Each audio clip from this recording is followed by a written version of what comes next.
Hey everyone, so glad you're here. Welcome back to the channel. I'm so excited about today's pick-a-pile reading because we're diving deep, like super deep, into what messages are coming from their heart, specifically during their sleep. How cool is that? Like their heart secrets. I'm creating a super safe space here, so whatever resonates, take it. Okay, so what makes this reading extra special? We're tapping into those subconscious whispers, those feelings and thoughts that maybe they're not even fully aware of when they're awake.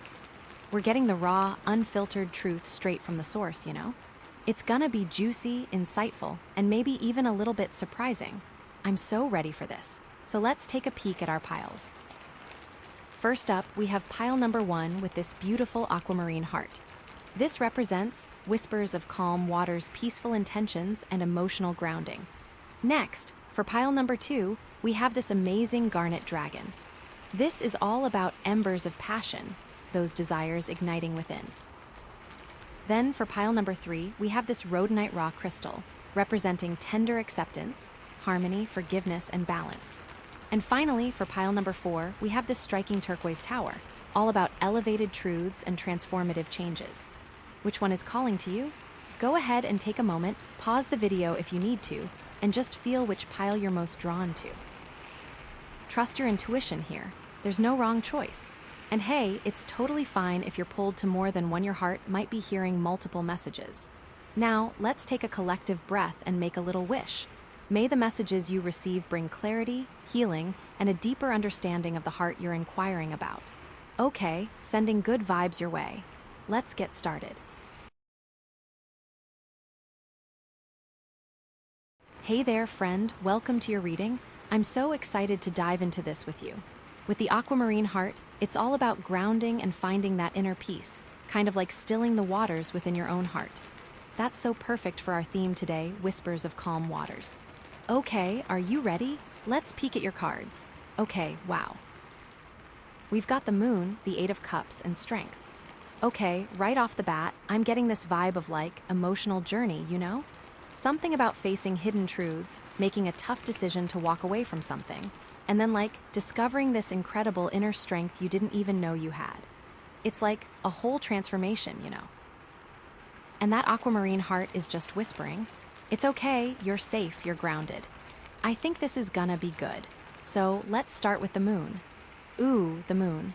This card is so interesting because it's all about like illusions and secrets and things that aren't quite what they seem, you know?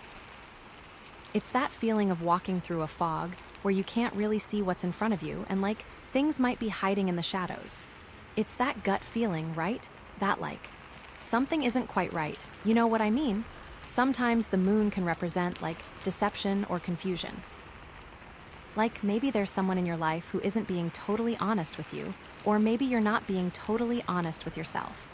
Ouch, right? Or it could be that you're just in a situation where things are unclear and you're not really sure which way to go. It's like being in a maze, you know, and you're just trying to find your way out. Like, have you ever had that dream where you're lost in a building and you just can't find the exit? That's totally the moon energy, like, but the moon isn't all bad. It can also represent intuition and psychic abilities. Like, maybe you're picking up on things that other people aren't seeing, or maybe you're having really vivid dreams. Or it could just be that you're more sensitive to the energies around you, you know? Like, you can walk into a room and just feel the vibe, even if nobody says anything. I totally get that, like, I can always tell when my sister is annoyed with me, even if she's pretending everything is fine. Sisters, am I right? So, with the moon here, it's like, there's something hidden that needs to come to light, you know? And it's up to you to kind of, like, dig a little deeper and uncover the truth. But it's important to be gentle with yourself, because it can be a little scary to face the unknown, right? It's like when you're watching a scary movie, and you know something is about to jump out, but you can't look away. That's kind of the vibe of the moon. It's that feeling of both wanting to know and being absolutely terrified of the answer. I feel that so hard sometimes. I'm also getting, like, this strong feeling that this could be connected to a relationship, maybe a romantic one, or even a close friendship. Like, maybe there's something going on that you're not fully aware of, or maybe you're just not seeing the whole picture.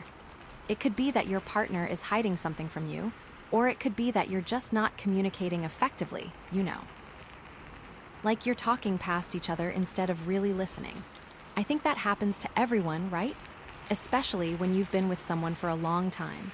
You just get into these patterns, and it's hard to break out of them. Or this could be about your relationship with yourself. Like, maybe you're not being honest with yourself about your own needs or desires. Maybe you're pretending to be okay when you're really not, or maybe you're ignoring your intuition and doing what you think you should be doing instead of what you really want to do. I think that's a big one for a lot of people, especially women, you know? We're always taught to put everyone else first, and we forget to take care of ourselves. Seriously, it's something I have to work on every single day, like making sure I drink enough water, or like actually taking a lunch break instead of just working through it. The moon can also represent your fears and anxieties, you know. Like those little voices in your head that are always telling you that you're not good enough, or that you're going to fail, or that something bad is going to happen. Those voices are the worst, right? I feel like everyone has them, but some people are just better at ignoring them than others. I'm definitely still working on that myself. Seriously, some days those voices are so loud, it's hard to think. I find that I can usually quiet them with some meditation or a walk outside. That fresh air really does help. And it's interesting that we have the aquamarine heart here, because aquamarine is all about calming those emotions and grounding yourself. So it's like, even though the moon can be a little scary and unsettling, the aquamarine is reminding you that you're safe and that you have the strength to face whatever comes up. It's like a little hug for your soul, you know? You can handle this. You're stronger than you think. Okay, so with the moon, it's all about being aware of what's hidden, trusting your intuition, and being gentle with yourself as you navigate the unknown. Don't be afraid to ask questions, to dig a little deeper, and to really listen to your gut. It's usually right, you know, even if it doesn't make sense at the time. And remember, you're not alone in this. Everyone has their own shadows to face, and everyone has moments of doubt and confusion. The important thing is to keep going, to keep learning, and to keep growing. And this whole Whispers of Calm Waters theme is just so perfect for this, because it's like, even when the waters are choppy and the fog is thick, there's still that underlying sense of calm and peace that you can tap into, you know? It's like when you're swimming in the ocean and you can feel the waves crashing around you, but underneath it all, there's this deep, still current. That's the aquamarine energy, and that's what's going to guide you through this. Okay, so that's the moon.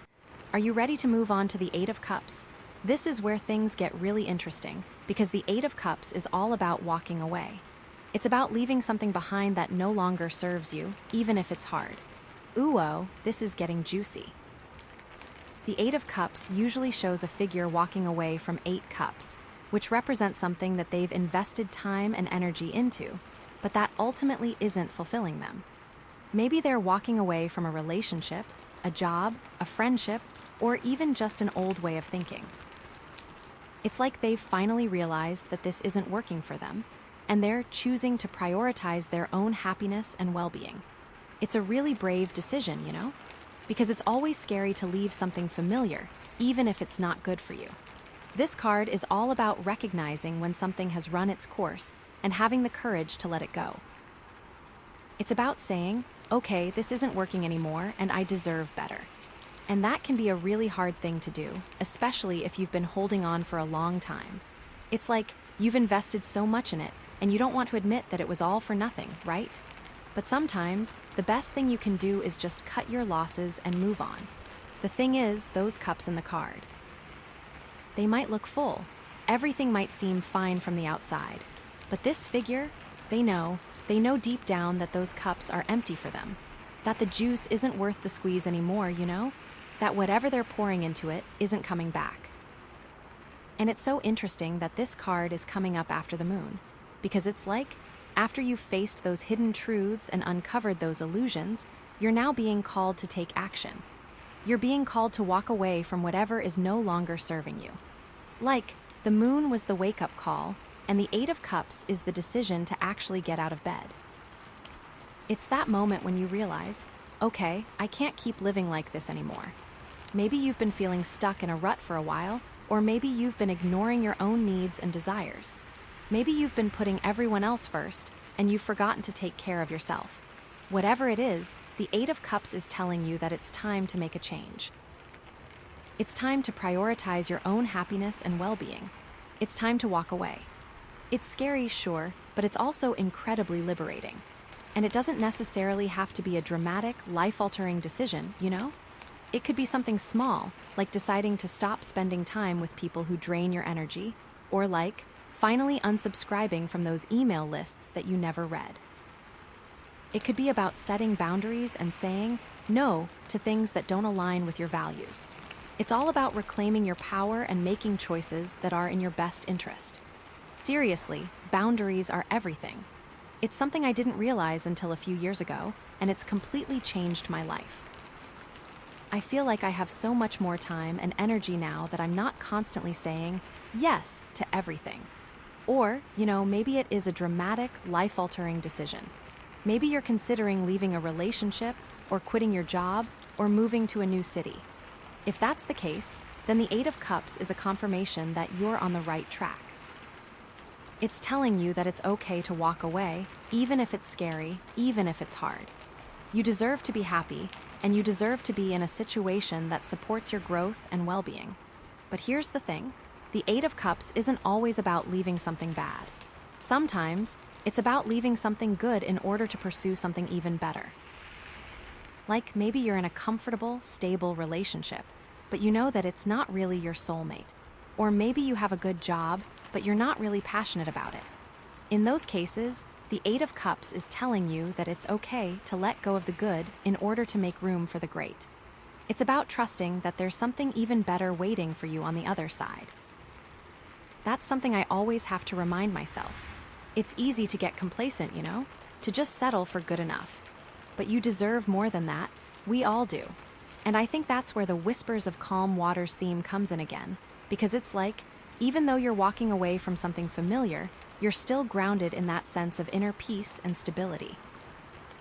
The Aquamarine heart is reminding you that you're safe and that you're making the right decision for yourself. It's like having a little anchor that keeps you from drifting too far off course. It's also important to remember that walking away doesn't mean that you're giving up or that you're a failure. It just means that you're choosing to prioritize your own well-being. It means that you're recognizing that you deserve to be happy and that you're willing to do what it takes to create that happiness for yourself. Seriously, that is huge. It's not always easy to admit that something isn't working. It takes a lot of courage, actually. Okay, so with the Eight of Cups, it's all about recognizing when something has run its course, having the courage to walk away, and trusting that there's something better waiting for you on the other side. Don't be afraid to let go of what's no longer serving you, and don't be afraid to prioritize your own happiness. You deserve it, friend. And remember, you're not alone in this. Everyone has to make tough decisions sometimes, and everyone has moments of doubt and fear. The important thing is to keep going, to keep learning, and to keep growing. So, we've got the Moon, which is all about uncovering hidden truths, and the Eight of Cups, which is about walking away from what's no longer serving you. Now, let's see what the Strength card has to say. And girl, I am so excited about this one. Because strength is all about, strength, but it's also about compassion and inner power and taming your inner beast. Seriously, this card is fire. Okay, so the Strength card usually shows a woman gently petting a lion, which is the ultimate symbol of power and courage, right? But instead of fighting the lion or trying to control it, she's just being gentle and compassionate. And that's the key to this card, It's not about brute force, it's about inner strength and emotional intelligence. It's about finding that balance between power and compassion. This card is all about finding that inner strength to overcome challenges, to face your fears, and to live your truth. It's about recognizing that you're stronger than you think you are, and that you have the power to create the life you want. Even when things are tough, even when you feel like you're about to break, you can tap into that inner strength and keep going. And it's so perfect that this card is coming up after the Moon and the Eight of Cups, because it's after you've faced those hidden truths and walked away from what's no longer serving you, you're now being called to embrace your inner power. You're being called to step into your strength and create a life that aligns with your values and desires. It's like the moon was the wake-up call, the Eight of Cups was the decision to take action, and strength is the actual doing. It's about taking that leap of faith and trusting that you have what it takes to succeed. Maybe you've been through some tough times lately, or maybe you're facing a difficult situation right now. Maybe you're feeling overwhelmed or scared, or maybe you're just not sure if you have what it takes to make it through. If that's the case, then the Strength card is a reminder that you're stronger than you think you are. You've already overcome so much in your life, and you have the power to overcome this too. You just have to believe in yourself and trust that you can do it. And it's not about being fearless, you know? It's about being brave enough to face your fears, even when you're scared. It's about acknowledging your vulnerabilities and still choosing to move forward. It's about being kind to yourself and forgiving yourself for your mistakes. Seriously, self-compassion is so important. We're all just doing the best we can, you know. And it's okay to make mistakes. It's how we learn and grow. The Strength card is also about taming your inner beast. Like, we all have those parts of ourselves that are a little wild, a little impulsive, a little destructive. Maybe it's your anger, or your jealousy, or your self-doubt.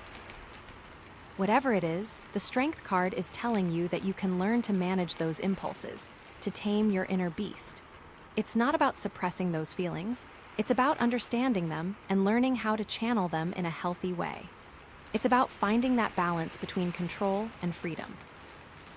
And it's interesting that the woman in the Strength card is so gentle with the lion, because it's like the key to taming your inner beast is to be compassionate with yourself, to understand that those impulses are coming from a place of pain or fear, and to treat yourself with kindness and understanding. It's like you can't fight fire with fire, you know? You have to meet it with water. This card can also represent physical strength and vitality. It's about taking care of your body, eating healthy, exercising, and getting enough rest. It's about recognizing that your body is a temple and treating it with respect. Seriously, I've been trying to get back into a good workout routine, and it makes such a difference in my mood and energy levels. It's hard to get started, but once you do, it's so worth it. Or this could be about your creative power. Like, maybe you have a hidden talent or a passion that you've been neglecting. Maybe you've been afraid to pursue it, or maybe you just haven't had the time. If that's the case, then the Strength card is telling you that it's time to unleash your creative power. It's time to start expressing yourself, to start creating, and to start sharing your gifts with the world. The world needs your unique talents and perspective. Don't be afraid to shine. And I think that's where the Whispers of Calm Waters theme comes in again, because it's like, even when you're tapping into your inner power, you're still grounded in that sense of inner peace and stability. The Aquamarine heart is reminding you that you can be strong and powerful without being aggressive or overbearing. You can be gentle and compassionate and still get what you want. It's like finding that sweet spot between assertiveness and kindness. Okay, so, with the Strength card, it's all about embracing your inner power, taming your inner beast, and living your truth. It's about recognizing that you're stronger than you think you are, and that you have the power to create the life you want. Don't be afraid to face your fears, to be kind to yourself, and to unleash your creative power. You got this, friend. And remember, you're not alone in this. Everyone has their own inner beast to tame, and everyone has moments of doubt and fear. The important thing is to keep going, to keep learning, and to keep growing. And to keep whispering to your soul that you have the strength you need to get through it. So, to recap, we have the moon, which is all about uncovering hidden truths, the Eight of Cups, which is about walking away from what's no longer serving you, and strength, which is about embracing your inner power. It's like you're going through this journey of self-discovery, where you're facing your fears, making tough decisions, and ultimately coming out stronger on the other side. I love this for you. And all of this is just so beautifully supported by that Aquamarine heart and the Whispers of Calm Waters theme, because it's like, even when things are tough, you're still grounded in that sense of inner peace and stability. The Aquamarine is reminding you that you're safe, that you're loved, and that you have everything you need to make it through. You are so powerful. Okay, friend, that's the overview of your cards. I'm so excited to see what else comes up in this reading. Are you ready to dive deeper? Okay, so wow, are you ready for this? Because we just pulled the sun. Girl, yes. After all that shadow work and tough decision making, this is like pure sunshine beaming down on you.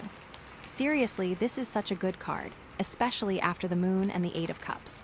It's like you've navigated the darkness, you've walked away from what wasn't serving you, and now, bam. The sun is shining on your path. I'm so excited for you. Okay, so the sun card, like, it's all about joy, happiness, success, and abundance, you know? It's that feeling of pure, unadulterated joy, like when you're a kid and you're just running around outside on a sunny day without a care in the world. It's that feeling of everything being right in the world, like finally you can breathe, you can relax, and you can just enjoy the moment. It's the ultimate good vibes card, seriously. It's like all the hard work you've been doing is finally paying off, and you're starting to see the fruits of your labor. Like you planted the seeds, you watered them, you nurtured them, and now they're finally blooming. And it's not just about material success, you know? It's about inner happiness and fulfillment. It's about feeling content with who you are and where you are in your life. It's about loving yourself, flaws and all. Which, let's be honest, is something we all struggle with, right? I know I do. Like some days I just look in the mirror and I'm like, who is that? But the sun is like, no, you're beautiful, you're amazing, you're worthy of love and happiness. And the fact that it's coming up after the moon is just like, chef's kiss, perfect, you know. Because the moon can be so confusing and uncertain. Like you're walking through a fog, you don't know what's real and what's not. But the sun is like, okay, the fog has lifted, and now you can see everything clearly. It's about clarity and truth, you know? Like all those hidden things that the moon was obscuring are now being brought into the light. You're finally seeing things as they really are, and you're able to make decisions with confidence and clarity. Like, you're not second-guessing yourself anymore, you're not doubting your intuition, you just know what you need to do, and you're doing it. And remember how the moon can represent fears and anxieties. The sun is like, okay, those fears are still there, but they don't have power over you anymore. You're not letting them hold you back, you're not letting them dictate your choices. You're facing them head-on, and you're saying, I'm stronger than you, I'm not afraid of you anymore. And then, we have the Eight of Cups, which is all about walking away from what's no longer serving you. And the sun is like, okay, you made the right decision, you did the hard thing, and now you're being rewarded for it. It's like you closed one door, and now a million other doors are opening up for you. You're attracting new opportunities, new relationships, new experiences into your life. It's like the universe is saying, thank you for honoring yourself, thank you for prioritizing your happiness. Here's a little something to show you how much I appreciate it. And it's not just about material rewards, you know? It's about feeling a sense of freedom and liberation. It's about knowing that you're in control of your own destiny and that you have the power to create the life you want. Like, you're not a victim of circumstance anymore, you're the creator of your own reality. And of course, we have strength, which is all about inner power and courage. And the sun is like, okay, you've tapped into that inner strength, and now you're shining it out into the world. It's like you're not hiding your light under a bushel anymore, you're letting it shine brightly for everyone to see. You're confident in who you are, you're proud of your accomplishments, and you're not afraid to show it. You're inspiring others with your strength and your resilience, and you're making a positive impact on the world. It's like all those challenges you've overcome have made you even stronger and more radiant. You're like a diamond that's been forged in the fire, you know? You've been through the ringer, but you've come out shining even brighter.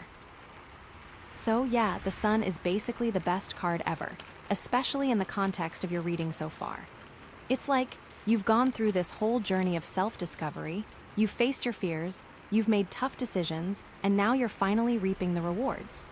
You're happy, you're healthy, you're successful, and you're living your best life. It's like you've climbed the mountain, and now you're standing on the summit, looking out at the breathtaking view. You can see how far you've come, and you can feel proud of yourself for everything you've accomplished. You deserve all the good things that are coming your way, seriously. You've earned it. Okay, so let's dive a little deeper into the meanings of the sun, because there's so much to unpack here. First of all, the sun represents clarity and truth. Like I said before, it's about seeing things as they really are, without any illusions or deceptions. It's about cutting through the BS and getting to the heart of the matter. Maybe you've been confused about something for a long time, or maybe you've been struggling to make a decision. The sun is telling you that the answers are coming and that you're going to see things clearly very soon. You just need to trust your intuition and be open to receiving the truth. Like maybe you've been ignoring your gut feeling about something, or maybe you've been trying to convince yourself that something is okay when it's really not. The sun is telling you to stop lying to yourself and to face the truth, even if it's painful. Because once you do, you'll be able to move forward with confidence and clarity. It's like ripping off a Band-Aid, you know. It hurts for a second, but then you feel so much better. The sun also represents joy and happiness. This is pretty self-explanatory, but it's worth emphasizing because sometimes we forget to prioritize our own happiness, you know? We get so caught up in our responsibilities and our obligations that we forget to do things that make us happy. The sun is reminding you to make time for joy, to do things that light you up, and to surround yourself with people who make you feel good. It's about laughing, smiling, and enjoying life to the fullest.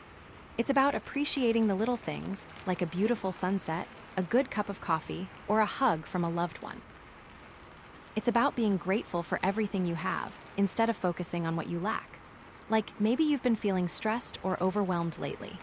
The sun is telling you to take a break, to relax, and to do something fun.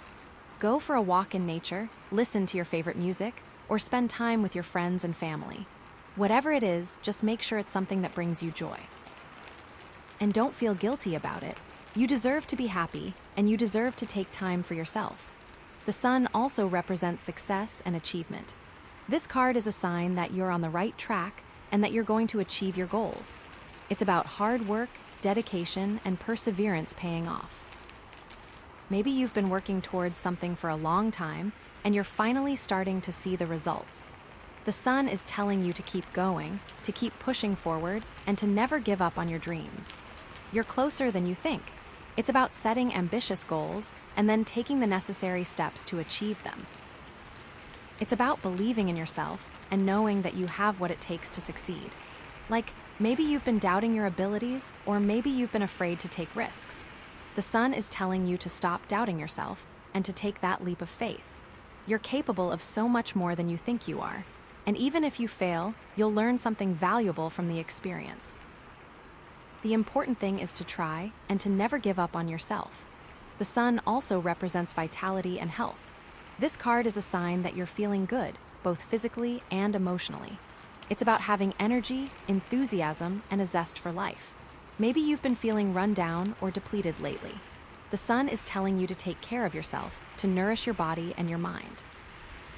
Eat healthy foods, get enough sleep, exercise regularly, and spend time in nature. Do things that make you feel good and avoid things that drain your energy. It's about listening to your body and giving it what it needs.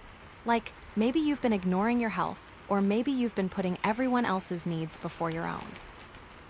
The sun is telling you to prioritize your own well-being and to make time for self-care. You can't pour from an empty cup, you know? You need to take care of yourself first so that you can be there for others. The sun also represents confidence and self-assurance. This card is a sign that you're feeling good about yourself and that you're comfortable in your own skin. It's about knowing your worth and not being afraid to show it. Maybe you've been struggling with self-doubt or insecurity lately. The sun is telling you to embrace your strengths and to accept your flaws. You're unique, you're beautiful, and you're worthy of love and respect. Don't let anyone tell you otherwise. It's about believing in yourself and knowing that you have something valuable to offer the world. Like, maybe you've been comparing yourself to others, or maybe you've been trying to be someone you're not. The sun is telling you to stop comparing yourself to others and to embrace your own individuality. You're perfect just the way you are, and the world needs your unique talents and perspective. Okay, so those are some of the key meanings of the sun. But remember, tarot is all about interpretation, so it's important to consider how this card relates to your specific situation. So, let's explore some different scenarios and possibilities, okay? Maybe you're in a relationship and you've been going through a rough patch. The sun is a sign that things are going to get better.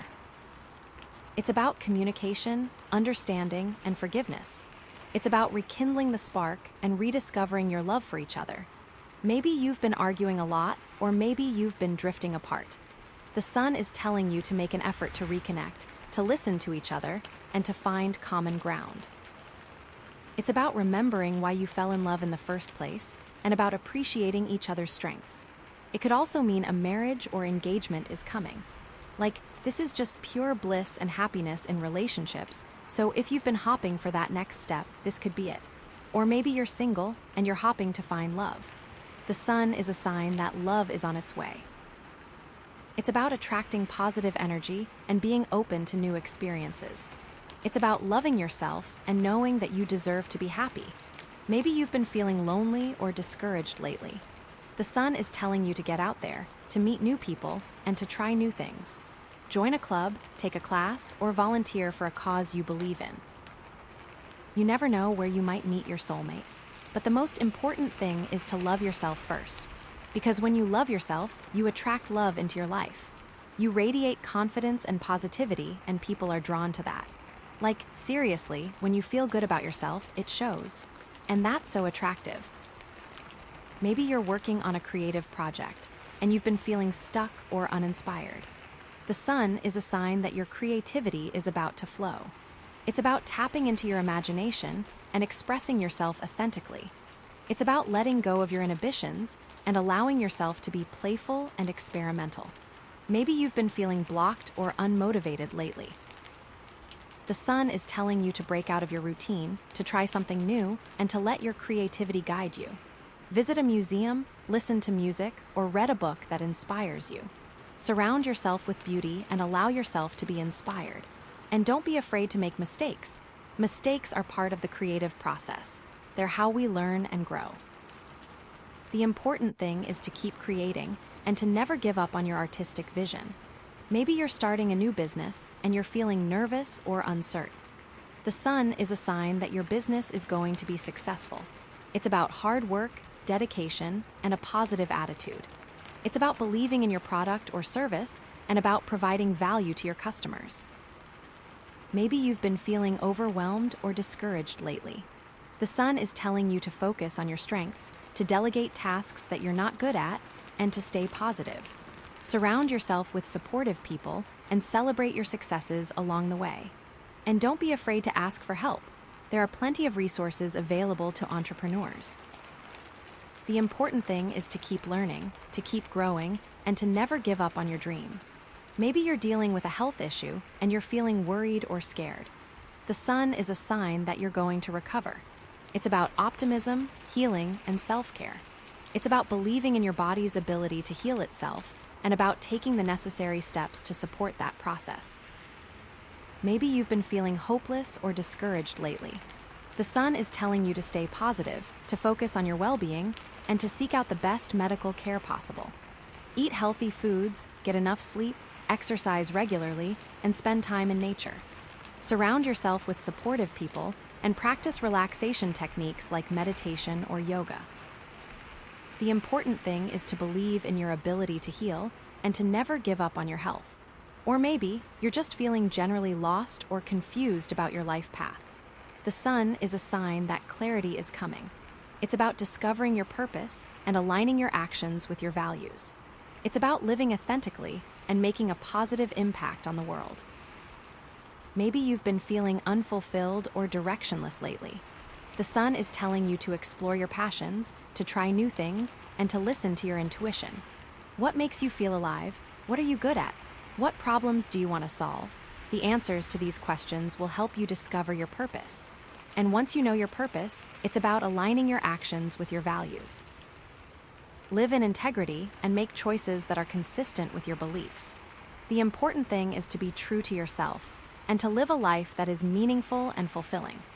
Okay, so, as you can see, the sun is a really versatile card, and it can have different meanings depending on your specific situation. But the overall message is always positive. Joy, happiness, success, and abundance are on their way. You just need to stay open, stay positive, and keep believing in yourself. And going back to that aquamarine heart and the whispers of calm waters theme, it's like, even with all this sunshine and happiness, you're still grounded and centered, you know. The Aquamarine is reminding you to stay humble, to stay grateful, and to share your blessings with others. It's about using your success to make a positive impact on the world and to help those who are less fortunate. It's about remembering that true happiness comes from within and that it's not dependent on external circumstances. It's about cultivating inner peace and radiating that peace out into the world. So, yeah, the sun is amazing, but it's even more powerful when it's combined with the calming and grounding energy of the Aquamarine. So, friend, embrace the sun. Let it warm your soul, let it guide your path, and let it illuminate your life. You deserve all the happiness and success that's coming your way. You've worked hard for it, and you're ready to receive it. Just stay positive, stay grateful, and stay true to yourself. And remember, you're not alone in this. I'm here for you, and the universe is here for you. We're all cheering you on. Okay, so that's the sun. I'm seriously so happy about this card. It's like a big, warm hug from the universe. But we still have a couple more cards to pull, and I'm curious to see what else the universe has in store for you. There might be some lingering questions that need to be answered, or maybe there are some additional steps you need to take to fully embrace this sunshine energy. Are you ready to see what's next? Because I am so ready. Okay, friend, are you ready? Because, oh my gosh, we just pulled the King of Wands. Seriously, this is so interesting. Okay, so, after all that sun energy, which is pure joy and abundance, we're now getting this King of Wands vibe, which is leadership, passion, and taking charge, It's like you've got all this amazing energy, and now you're being called to step into your power and actually do something with it, I'm so excited to see how this all plays out.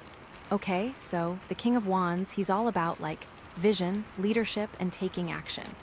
He's the kind of person who has a big idea, and then he just goes for it, He's not afraid to take risks, he's not afraid to fail, he just believes in himself and his vision, and he's willing to do whatever it takes to make it happen.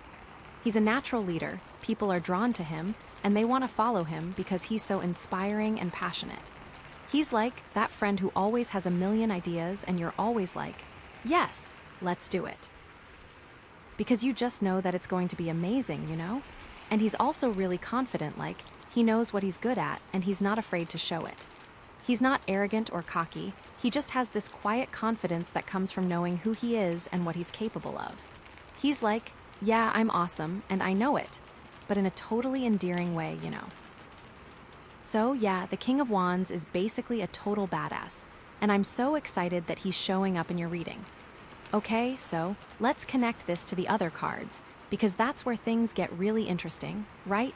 So we started with the Moon, which was all about uncovering hidden truths and facing your fears. And the King of Wands is like, okay, you faced your fears, now what are you going to do about it? It's like he's pushing you to take action, to step outside of your comfort zone, and to create something amazing, He's not letting you stay stuck in that Moon energy of confusion and uncertainty. He's saying, okay, you know the truth now, so use that knowledge to create a better future for yourself. And then we had the Eight of Cups, which was all about walking away from what's no longer serving you. And the King of Wands is like, okay, you've walked away from the old. Now it's time to build something new. It's like he's encouraging you to use that newfound freedom and energy to create something that's truly aligned with your passions and your values, He's not letting you wallow in the past. He's saying, okay, you've let go of what wasn't working. Now it's time to create something that does. And then we had Strength, which was all about inner power and courage. And the King of Wands is like, okay, you've tapped into your inner power, now it's time to unleash it on the world. It's like he's challenging you to use that strength to make a difference, to inspire others, and to create a legacy that you can be proud of, He's not letting you keep that strength hidden inside. He's saying, okay, you have the power to change the world, so go out there and do it. And then, of course, we had the Sun, which was all about joy, success, and abundance. And the King of Wands is like, okay, you've manifested all this amazing energy. Now it's time to share it with others. It's like he's reminding you that true success isn't just about personal gain, it's about using your gifts and talents to make the world a better place, He's not letting you hoard all that sunshine for yourself. He's saying, Okay, you're happy and successful. Now use that happiness and success to inspire others and to create a ripple effect of positivity. So, yeah, the King of Wands is basically taking all the energy from those previous cards and channeling it into action. It's like you've gone through this whole journey of self-discovery, you've faced your fears, you've made tough decisions, you've tapped into your inner power, and you've manifested all this amazing energy. And now, the King of Wands is saying, okay, it's time to put all that to good use. Okay, so let's dive a little deeper into the positive aspects of the King of Wands, because there's so much to unpack here, you know? First of all, he's all about vision and inspiration. He has this incredible ability to see the big picture, to envision a better future, and to inspire others to join him in creating that future. He's not just focused on the details, he's always thinking about the long term, and he's always looking for ways to make a bigger impact. He's like that friend who always has a grand plan, and you're always like, wow, that's amazing. How did you even think of that? And it's not just about having ideas, it's about being able to communicate those ideas in a way that gets other people excited and motivated. He's a natural storyteller. He knows how to paint a picture with his words, and he knows how to make people believe in his vision. He's like that charismatic leader who can rally the troops and get everyone on board with his plan, even if it seems impossible. And it's not just about being charismatic, it's about being authentic and genuine. People can tell when you're faking it, and they're not going to trust you if they don't believe that you truly care about your vision. The King of Wands is all about being true to yourself, and about inspiring others to be true to themselves as well. He's like that mentor who encourages you to follow your dreams, even when everyone else is telling you to be realistic. He believes in you, and he knows that you have what it takes to succeed, as long as you're willing to work hard and stay true to your vision. He's all about fostering creativity and innovation.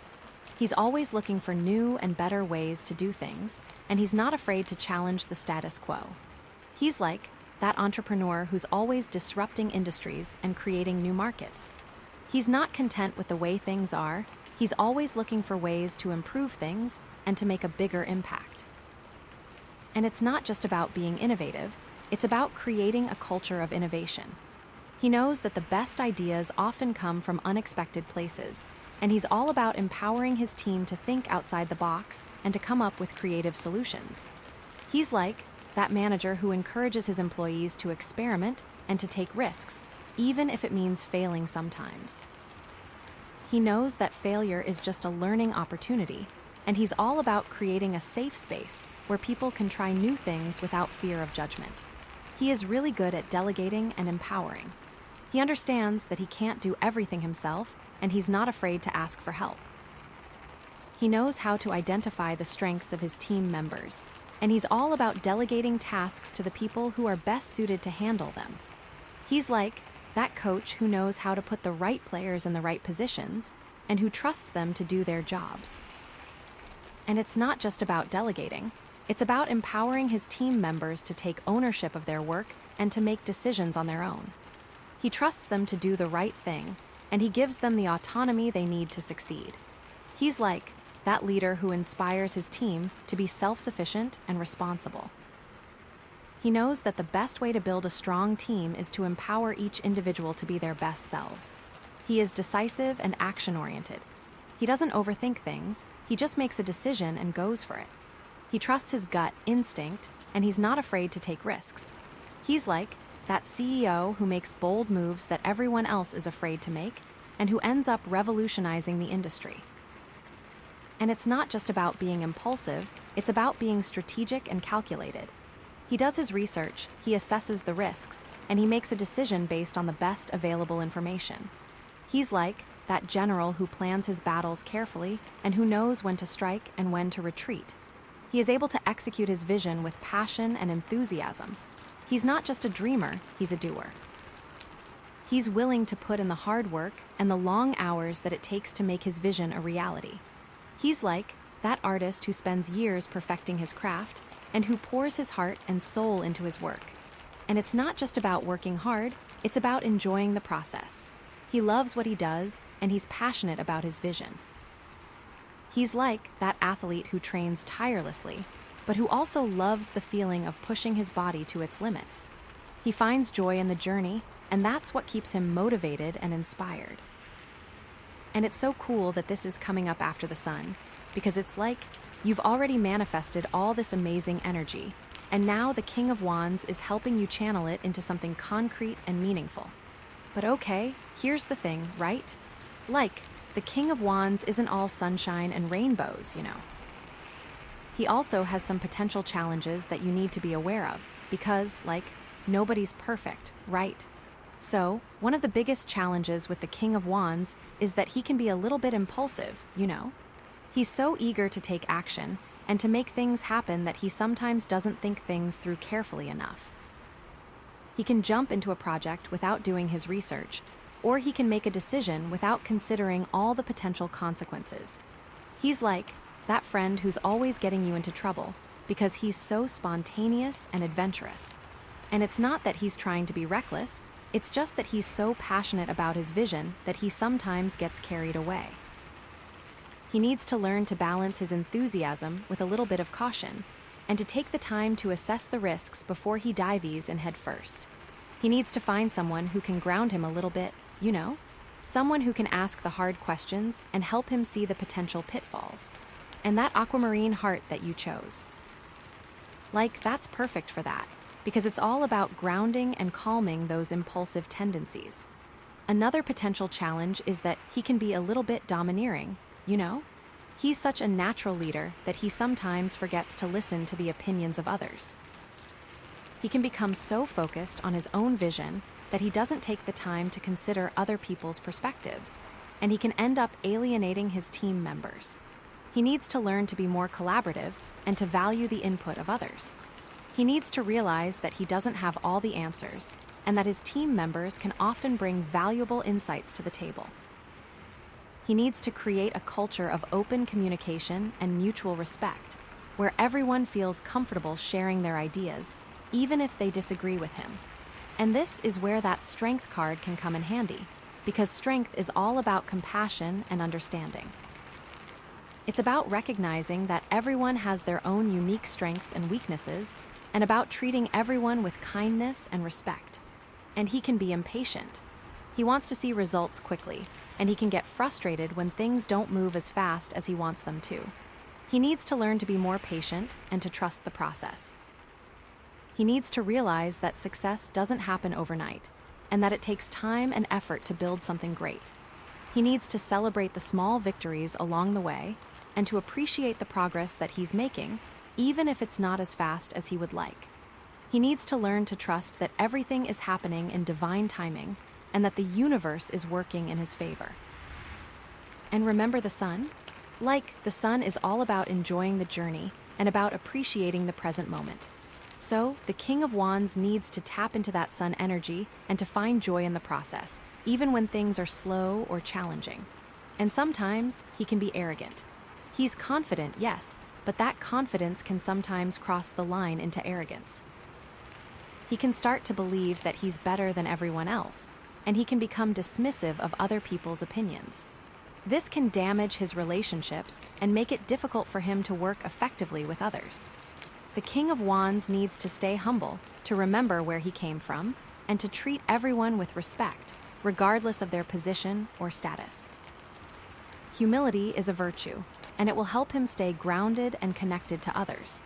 And the last challenge, he can be controlling. He likes to be in charge, and he can have difficulty delegating or trusting others to do things his way. This can stifle creativity and innovation, and it can create a tense and stressful work environment. The King of Wands needs to learn to let go of control and to trust his team members to do their jobs. He needs to empower them to make decisions and to take ownership of their work. This will not only free up his time and energy, but it will also create a more collaborative and innovative work environment. Okay, so those are some of the potential challenges with the King of Wands. But don't worry, you can totally navigate these challenges with awareness and intention, you know? Like, it's all about finding that balance and about using your strengths to overcome your weaknesses. Like, for example, if you know that you tend to be impulsive, then make a conscious effort to slow down and to think things through before you take action. Ask for advice from trusted friends or mentors and listen to their perspectives. And if you know that you tend to be domineering, then make a conscious effort to listen to the opinions of others and to value their input.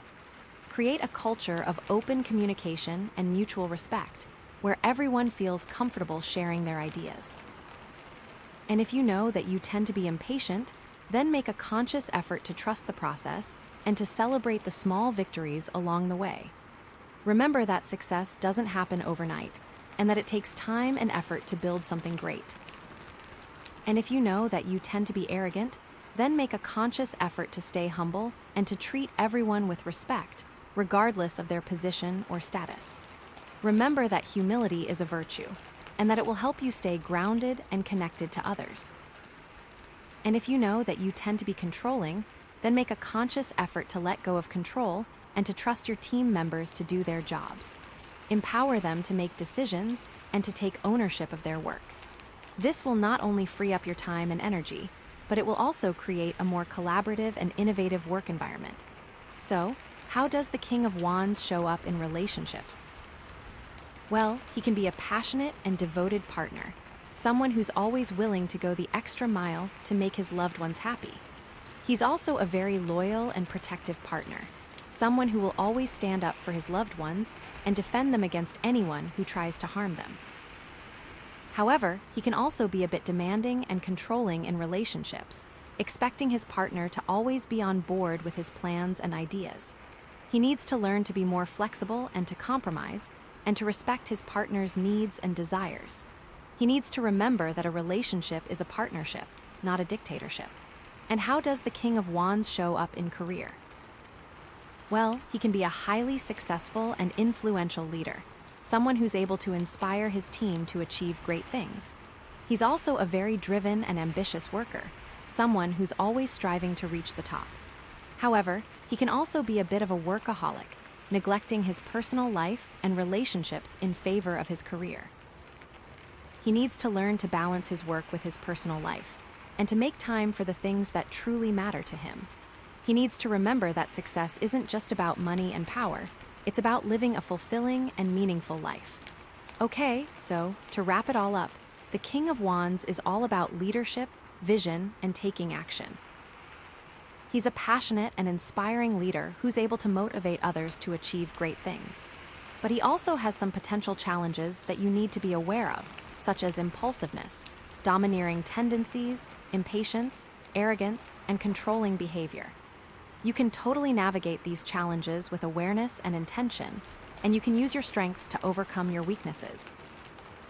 The Aquamarine heart is a reminder to stay grounded and calm, even when you're feeling fired up and passionate. And going back to that Whispers of Calm Waters theme, it's like you can be a powerful and effective leader without being aggressive or overbearing. You can be kind and compassionate while still achieving your goals and inspiring others to achieve theirs. It's all about finding that balance and about using your power for good. Okay, so that's the King of Wands. I'm seriously so excited to see how you embody this energy and create amazing things in your life. But wait, we still have one more card to pull, and I have no idea what it's going to be, which is so exciting. I wonder if it will be a final piece of advice or maybe a warning about something to watch out for. I can't wait to find out. Are you ready? Okay, so, are you ready for this? Because we just pulled the Queen of Cups. Oh my gosh, friend, this is so beautiful. It's like, after all that fiery King of Wands energy, we're now getting this gentle, flowing, emotional energy, the King of Wands is all about doing and leading and taking charge, and the Queen of Cups is all about feeling and nurturing and connecting, It's like a total balance of energies, and I'm so excited to see what this means for you. Okay, so, the Queen of Cups, she's all about emotional intelligence, intuition, compassion, and love, She's like the ultimate empath. She can feel what everyone else is feeling, and she just wants to nurture and care for everyone around her.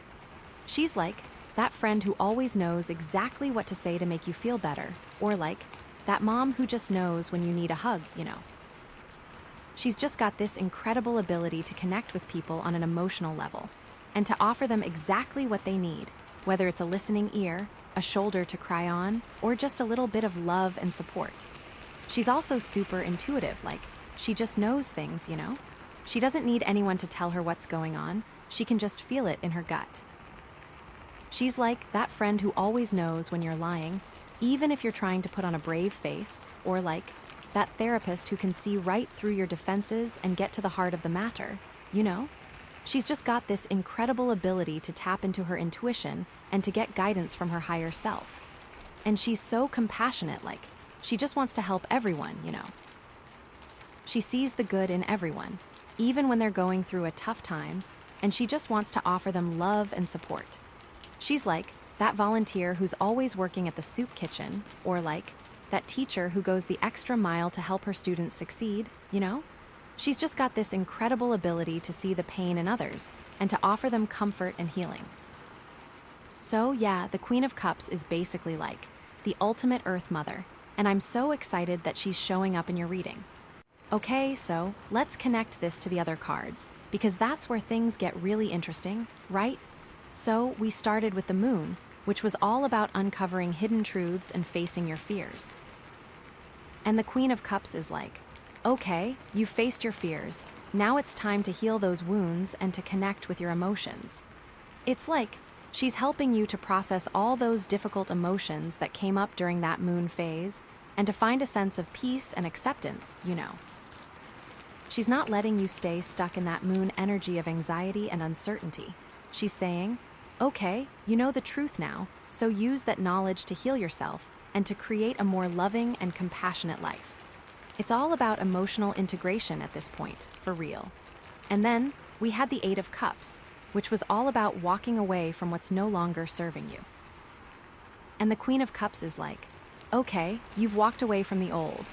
Now it's time to nurture yourself and to create a more fulfilling life. It's like she's encouraging you to fill that void that was left by the thing you walked away from, and to replace it with things that bring you joy and happiness, you know. She's not letting you wallow in the past. She's saying, okay, you've let go of what wasn't working. Now it's time to create a life that nourishes your soul. It's about self-care and self-love, seriously. And then we had Strength, which was all about inner power and courage. And the Queen of Cups is like, okay, you've tapped into your inner power. Now it's time to use that power to connect with others and to offer them love and support. It's like she's reminding you that your strength isn't just about being tough and resilient, it's also about being compassionate and empathetic, you know. She's not letting you keep that strength hidden inside. She's saying, okay, you have the power to heal yourself and others, so use that power to create a more loving and compassionate world. You have so much to offer. And then, of course, we had the Sun, which was all about joy, success, and abundance. And the Queen of Cups is like, okay, you've manifested all this amazing energy. Now it's time to share that joy with others and to create a more harmonious and loving environment. It's like she's reminding you that true happiness isn't just about personal gain, it's about using your gifts and talents to make the world a better place, you know.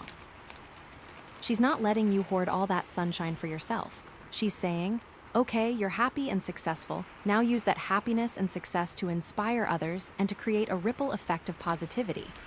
Your emotional state can create amazing things, that's for sure. And then the King of Wands? Oh, that's interesting.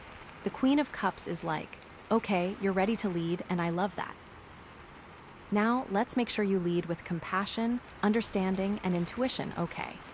It's like she's saying, okay, you have the vision and the passion. Now use those qualities to create a more loving and supportive environment for your team. She's not letting you get carried away with your own ego or ambition. She's saying, okay, you're a powerful leader. Now use that power to empower others and to create a more equitable and just world. It's like lead with your heart, not just your head, okay? So, yeah, the Queen of Cups is basically taking all the energy from those previous cards and channeling it into love and compassion. It's like you've gone through this whole journey of self-discovery, you've faced your fears, you've made tough decisions, you've tapped into your inner power, and you've manifested all this amazing energy. And now, the Queen of Cups is saying, okay, it's time to use all that to create a more loving and compassionate world. Okay, so let's dive a little deeper into the positive aspects of the Queen of Cups, because there's so much to unpack here, you know?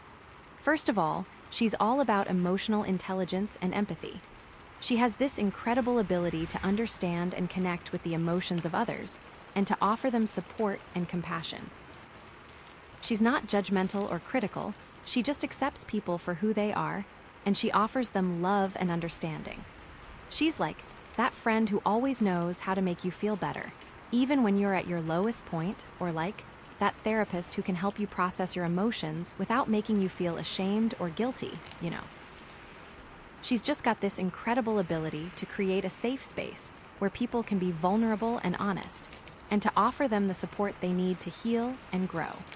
And it's not just about understanding emotions, it's about being able to manage your own emotions as well. She's able to stay calm and centered in the face of chaos, and she's able to offer a steady presence to those around her. She's like that parent who can stay calm during a tantrum, or like that crisis counselor who can help people navigate a traumatic event, you know? She's just got this incredible ability to regulate her own emotions and to offer a sense of stability to those who are struggling. She is all about intuition and psychic abilities. She has this incredible ability to tap into her intuition and to receive guidance from her higher self. She's able to see beyond the surface and to understand the deeper meaning of things. She's like that friend who always seems to know what's going to happen before it does, or like that psychic who can offer you insights into your past, present, and future, you know. She's just got this incredible ability to connect with the unseen world and to receive messages from the universe. And it's not just about receiving messages, it's about being able to interpret those messages and to use them to guide your life. She's able to trust her gut instinct, and she's able to make decisions that are aligned with her higher purpose. She's like that mentor who can help you find your path, or like that spiritual teacher who can guide you on your journey, you know. She's just got this incredible ability to connect with her intuition and to use it to create a more fulfilling and meaningful life. She is great at offering nurturing and compassionate support. She has this incredible ability to offer love and support to those who are struggling. She's able to see the good in everyone, even when they're going through a tough time, and she just wants to offer them comfort and healing.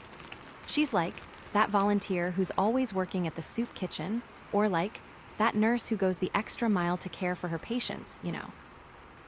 She's just got this incredible ability to see the pain in others and to offer them comfort and healing. And it's not just about offering support, it's about creating a safe and loving environment where people can heal and grow. She's able to create a sense of community and belonging, and she's able to inspire others to offer their own love and support. She's like that community organizer who brings people together to make a difference, or like that therapist who creates a safe space where people can heal and grow, you know? She's just got this incredible ability to create a more loving and compassionate world, one person at a time. She is kind, empathetic, and understanding. She's not judgmental or critical, she just accepts people for who they are, and she offers them love and understanding. She's like that friend who always listens without interrupting, or like that teacher who believes in her students, even when they don't believe in themselves, you know. She's just got this incredible ability to see the good in everyone, and to offer them the support they need to thrive. And it's not just about being kind, it's about being genuine and authentic. She doesn't try to be someone she's not, she just embraces her own unique qualities and offers them to the world. She's like that artist who expresses herself authentically, or like that activist who stands up for what she believes in, you know? She's just got this incredible ability to be true to herself and to inspire others to do the same. She is accepting and non-judgmental. She knows that everyone is on their own journey, and she respects their choices, even if she doesn't agree with them. She's like that friend who doesn't pressure you to do things you're not comfortable with, or like that parent who supports their child's decisions, even when they're difficult, you know. She's just got this incredible ability to accept people for who they are and to offer them love and support without condition. And it's not just about being accepting, it's about creating a space where people feel safe to be themselves. She's able to create a sense of trust and respect, where people feel comfortable sharing their thoughts and feelings without fear of judgment.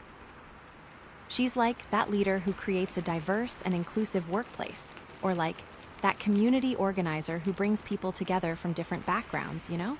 She's just got this incredible ability to create a more welcoming and inclusive world, one person at a time. But okay, here's the thing, right? Like, the Queen of Cups isn't all sunshine and roses, you know. She also has some potential challenges that you need to be aware of because, like, nobody's perfect, right? She can be overly emotional. Because she's so attuned to her emotions and the emotions of others, she can sometimes get overwhelmed by them. She might become easily upset or anxious, or she might take on the emotions of others, leaving her feeling drained and depleted. She's like that friend who's always crying at movies, or like that coworker who gets stressed out easily. It's important for her to set healthy boundaries and to practice self-care so that she doesn't get overwhelmed. She needs to learn to detach from the emotions of others and to prioritize her own well-being. She needs to realize that she can't fix everyone's problems and that it's okay to take a break and recharge. She also needs to learn to express her emotions in a healthy way rather than suppressing them or lashing out. She can be too sensitive. Because she's so empathetic, she can be easily hurt by criticism or negativity. She might take things too personally, or she might dwell on negative comments, leaving her feeling insecure and vulnerable. She's like that friend who's always worried about what people think of her, or like that artist who's afraid to share her work because she's afraid of rejection. It's important for her to develop a strong sense of self-worth and to learn to trust her own judgment. She needs to realize that not everyone is going to like her, and that's okay. She needs to focus on her own strengths and to surround herself with supportive people who appreciate her for who she is. She can be a people pleaser. Because she's so compassionate, she can sometimes put the needs of others before her own. She might say yes to things she doesn't want to do, or she might sacrifice her own happiness to make others happy. She's like that friend who's always doing favors for everyone, or like that employee who's always taking on extra work. It's important for her to set healthy boundaries and to learn to say no. She needs to realize that it's okay to prioritize her own needs and to take care of herself. She also needs to learn to communicate her needs and desires to others, rather than expecting them to read her mind. She can be codependent. Because she's so nurturing, she can sometimes become overly involved in the lives of others. She might try to fix their problems, or she might enable their unhealthy behaviors. She's like that friend who's always bailing out her troubled sibling, or like that parent who's always making excuses for her child's bad behavior. It's important for her to set healthy boundaries and to allow others to take responsibility for their own lives. She needs to realize that she can't fix everyone's problems, and that sometimes the best thing she can do is to step back and let them learn from their mistakes. She can be passive-aggressive.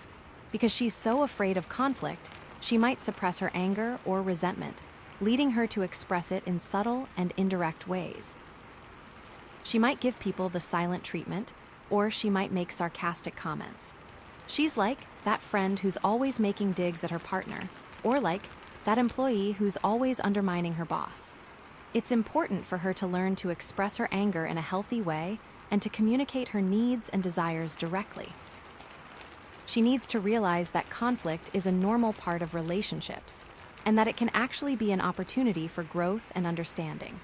So, friend, with the Queen of Cups, the key is to find that balance, right? To embrace your emotional intelligence and compassion, but also to set healthy boundaries and to take care of yourself. Don't let your emotions overwhelm you, don't be afraid to say no, and don't sacrifice your own happiness for the sake of others. You have so much to offer the world, but you can't pour from an empty cup, okay? You need to prioritize your own well-being so that you can continue to shine your light and to inspire others. And always remember that aquamarine heart and those whispers of calm waters, okay? That's your anchor. That's your reminder that you're safe, you're loved, and you have everything you need to navigate whatever comes your way. You are so powerful, so intuitive, and so full of love. Trust yourself, trust your journey, and keep shining, friend. Okay, so that's the Queen of Cups.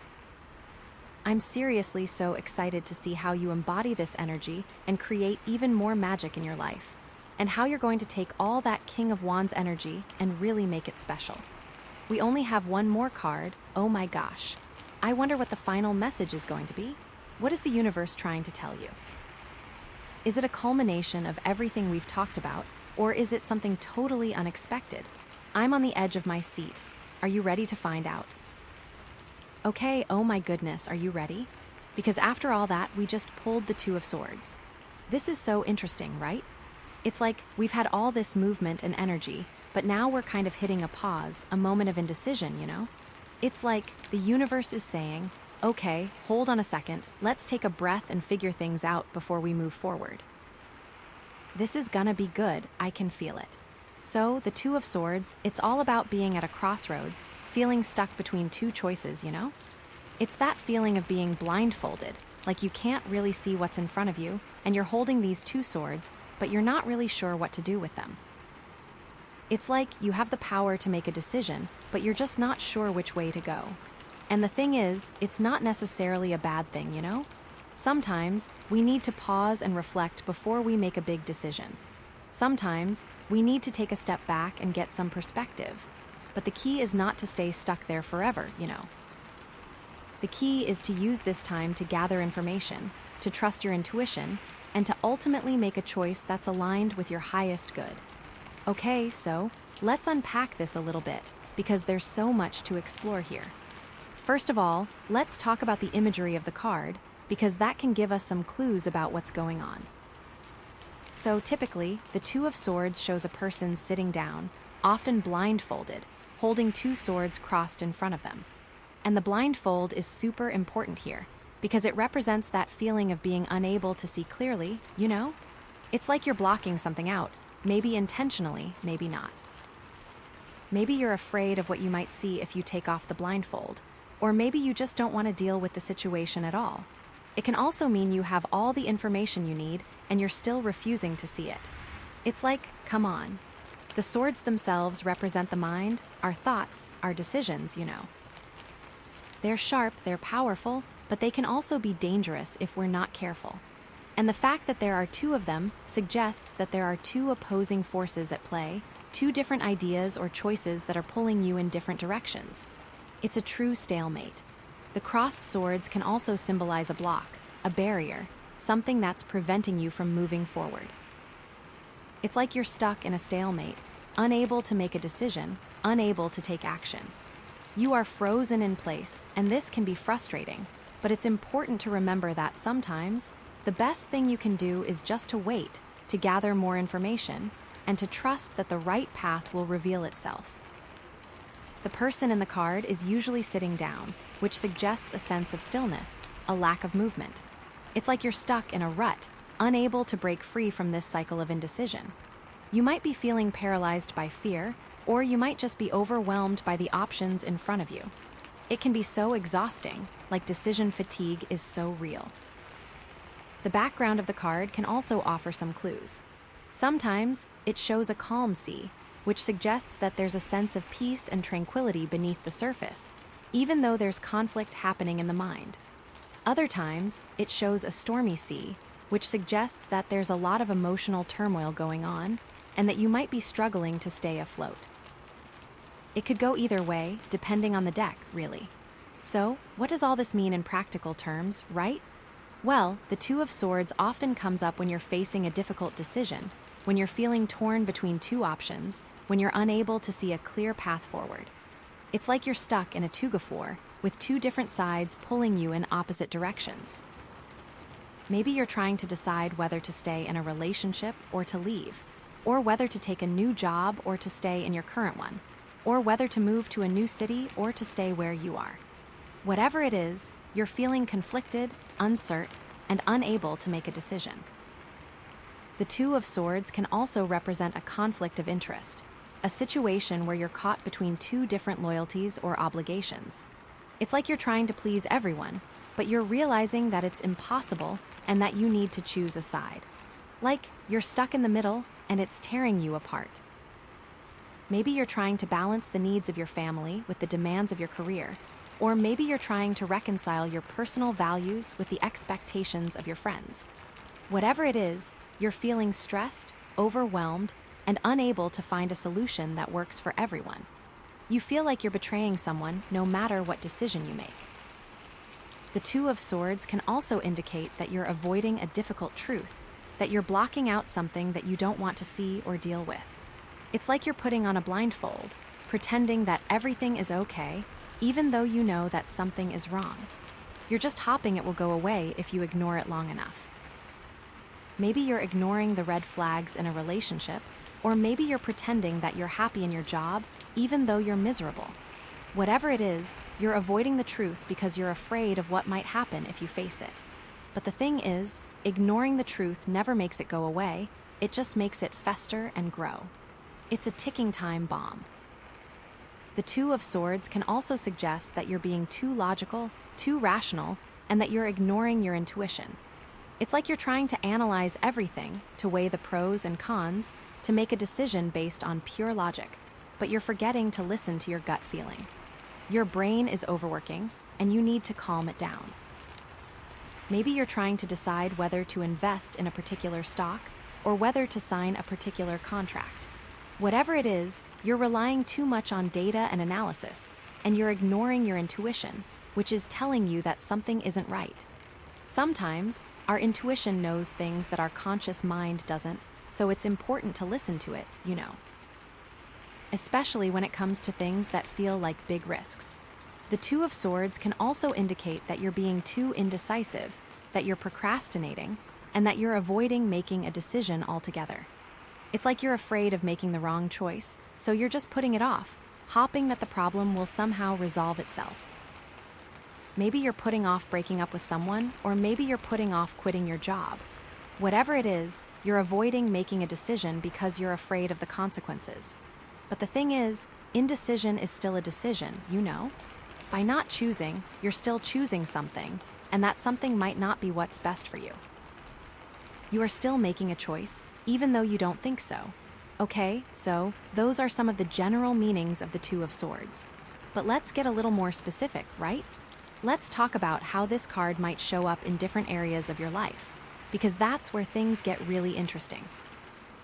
So, in relationships, the Two of Swords can indicate that you're facing a difficult decision about your love life.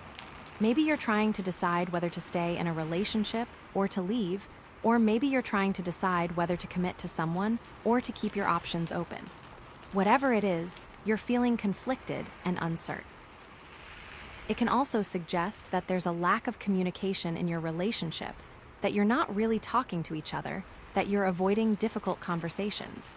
It's like you're putting on a blindfold, pretending that everything is okay, even though you know that something is wrong. The silent treatment is the worst, you know.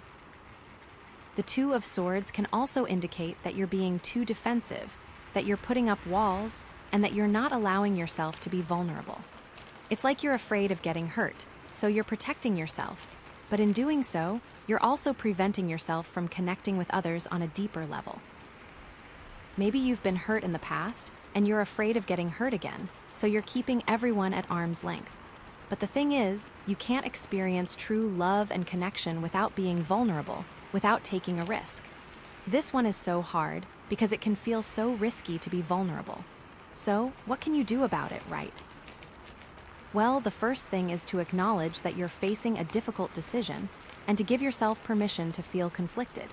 It's okay to not know what to do. It's okay to feel uncertain. The important thing is not to beat yourself up about it, but to be kind and compassionate with yourself. Self-compassion is everything. The next thing is to gather as much information as you can. Talk to your partner, talk to your friends, talk to a therapist if you need to. Get different perspectives, weigh the pros and cons, and try to get a clear picture of the situation. But don't just rely on logic and analysis, right? Also, listen to your intuition. What does your gut tell you? What feels right in your heart? Sometimes, our intuition knows things that our conscious mind doesn't, so it's important to trust it. And finally, be willing to take a risk. Sometimes, the only way to make a decision is to take a leap of faith, to trust that everything will work out for the best. Even if you're scared, even if you're uncertain, sometimes you just have to go for it. In career, the Two of Swords can indicate that you're facing a difficult decision about your job. Maybe you're trying to decide whether to quit your job or to stay, or maybe you're trying to decide whether to take a new job or to stay in your current one. Whatever it is, you're feeling conflicted and uncertain.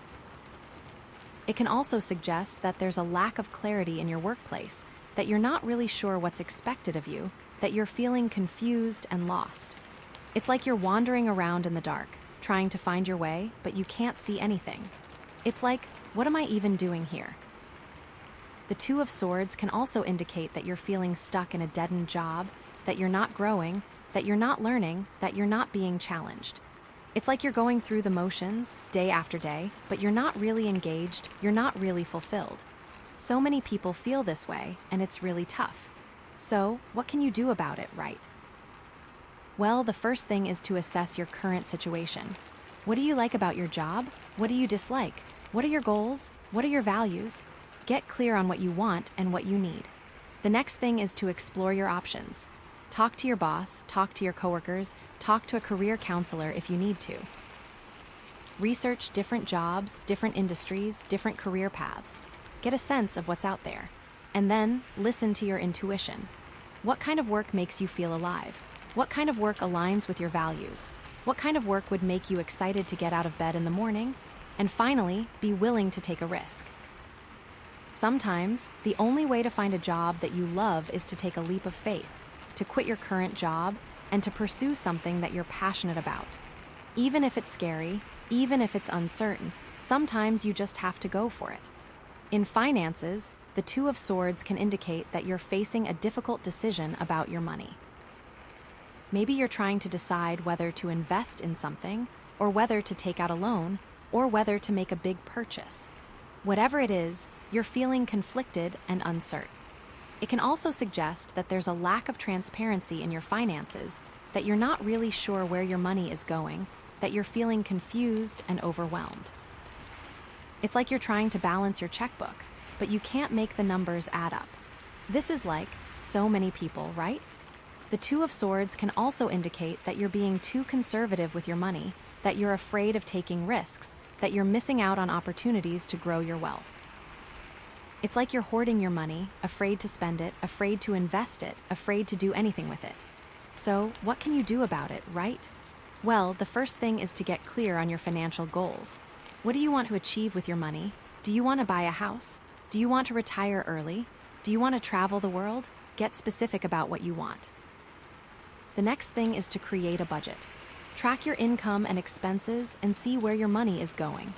Identify areas where you can cut back and areas where you can invest more. Being aware is half the battle, seriously. And then, educate yourself about investing. Read books, take classes, talk to a financial advisor. Learn about different investment options and choose ones that align with your risk tolerance and your financial goals. And finally, be willing to take some risks, but do your research first. Investing always involves some level of risk, but it's also the key to growing your wealth over the long term. Don't be afraid to take calculated risks, but make sure you understand the potential downsides before you invest. Okay, so that's the Two of Swords in a nutshell. But remember, the most important thing is to trust your intuition, to listen to your inner voice, and to make a decision that feels right for you. Don't let anyone pressure you into making a decision that you're not comfortable with. Take your time, gather information, and trust that you'll make the right choice. And remember that aquamarine heart, right? This is the time to really connect with that grounding energy, to find that inner peace and stability amidst all the confusion and uncertainty. The whispers of calm waters are still there, guiding you, supporting you, reminding you that you're safe and loved. And think back to all those other cards we pulled, right? The Moon was about uncovering hidden truths, and the Two of Swords is about deciding what to do with those truths. The Eight of Cups was about walking away from what's no longer serving you, and the Two of Swords is about choosing what to walk towards. Strength was about tapping into your inner power, and the Two of Swords is about using that power to make a decision that's aligned with your highest good. The Sun was about joy and abundance, And the Two of Swords is about choosing a path that will lead you towards more joy and abundance. And the King of Wands was about leadership and vision, and the Two of Swords is about using that leadership and vision to make a decision that will inspire others. And the Queen of Cups is about empathy and intuition, and the Two of Swords is about using that empathy and intuition to guide you towards the right choice. So, friend, you've got all the tools you need to navigate this situation. You've got the wisdom, the strength, the courage, the intuition, and the support. Just trust yourself, trust the process, and trust that everything will work out for the best. And remember, this isn't the end of the story. We still have one more card to pull, and I have a feeling that it's going to offer some final guidance, some final clarity, some final resolution. I am so excited to see what it is. Are you ready? Because I think this is where we find the real answer and make it all make sense. Okay, friend, are you ready for this? Because, oh my gosh, we just pulled the Three of Wands. This is so exciting, because, after all that indecision with the Two of Swords, this feels like finally a breakthrough, you know? Like you're finally seeing the path forward and you're ready to take action. Seriously, this card is all about expansion, opportunity, and taking your vision to the next level. I'm so excited for you. So, the Three of Wands, it's all about, looking ahead, planning for the future, and taking those first steps towards your goals, you know. It's that feeling of, you've got this amazing idea, you've done all the groundwork, and now you're finally ready to launch it out into the world. It's like you're standing on the shore, looking out at the ocean, and you see your ships coming in, full of possibilities. It's like, yes, this is happening, you know. And it's not just about having a vision, it's about actually taking action to make that vision a reality. It's about being bold, being confident, and being willing to take risks. You're not just sitting around waiting for things to happen, you're actively creating your own future. And the thing is, this card often shows a figure standing on a cliff, looking out at the sea, and you can see ships sailing away, right? But here's the kicker. They're not just watching the ships leave, they're waiting for them to return, hopefully laden with treasures or full of exciting, new opportunities. It's not a passive thing. It's active anticipation. Okay, so let's connect this to all the other cards, because that's where things get really juicy, right? So, we started with the Moon, which was all about uncovering hidden truths and facing your fears, and the Three of Wands is okay, you've faced your fears, now it's time to use that knowledge to create a brighter future for yourself. It's like you've shed light on those shadows, and now you can see clearly what you need to do, you know? You're not letting those fears hold you back anymore, you're using them as fuel to propel you forward. It's that moment of okay, I know what I'm capable of, and I'm not afraid to go after it. And then, we had the Eight of Cups, which was all about walking away from what's no longer serving you, and the Three of Wands is okay, you've cleared the path, now it's time to fill it with amazing new opportunities. It's like you've created space in your life by letting go of what wasn't working, and now you're ready to welcome in something even better, you know. You're not looking back, you're focusing on the future, and you're excited about what's to come. You are moving forward, no looking back.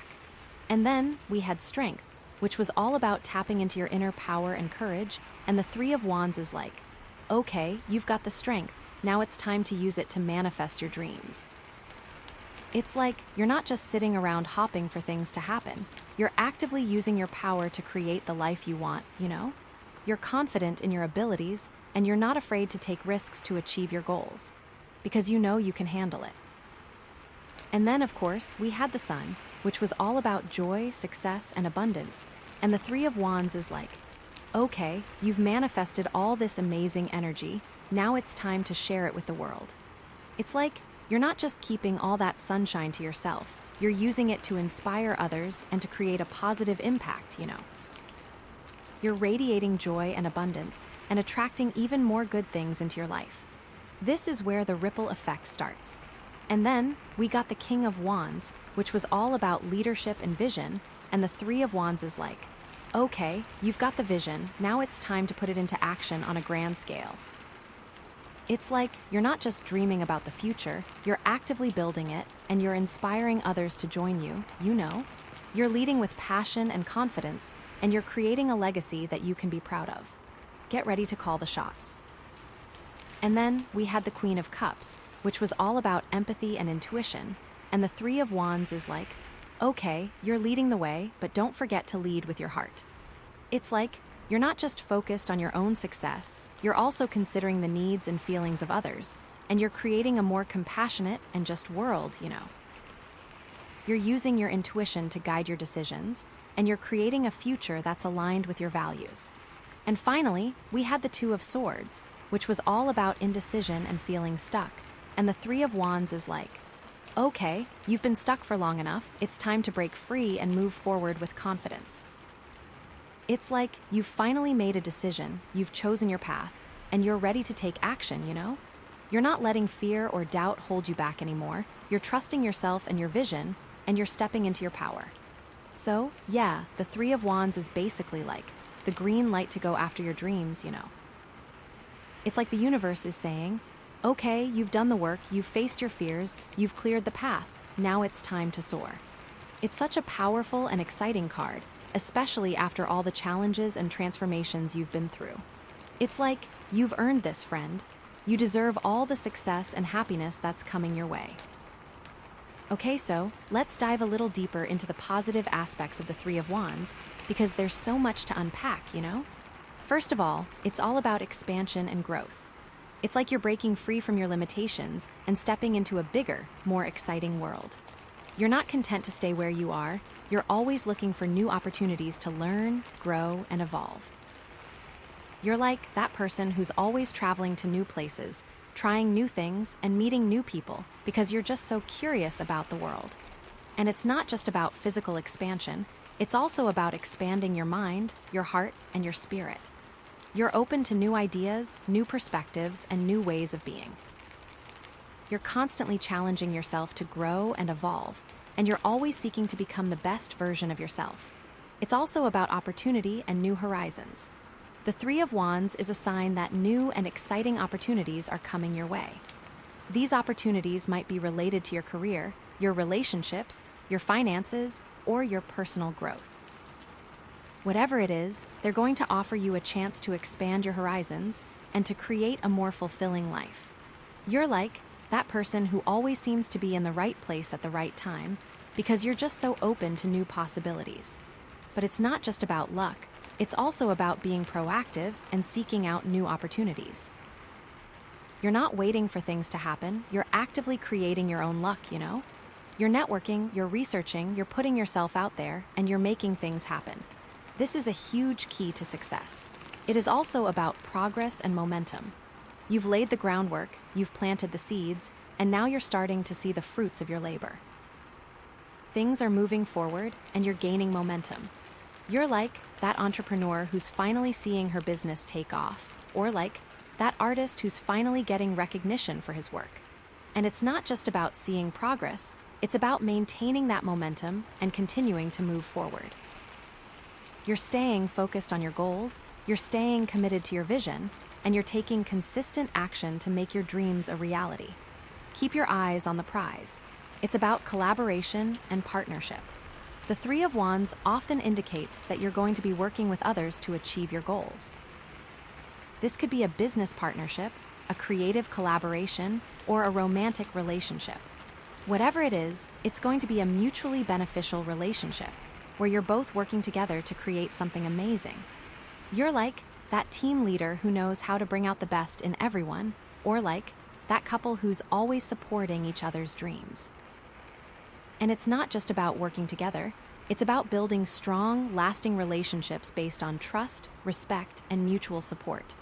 You're valuing the contributions of others, you're celebrating their successes, and you're creating a collaborative environment where everyone can thrive. This is a superpower, seriously. It's about confidence and self-assurance.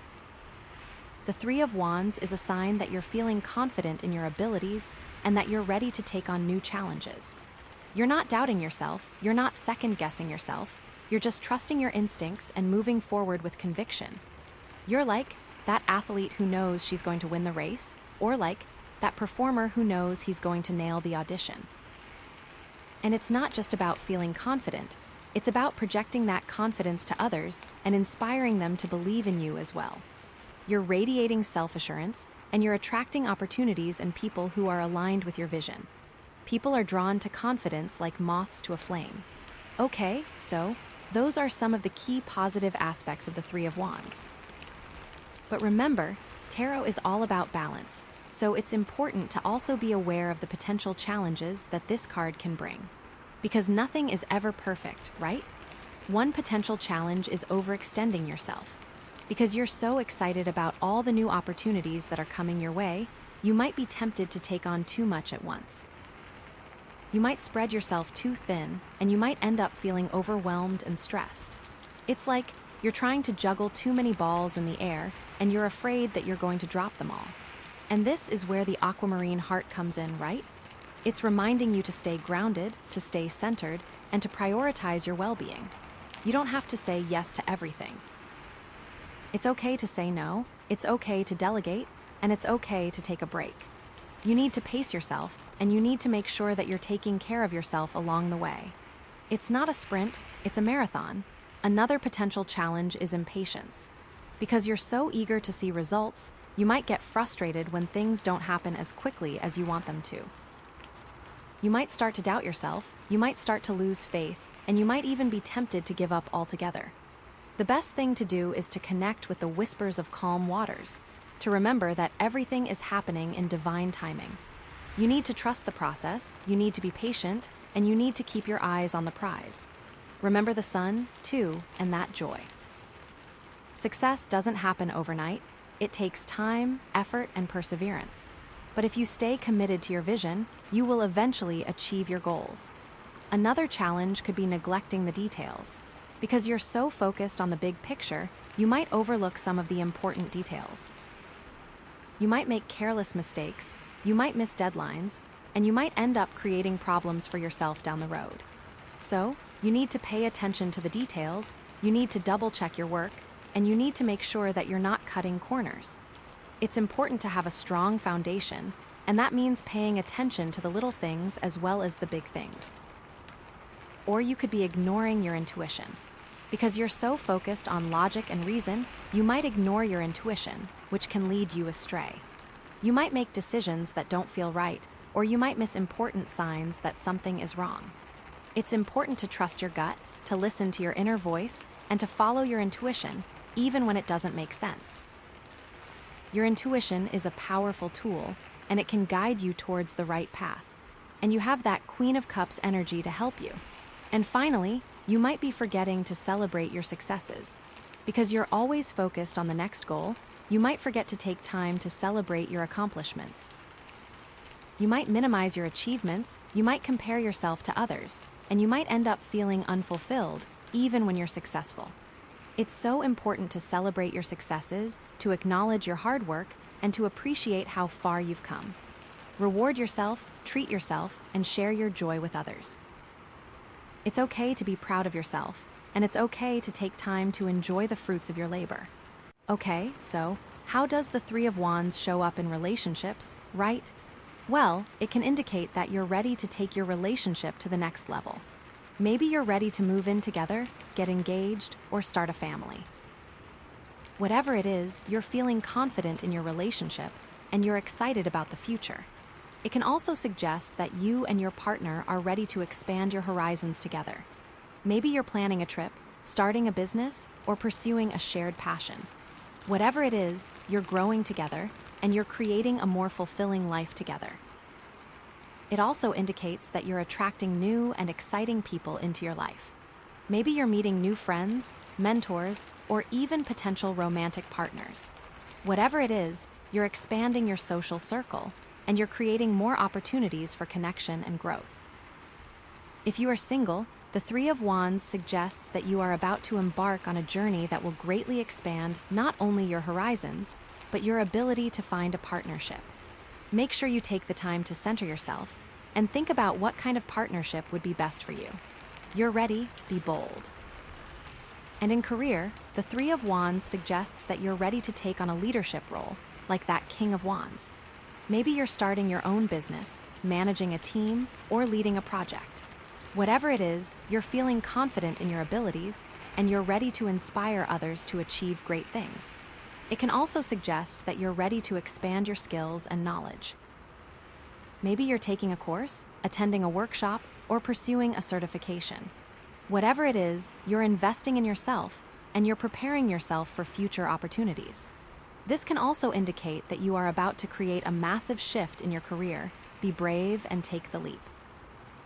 Okay, friend, so to wrap it all up, the Three of Wands is like the ultimate green light to go after your dreams, you know? It's all about expansion, opportunity, progress, collaboration, and confidence. It's a sign that you've done the work, you've faced your fears, you've cleared the path, and now it's time to soar. Remember to stay grounded, trust the process, pay attention to the details, listen to your intuition, and celebrate your successes. It's all about finding that balance and about using your power for good. And that aquamarine heart, it's like your anchor, your reminder that you're safe, you're loved, and you have everything you need to navigate whatever comes your way. And those whispers of calm waters, they're always there, guiding you, supporting you, reminding you to stay true to yourself and to follow your heart. And think back to all those other cards we pulled. They're all part of your journey, they're all contributing to your growth, and they're all leading you towards a brighter future. You have everything you need to succeed, friend. You have the wisdom, the strength, the courage, the intuition, and the support. Just trust yourself, trust your vision, and trust that everything will work out for the best. Because you are amazing, you are powerful, and you are capable of anything you set your mind to. So go out there and create the life of your dreams, okay? Don't be afraid to take risks, don't be afraid to fail, and don't be afraid to shine. The world needs your light, and you have so much to offer. Just believe in yourself and never give up on your dreams. I am so excited to see what you create. And remember, I'm here for you always, cheering you on every step of the way. You got this. All right, so you picked the Garnet Dragon, which is all about awakening, so get ready for things to become very clear, very fast. The Garnet Dragon is really about igniting that inner fire. And this reading, Embers of Passion, it's all about uncovering the desires that are just igniting in their spirit, like that first light of dawn. Okay, so let's dive into the cards you've got here and see what messages are coming through, because I am already feeling the heat. Okay, wow, so the first card we have here is the High Priestess, then we've got the Hermit, and finally Temperance. Okay, High Priestess, Hermit, and Temperance, these cards together. Oh my gosh, this is so exciting, because it feels like we're diving deep into your intuition and your inner wisdom, but also like there's a journey of self-discovery happening. It's like you're not just receiving messages, you are trying to understand them and integrate them. And that Temperance card at the end, that's all about balance and harmony, so it's like we're moving towards a place of peace after this journey, so let's jump in. Okay, the High Priestess. She is all about intuition, mystery, and the subconscious. Like, she's the gatekeeper to the unknown. The High Priestess sees everything, you know, she knows everything, but she doesn't always tell you everything directly. This is one of those cards where you have to really trust your gut feeling, like that little voice inside your head. It is so important right now, you know? So what is she doing here? What does this card mean for you and those embers of passion? Well, first things first, this could be about a person, right? This High Priestess energy could be someone in your life, maybe someone who is very intuitive or mysterious, or someone who holds some kind of secret. Maybe it's someone you look up to, someone who just seems to know things, you know? Or maybe, just maybe, this High Priestess energy, this is you. This is about you stepping into your own power, your own intuition, and really trusting what you know deep down, even if you can't quite explain it logically, you know? It's about accessing that deeper level of knowing.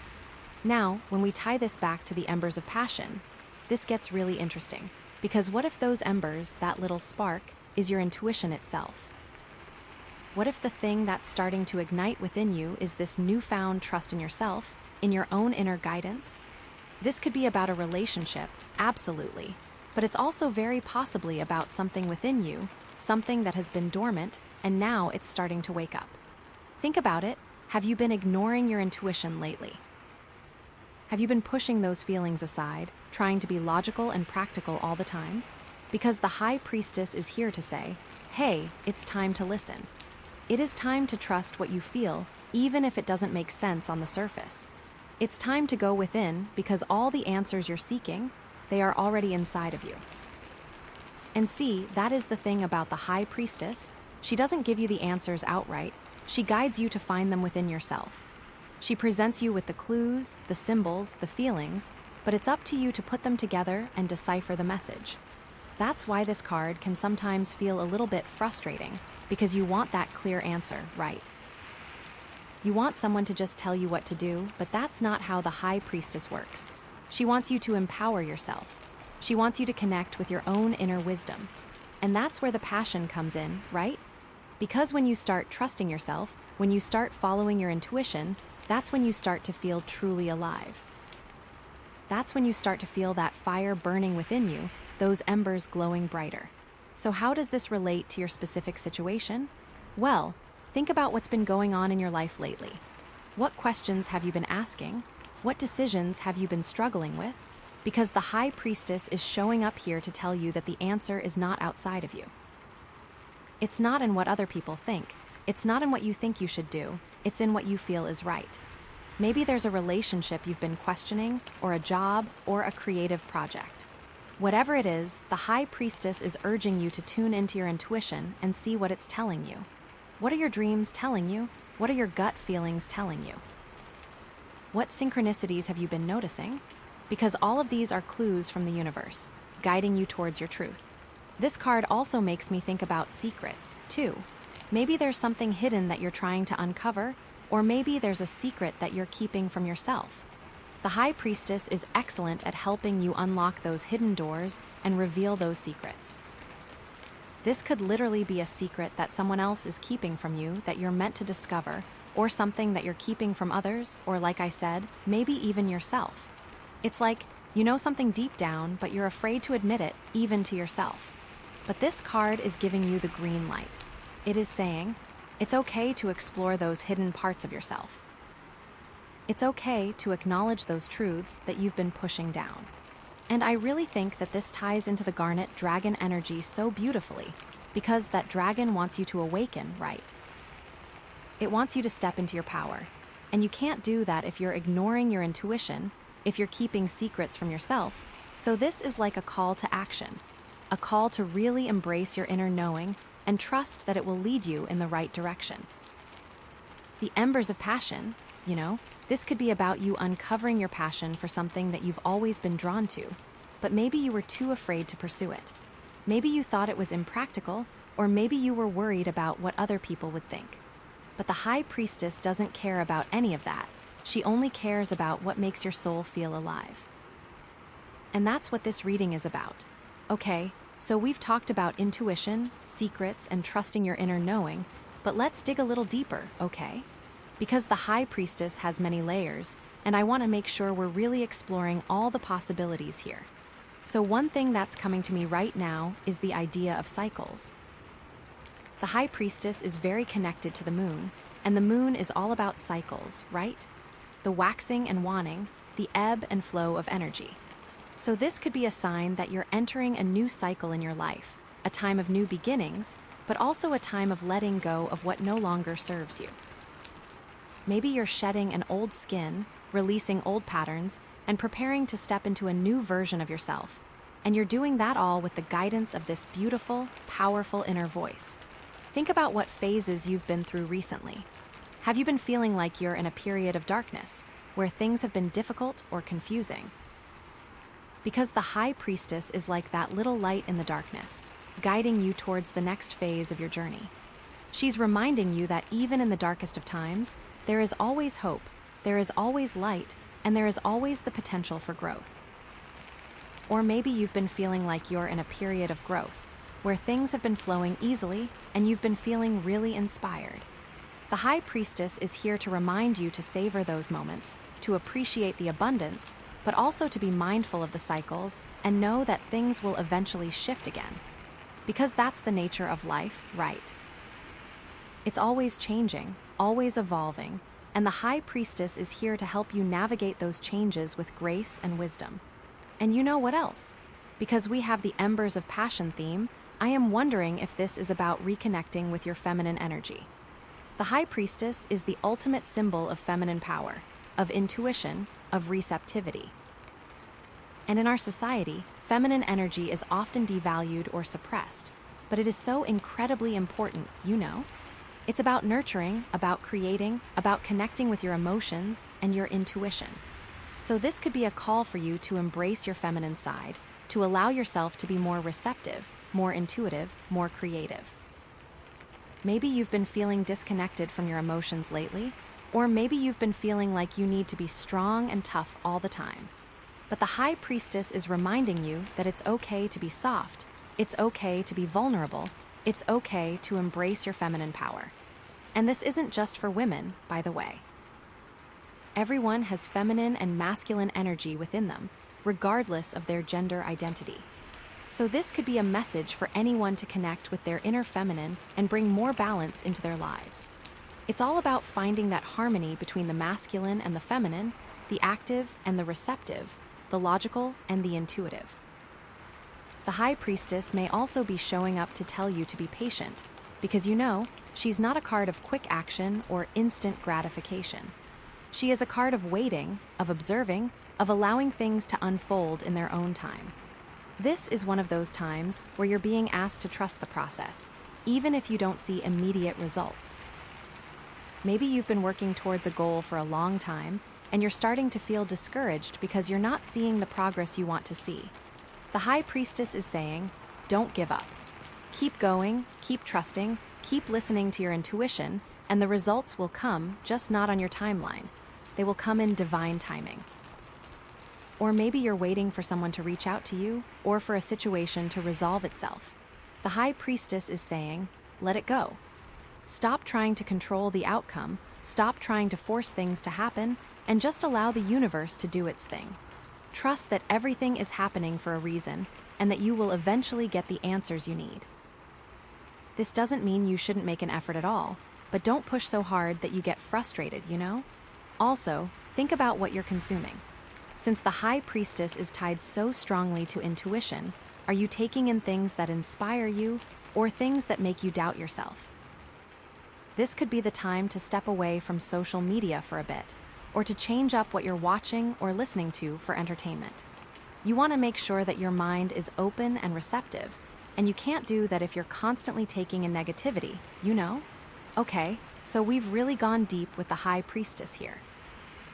We've talked about intuition, secrets, cycles, feminine energy, patience, and trusting the process. I feel like we've really uncovered a lot of wisdom with this card, and I hope it's resonating with you.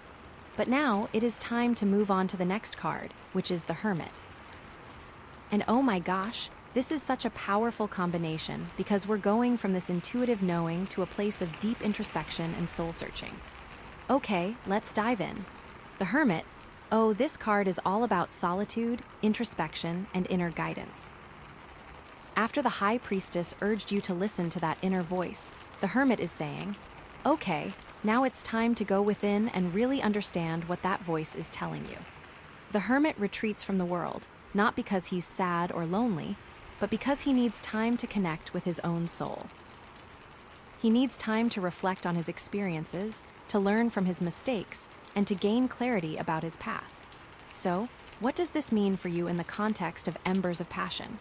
Well, this could be a sign that you need to take some time for yourself, to step away from the hustle and bustle of everyday life and really connect with your own heart. Maybe you've been so busy taking care of everyone else that you've forgotten to take care of yourself, you know? The Hermit is reminding you that you can't pour from an empty cup. You need to recharge your batteries, you need to nurture your soul, and you need to give yourself the space to just be. And again, going back to the Garnet dragon, the Hermit is searching, and the dragon wants you to awaken. These cards are so beautifully aligned. This could also be a sign that you're in a period of soul searching. Maybe you're questioning your purpose in life, or maybe you're trying to figure out what you really want. The Hermit is here to guide you on that journey, to help you find the answers within yourself. He's reminding you that you don't need to look outside of yourself for validation or guidance, because everything you need is already inside of you. But here's the thing about the Hermit, he doesn't just sit around and meditate all day, although he might do that sometimes. He also actively seeks knowledge and wisdom. He reads books, he studies, he contemplates, he explores different philosophies and spiritual practices. But he does all of this in solitude, because he knows that true learning comes from within. So this could be a sign that you need to dedicate some time to learning and growing, to expanding your knowledge and understanding of yourself and the world around you. Maybe there's a subject you've always been interested in, or a skill you've always wanted to learn. The Hermit is encouraging you to pursue those interests, to dive deep into your passions, and to discover new aspects of yourself. And when we tie this back to the embers of passion, it gets really exciting. Because what if this period of solitude and introspection is actually fueling your passion? What if you're using this time to connect with your true desires, to clarify your goals, and to ignite that inner fire? I feel like that is exactly what is happening here. That is so wonderful. Think about it, when you're constantly surrounded by other people and their opinions, it can be really hard to hear your own inner voice. It can be really hard to know what you truly want, because you're always being influenced by external factors. But when you step away from all of that, when you create space for yourself, you can finally tune into your own heart and discover what really makes you tick. This card also makes me think about mentors and guides. The Hermit is often seen as a wise old sage, someone who has a lot of experience and knowledge to share. So this could be a sign that you need to seek out a mentor or a guide who can help you on your journey. This could be someone in your personal life, like a family member or a friend, or it could be someone in your professional life, like a coach or a therapist. The important thing is to find someone who you trust, someone who you respect, and someone who can offer you guidance and support without judgment. And here's the thing, that mentor doesn't necessarily have to be a person. It could be a book, it could be a course, it could be a spiritual practice.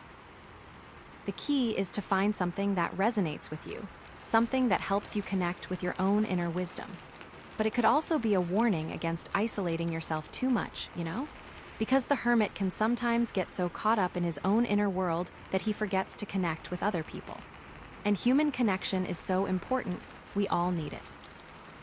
So if you've been feeling like you're isolating yourself too much, this is a reminder to reach out to your loved ones, to spend time with people who make you feel good, and to remember that you're not alone on this journey. Or maybe this is about you being the hermit for someone else. Have people been coming to you for advice lately? Have you been feeling like you're in a position to offer guidance and support to others? This could be a sign that you're stepping into your role as a mentor, as a leader, as someone who can help others find their own inner wisdom. Just be careful not to give too much of yourself away, It's important to set boundaries and to protect your own energy so that you don't get burned out. You can't pour from an empty cup, remember?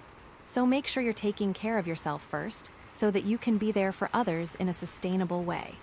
And you know what else I'm seeing here? Because we're talking about embers of passion, this could be about rediscovering a passion that you've lost touch with.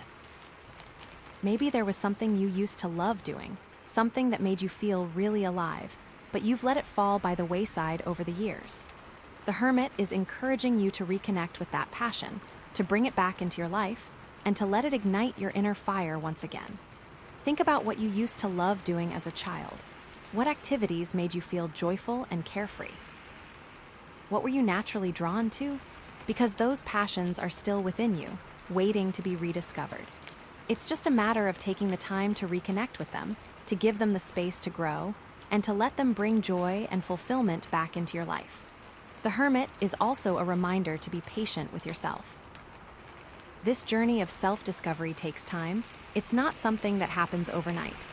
There will be ups and downs, there will be moments of clarity and moments of confusion, but that's all part of the process. Just keep trusting yourself, keep following your intuition, and keep taking small steps forward, and eventually you will reach your destination. Don't get discouraged if you don't see immediate results. Don't compare yourself to others. Just focus on your own journey, on your own growth, and on becoming the best version of yourself that you can be. Because that's what the Hermit is all about. It's about inner transformation. It's about evolving into the person you were always meant to be. I think that the overall message of the Hermit is that wisdom comes from within, and it comes from taking the time to really be with yourself and examine your own inner world. It's a really beautiful and powerful message, especially when we're talking about those embers of passion. You can't really connect with your passions if you don't know yourself, right? Okay, so we've spent a lot of time with the hermit, and I feel like we've really uncovered some deep wisdom here. We've talked about solitude, introspection, soul-searching, mentors, rediscovering passions, and being patient with yourself. I hope this is resonating with you and giving you some clarity about your own journey. And next we have the card of Temperance, which is all about balance and harmony. I think that this card is going to bring everything together in a really beautiful way, because we've had the High Priestess with that intuitive wisdom, the Hermit with that deep introspection, and now we have Temperance to help us integrate all of that into our lives. Let's see what she has to tell us. Temperance, this card is just so beautiful. It's all about balance, harmony, moderation, and finding the middle path. After the intensity of the High Priestess and the introspection of the Hermit, Temperance is like a gentle breeze, calming the waters and bringing everything into equilibrium. It's like, okay, we've explored the depths of our intuition, we've delved into our inner selves. Now it's time to bring all of that back into the real world and find a way to integrate it into our daily lives. So, what does this mean for you in the context of embers of passion? Well, this could be a sign that you're learning how to balance your passions with your responsibilities. Maybe you've been feeling pulled in too many directions lately, trying to juggle work, family, relationships, and personal pursuits. Temperance is reminding you that you don't have to do it all, that you can find a way to create a harmonious blend of all these different aspects of your life. It's about finding that sweet spot, that middle path where you can pursue your passions without sacrificing your responsibilities, and where you can fulfill your responsibilities without sacrificing your passions. It's a delicate dance, but it's possible, and Temperance is here to guide you. And this balance is the key to awakening, tying it back to the Garnet dragon. This could also be a sign that you're learning how to moderate your behavior and your emotions. Maybe you've been struggling with impulsivity, or maybe you've been prone to extremes, either too much or too little. Temperance is encouraging you to find a more balanced approach, to avoid excess, and to cultivate self-control. It's about finding that middle ground where you can express yourself authentically without going overboard, and where you can restrain yourself when necessary without suppressing your true feelings. Think about your relationships. Are you giving too much or too little? Are you being too clingy or too distant? Temperance is encouraging you to find a more balanced approach, to cultivate healthy boundaries, and to create relationships that are based on mutual respect and understanding. Or think about your work habits. Are you working too hard or not hard enough? Are you burning the candle at both ends, or are you procrastinating and avoiding your responsibilities? Temperance is encouraging you to find a more balanced approach, to create a sustainable work ethic, and to find joy and fulfillment in your career.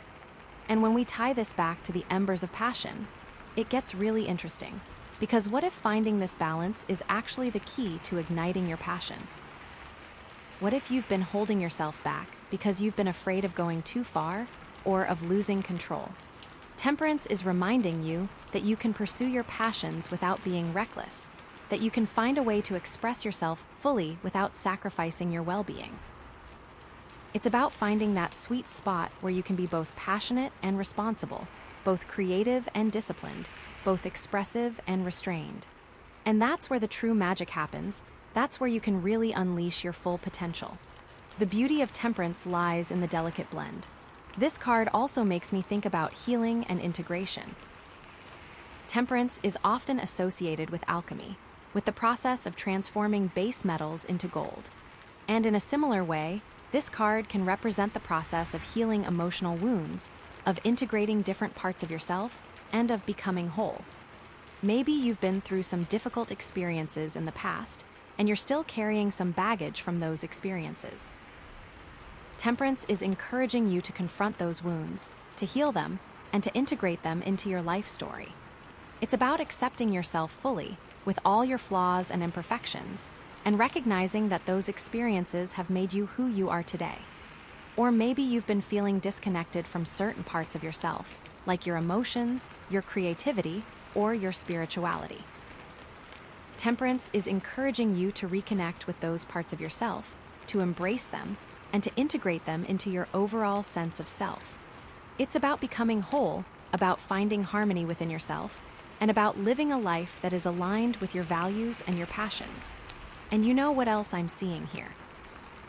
Because we're talking about embers of passion, this could be about finding a balance between your masculine and feminine energies. We talked about feminine energy earlier with the High Priestess, and temperance is also about that balance. It's about finding that harmony between your active and receptive sides, your logical and intuitive sides, your assertive and compassionate sides. Maybe you've been leaning too heavily in one direction, either too masculine or too feminine, and you're feeling out of balance. Temperance is encouraging you to find a more integrated approach, to embrace both your masculine and feminine qualities, and to create a life that is both fulfilling and harmonious. This doesn't mean that you have to be perfectly balanced all the time. That's not realistic. But it does mean that you should be aware of your tendencies, and that you should make an effort to cultivate the qualities that you're lacking. If you're too assertive, try to be more compassionate. If you're too passive, try to be more assertive. It's all about finding that sweet spot, that middle path where you can express yourself authentically without sacrificing your well-being or the well-being of others. Temperance can also be a sign that you need to be more patient and understanding with yourself and with others. This card is all about compassion, about recognizing that everyone is on their own journey and that everyone makes mistakes. It's about forgiving yourself and forgiving others, about letting go of resentment and anger, and about cultivating a sense of empathy and understanding. Maybe you've been holding on to some grudges lately, or maybe you've been judging yourself too harshly. Temperance is encouraging you to let go of those negative emotions, to forgive yourself and others, and to move forward with a more open heart. It's about recognizing that we're all human, that we all make mistakes, and that we all deserve compassion and understanding. Temperance is also a reminder to be mindful of your words and your actions. This card is about communication, about expressing yourself clearly and respectfully, and about avoiding gossip and negativity. It's about choosing your words carefully, about being aware of the impact that your words can have on others, and about using your voice to uplift and inspire. Maybe you've been engaging in some negative self-talk lately, or maybe you've been gossiping about others behind their backs. Temperance is encouraging you to break those habits, to cultivate a more positive and supportive inner dialogue, and to use your words to build bridges instead of walls. Ultimately, temperance is about finding harmony and balance in all areas of your life, from your relationships to your work to your personal pursuits. It's about integrating all the different parts of yourself into a cohesive whole, and about living a life that is aligned with your values and your passions. And it's saying that the path to finding your embers of passion lies in finding that perfect personal balance. Okay, so we've really explored the depths of temperance here, and I feel like we've uncovered some really valuable insights. We've talked about balance, harmony, moderation, healing, integration, masculine and feminine energies, patience, understanding, and mindful communication. I hope this is resonating with you and giving you a sense of peace and clarity. So wow, these three cards together, the High Priestess, the Hermit, and Temperance, it's like we've gone on a real journey of self-discovery here. We started with that intuitive spark, then we delved deep into our inner selves, and finally we emerged with a sense of balance and harmony. This is such a powerful combination, and I feel like it's really setting the stage for some amazing things to come. And with the Garnet Dragon's energy of awakening fueling it all, it's like you're on the verge of a major transformation. I am so excited to see what the next cards have to say and how they will build upon this foundation. Are you ready to keep going? Okay. So next we have the Fool. Oh my gosh, this is so exciting. After all that deep introspection and finding balance, we have the Fool. This is like the universe saying, okay, you're ready, time to jump. Oh my gosh, okay, where do I even start with the Fool? This card is all about new beginnings, innocence, spontaneity, adventure, and taking a leap of faith. It's like you've been preparing, you've been learning, you've been growing, and now it's time to put all of that into action, to step out into the unknown with an open heart and a sense of wonder. It's like ditching all the rules and just going for it. The Fool is often depicted as a young person, sometimes a child, setting off on a journey with nothing but a knapsack and a puppy. He's carefree, optimistic, and totally oblivious to the dangers that might lie ahead. He's not being ignorant, he is choosing not to be concerned with all the possible negative outcomes. He's just trusting that everything will work out, that the universe will support him, and that he'll learn and grow along the way. And that puppy is like his intuition, nipping at his heels, guiding him forward. It's all about faith, like pure, unadulterated faith. This card is all about potential, like unlimited potential. It's about embracing the unknown, about saying yes to new experiences, and about trusting your instincts. It's like you're standing at the edge of a cliff and you don't know what's on the other side, but you feel this irresistible urge to jump. And the Fool says, go for it. What have you got to lose? I love this card. I really, really do. But here's the thing about the Fool, it's not always rainbows and unicorns, you know? Because this card can also represent naivete, recklessness, and a lack of planning. It's like you're so caught up in the excitement of the moment that you don't think about the consequences of your actions. You just leap without looking, and you end up stumbling or falling flat on your face. Because that can happen, too. That's part of the journey. So, it's really important to be mindful of that shadow side of the Fool to make sure that you're not being too impulsive or irresponsible. It's okay to take risks, but you also need to be aware of the potential dangers and to have some kind of a backup plan, just in case things don't go as expected, you know? You don't want to be totally reckless, but not afraid either. It's about finding that balance between faith and caution, between spontaneity and planning, and between innocence and wisdom. Because the Fool isn't really a fool, he's just someone who's willing to take a chance, to step outside of his comfort zone, and to trust that everything will be okay. And that's a really powerful thing, you know? That's a really inspiring thing. The key is to learn from your mistakes, to grow from your experiences, and to keep moving forward with an open heart and a sense of wonder. Because that's what the Fool is all about. It's about the journey, not the destination. It's about embracing the unknown, about trusting yourself, and about having faith in the universe. Okay, so that's the Fool in a nutshell. New beginnings, adventure, faith, recklessness. It's all in there. But how does this relate to those embers of passion that we're exploring? Oh my gosh, this is where it gets really juicy. So, think about it. What if those embers, that little spark of passion, is actually a call to adventure?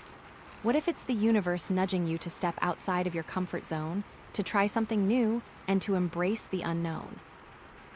What if it's telling you that you're ready to take a leap of faith, to pursue your dreams, and to live a life that is aligned with your true passions?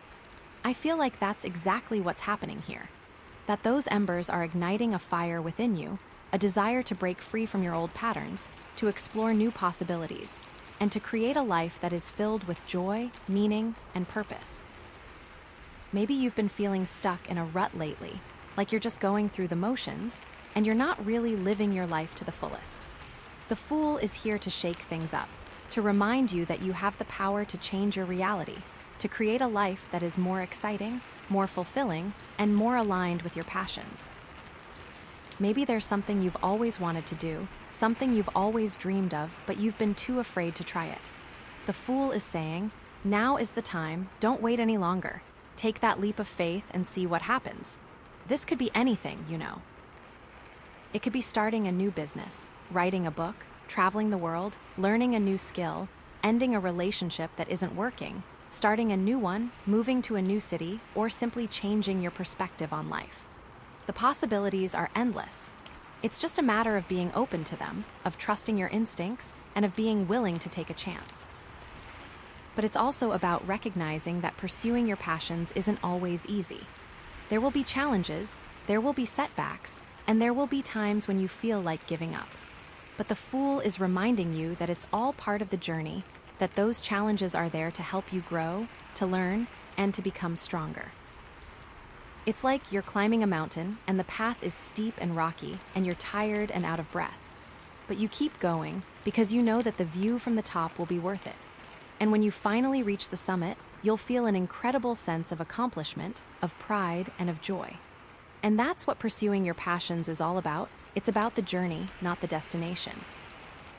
It's about the growth, the learning, and the transformation that happens along the way. Okay, so we've connected the Fool to the embers of passion theme. It's about taking a leap of faith, pursuing your dreams, and embracing the unknown. But how does this relate to the previous cards, to the High Priestess, the Hermit, and Temperance? Oh my gosh, this is where it gets really interesting. I think that the previous cards were all about preparing you for this moment, for this new beginning. They were about helping you to connect with your intuition, to explore your inner self, and to find balance in your life so that you could be ready to take that leap of faith with confidence and clarity. Let's start with the High Priestess. The High Priestess, she's all about intuition, mystery, and the subconscious. So, how does that connect with the Fool? Well, I think the High Priestess is like the Fool's inner guide, the voice that whispers in his ear and tells him which way to go. It's like the Fool is standing at the crossroads, and he doesn't know which path to choose. But the High Priestess is there, shining a light on the right path, the path that is aligned with his soul's purpose. She's not telling him exactly what to do, she's not giving him all the answers, but she's giving him clues, she's giving him insights, and she's helping him to trust his own intuition. And that's so important, because the Fool is all about trusting your instincts, about following your heart, and about believing in yourself. The High Priestess is also about secrets, about hidden knowledge, and about unlocking the mysteries of the universe. So, maybe the Fool is being guided towards something that is hidden, something that he doesn't fully understand yet.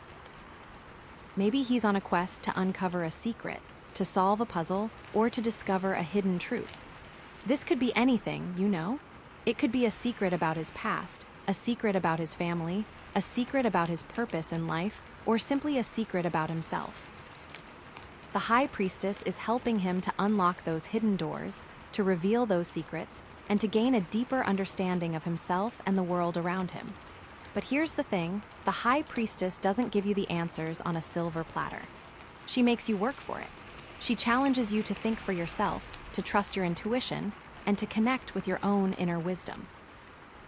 And that's exactly what the Fool needs, because he can't rely on anyone else to guide him on his journey. He has to trust himself, he has to believe in himself, and he has to be willing to take risks. It's like the High Priestess is saying, I can show you the way, but you have to walk the path yourself. I can give you the tools, but you have to build the house yourself. I can give you the map, but you have to find the treasure yourself.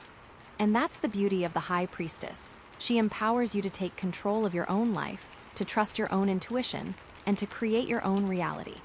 So, the Fool, with the High Priestess as his guide, is ready to embark on this new adventure with confidence, clarity, and a deep sense of trust in himself and the universe. But what happens if the Fool ignores the High Priestess? What happens if he doesn't listen to his intuition, if he doesn't trust his instincts, and if he doesn't connect with his own inner wisdom? Well, that's when things can get a little dicey.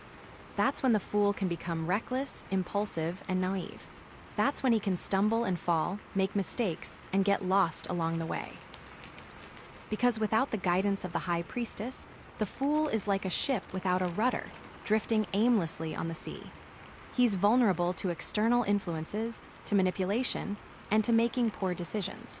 He may not realize the green flags or red flags that are there for him. So, it's really important for the Fool to stay connected to his intuition, to listen to his inner voice, and to trust that he's being guided in the right direction. And that's where the Garnet Dragon energy comes in, that awakening. It's about igniting that inner fire, that passion, that intuition, and using it to guide you on your journey. Because when you're connected to that energy, you're unstoppable, you're fearless, you're confident, and you're ready to take on anything that comes your way. You are awake, aware, and in alignment.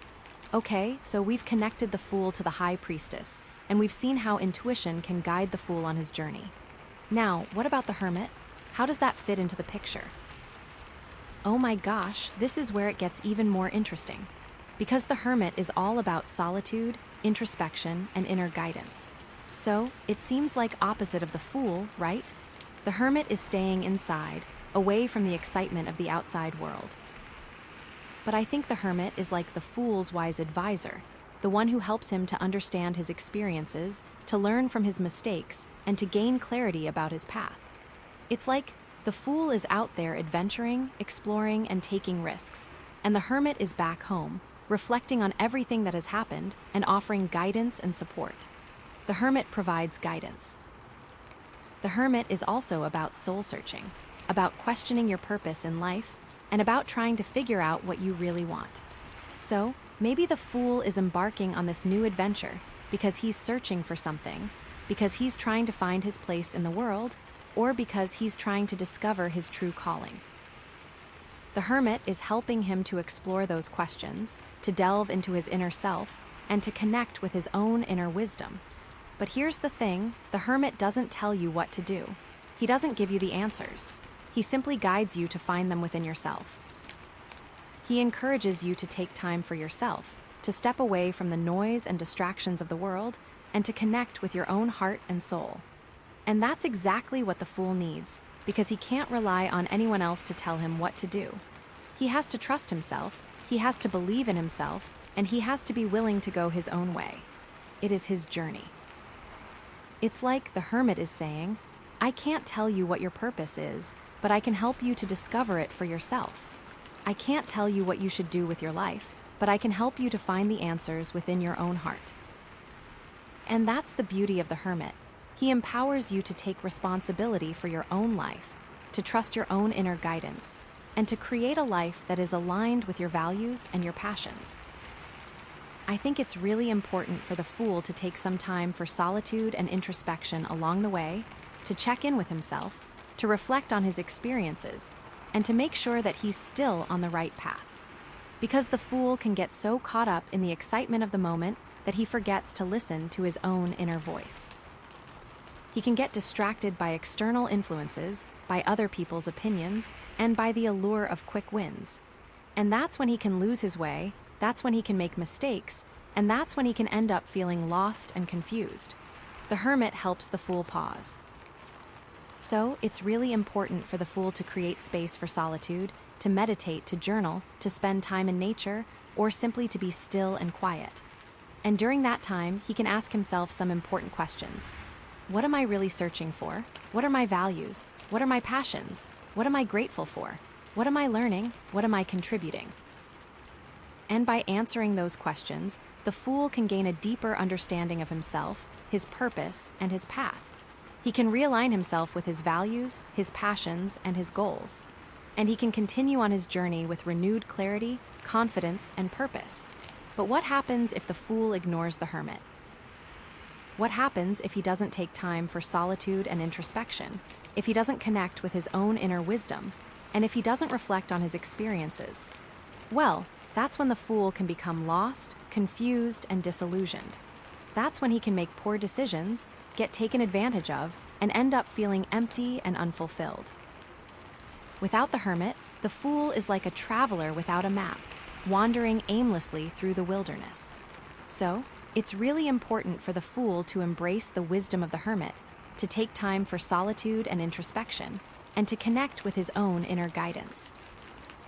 And by doing so, he can stay on the right path, he can avoid making costly mistakes, and he can create a life that is filled with meaning, purpose, and joy. Now, let's talk about temperance. We are cooking with gas. Temperance is all about balance, harmony, and moderation. So, how does that connect with the fool? Well, I think temperance is like the fool's anchor, the one that keeps him grounded and prevents him from flying too high or falling too low. The fool is all about excitement and new experiences, so they need that grounding influence from temperance. It's like the fool is out there taking risks, exploring new possibilities and pushing his boundaries, and temperance is there, reminding him to stay balanced, to be mindful of his limits, and to avoid excess. Balance is important for the fool. Temperance is also about healing, integration, and finding the middle path. So, maybe the fool is embarking on this new adventure because he's trying to heal from something, because he's trying to integrate different parts of himself, or because he's trying to find a more balanced way of living. Temperance is helping him to navigate those challenges, to find the middle path, and to create a life that is both fulfilling and harmonious. But here's the thing, temperance doesn't stifle the fool's spirit. It doesn't try to hold him back or prevent him from taking risks. It simply encourages him to be mindful, to be balanced, and to be responsible. Temperance provides perspective. It's like Temperance is saying, I'm not going to tell you not to jump, but I am going to remind you to look before you leap.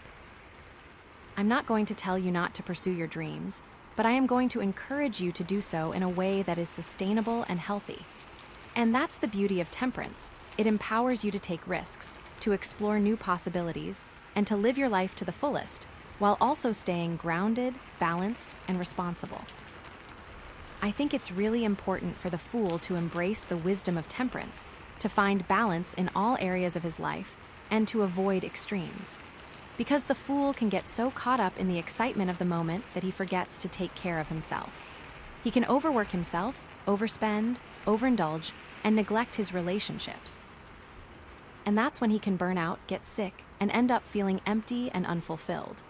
The Fool can get carried away, so temperance is really valuable here. So, it's really important for the Fool to create healthy habits, to set boundaries, to prioritize self-care, and to find a balance between work and play, between activity and rest, and between giving and receiving. And by doing so, he can sustain his energy, his enthusiasm, and his passion over the long term. But what happens if the Fool ignores temperance? What happens if he doesn't find balance in his life, if he doesn't take care of himself, and if he doesn't avoid extremes? Well, that's when the Fool can become unstable, erratic, and self-destructive. That's when he can make poor decisions, damage his relationships, and end up feeling lost, confused, and alone. So, it's really important for the Fool to embrace the wisdom of temperance, to find balance in all areas of his life, and to avoid extremes. And by doing so, he can create a life that is both exciting and fulfilling, both adventurous and grounded, and both passionate and harmonious. It is really the perfect recipe to live a full and exciting life. So wow, with the High Priestess guiding his intuition, the Hermit offering inner wisdom, and Temperance providing balance, the Fool is ready to take on the world. But here's the thing. The Fool's journey is just beginning, and there are still so many challenges and surprises that lie ahead. Will he stay true to himself? Will he make the right choices? Will he find what he's searching for? Oh my gosh, I can't wait to see what happens next. Are you ready for the next card? Because I have a feeling it's going to be a wild ride. Okay, so we've got the Fool, we have got to dive in. Oh my gosh. After all of that serious soul-searching and balancing and listening to your intuition, we get the Fool. I love this. It is like the universe is basically screaming, go for it. Like all the work you've put in, now it's time to see what you have awakened in yourself. It is time to use it, like all of it. Okay, so where do I even start? I mean, this card, the Fool, is like New Beginnings Central. But also innocence and spontaneity, adventure, and just straight up taking a leap of faith. It is like you have been, prepping, you have been learning a lot about yourself and growing, and now it is time to just put it all into action. It's like stepping out into the great unknown with a totally open heart and this huge sense of wonder. Just ditching all the stupid rules and going all in. So the Fool is, usually shown as this young person, or like a child, right? Setting off on a journey with, basically nothing but a knapsack and, a cute little puppy. They're carefree, they're super optimistic, and, totally don't even see all the possible dangers that could be out there, They're not trying to be, ignorant or anything. They're just, choosing to not worry about all the crummy, negative possible outcomes. They're trusting that, everything is gonna work out, The universe is gonna have their back, and they're gonna learn and grow as they go. And that puppy is their intuition, nipping at their heels, kind of guiding them forward. It's all about faith. Pure, unadulterated faith, It's just a beautiful thing. This card is just bursting with potential, unlimited potential. It's about, really embracing the unknown, saying a big yes to, all those new experiences, and really just trusting your gut. It's like you're standing at the edge of some cliff, and you're like, uh-oh, what's even on the other side, right? But you can't help but feel this super irresistible urge to just jump, you just know you have to. And the Fool is like, dude, go for it. What do you have to lose? I seriously love this card so much. I really, really do. But okay, here's the real talk about the Fool, okay? It's not like always just sunshine and lollipops, you know? This card can also be about like being a little naive, acting really reckless, and straight up not planning. It's like you're so hyped up in the moment that you don't even, like, think about what could happen, you know, the consequences. You just leap without even looking and you end up like tripping or like falling flat on your face. And like that can totally happen too. That's part of the whole journey.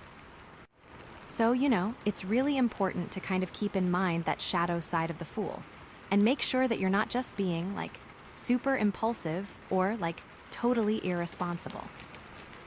It's totally okay to take risks, totally encouraged even, but you gotta like know what the possible dangers are and have like some kind of like a plan B just in case things don't go the way you think, you know? You don't want to be like totally out there reckless, but you don't want to be afraid either. It's about finding that like perfect balance between having faith and being cautious, between being spontaneous and like actually planning, and between being innocent and like a little bit wise, you know? Because like the Fool isn't really a fool deep down.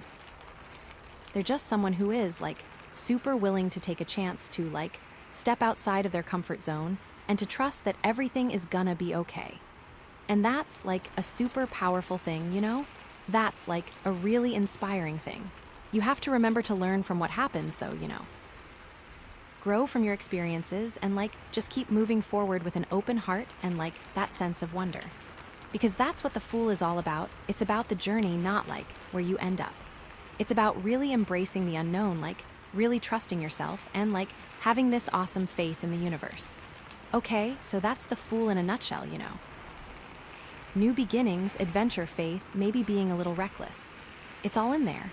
But like, how does this all connect to those embers of passion we're exploring? Oh my gosh, this is when it all gets so good. So like, think about it. What if those embers, that little, tiny spark of passion, is like actually a call to adventure? What if it's like the universe just like nudging you to step outside of what you know, to try something totally brand new, and to really embrace that big, giant unknown?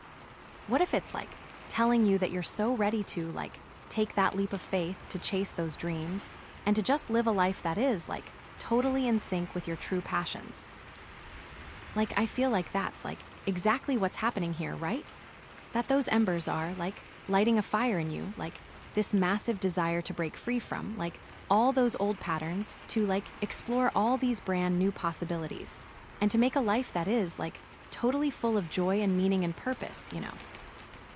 Maybe you've been feeling kind of stuck lately, like you're just going through the motions and you're not really like living life to the absolute fullest. The Fool is here to like shake things up, to like remind you that you have the power to like totally change your reality, to make a life that is like way more exciting, way more fulfilling, and like way more aligned with everything that you're passionate about. Like maybe there's something you've always wanted to do, like always dreamed of, but you've just been like too scared to try it, you know? The Fool is like totally yelling, now is the time, don't wait anymore, take that leap and see what happens. This could be like literally anything, you know. Starting some new business, writing that book you have rolling around in your head, traveling the world, getting into a new skill, ending that relationship that isn't, you know, doing it for you, starting a new relationship, moving to a totally new city, or just changing your perspective on everything. Like, the possibilities are like totally endless. It's just a matter of being open to it, you know? Trusting your instincts and just being willing to take a chance. But, you know, it's also about seeing that going after your passions isn't always easy.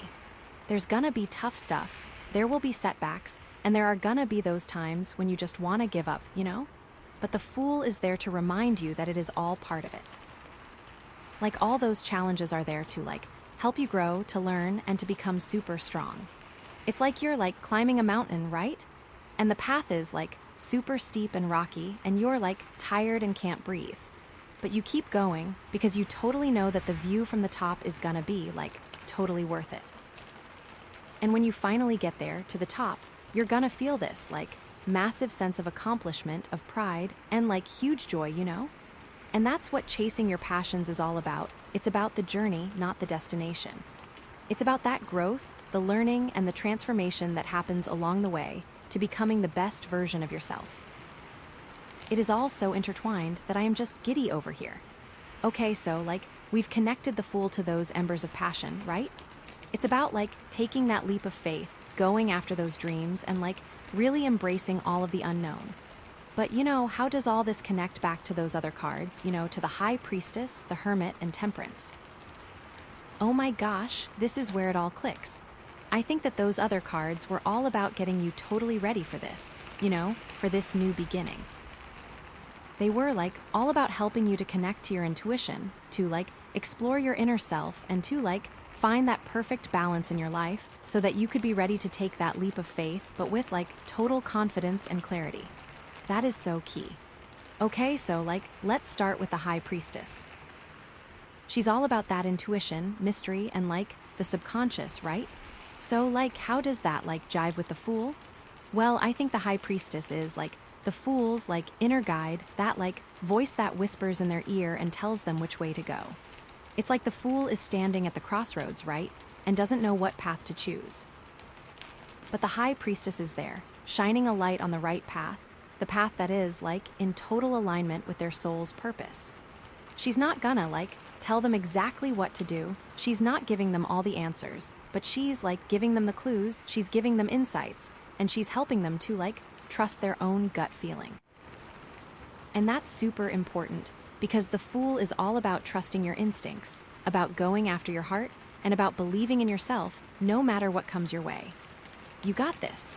The High Priestess is also about secrets, totally hidden knowledge, and about, unlocking all the mysteries of the universe, right? So, maybe the Fool is being guided towards something that's, hidden, something that they don't even fully get yet. Maybe they're, on a quest to uncover some secret, to, solve a big puzzle, or to just find a totally hidden truth. This could be, anything, a secret about their past, a secret about their family, a secret about what they should be doing, or just a secret about themselves. The High Priestess is helping them to, unlock those hidden doors, to, reveal the secrets, and to get a deeper understanding of themselves and what the world is all about. But here's the catch. The High Priestess doesn't just, hand you the answers on some shiny platter. She makes you, work for it, She challenges you to, think for yourself, to trust your intuition, and to connect with your own inner wisdom. And that's exactly what the Fool needs, because they can't just rely on other people to tell them how to go on this journey. They have to believe in themselves, trust themselves, and be ready to take risks. It's like the High Priestess is totally saying, I can show you the path, but you have to walk it yourself. I can give you the tools, but you have to build it yourself. I can totally give you the map, but you have to find the treasure yourself. And that's what's so awesome about the High Priestess. She empowers you to be in control of everything, to trust your own intuition, and to, make your own reality. I love that just so much. So the Fool, with the High Priestess totally guiding them, is super ready to, start this new adventure with, all the confidence, all the clarity, and just this deep sense of trust in themselves and, the entire universe. It's just so exciting. But, what if the Fool doesn't listen to the High Priestess, though? What if they don't trust their own gut, listen to their instincts, and connect with that wisdom? Well, that's when things can get super dicey, That's when the Fool can get all reckless, all impulsive, and just totally naive. That's when they can, trip and fall, make mistakes, and just get super lost along the way. Because, without the High Priestess guiding them, the Fool is like a ship with no rudders, just, drifting aimlessly on the sea. They're super vulnerable to being influenced, to, being used, and to making really bad calls. So, it's really important for the Fool to keep in touch with that intuition, to listen to their inner voice, and to really trust that they're being guided in the right direction. And that is where the Garnet Dragon comes in, that awesome awakening. It's about lighting that fire, that passion, that intuition, and using it to guide you on your journey. Because when you are connected to that, you're unstoppable, you're fearless, you're confident, and you are ready to take on anything that comes your way. You are so awake, so aware, and so in alignment that it is just amazing. So what is holding you back? Okay, so we just connected the Fool to the High Priestess, and we've seen how intuition can help the Fool on their journey. Now, what about the hermit? How does that one fit into the picture? Oh my gosh, I think this is, where it gets super interesting. Because, the hermit is all about being alone, looking inward, and that inner guidance. So, it seems so different than the fool, right? All the way in, away from the outside world. But I think the hermit is, the fool's super wise advisor, the one that, helps them to get what has happened, to learn from their mistakes, and to have clarity about their path. It's like the fool is out there having an adventure, learning, and taking risks, and the hermit is there to think about everything that's going on and help out. The hermit provides that awesome guidance. The hermit is also about really going in deep, questioning what you should even be doing and really trying to get what you really want. So, maybe the fool is, going on this new adventure because they're looking for something, because they're trying to see where they even fit, or if they can just find what they should be doing. The hermit is helping them to, really explore all those questions, to, really go into their inner self, and to connect with that awesome wisdom that's just sitting there. But the hermit doesn't tell you what to do. They don't give you the answers. They just help you to find it within yourself. They want you to take some time for yourself to, step away from all the noise and to just be with yourself. The hermit helps the fool to pause. It's really important for the fool to take that time, to check in with themselves, to think about what's happened, and to make sure that they're still going where they want to. Because the fool can get so lost in all the awesome stuff that they forget to listen to what they think. They can get distracted by what others think and just the idea of getting a win quick. So, it's really important for the fool to make time to be alone, to, meditate, to write, to just be in nature, or just be quiet and still. And when they do that, they can ask themselves what they really want. And by answering, the fool can understand himself better and his path. They can just realign with what they're doing and what they want. And what if the fool just doesn't listen to the hermit? What if they don't take time for all that? Well, that's when the fool can just become confused, lost, and disappointed. That's when they make bad choices and just end up feeling totally empty. I think it's really important for the fool to embrace that awesome wisdom of the hermit. By doing that, they can stay where they want to be, and they can make a life that is just filled with awesome meaning and joy. So, really, this journey is a good one. Now, what about temperance? We are really cooking now. Temperance is all about being balanced and in harmony, So what does that have to do with the fool? Well, I think temperance is the fool's anchor, the one that keeps them on the ground and not falling too low. The fool is all about excitement and new things, so they need that influence from temperance to balance them out. It's like the fool is out there taking chances and exploring, and temperance is reminding them to stay grounded and not go too far. Maybe the fool is going on this because they're trying to heal from something or find a more balanced way of doing things. Temperance helps them find that path. It helps them navigate. But temperance doesn't stop the fool. It just wants them to be responsible and aware. It's like temperance is saying, I'm not going to tell you to not jump, but you have to look first. I'm not going to tell you to not chase those dreams, but do it in a healthy way. And that's the beauty of temperance. It lets you take risks and explore, while also being mindful of your own self. The fool needs to find that sweet spot in their life. So, it's good for the fool to have habits, to set boundaries, to put themselves first, and to balance everything. And what if the fool doesn't do that? What if they don't take care of themselves? Well, that's when the fool can be unstable.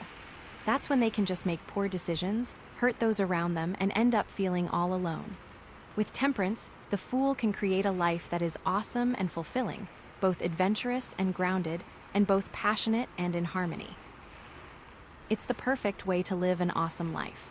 Wow, with the high priestess helping their intuition, the hermit helping their inner wisdom, and temperance bringing the balance, the fool is so ready to take on everything. But the journey is just starting, and there are challenges and things to come. Will they do the right thing? Will they stay true?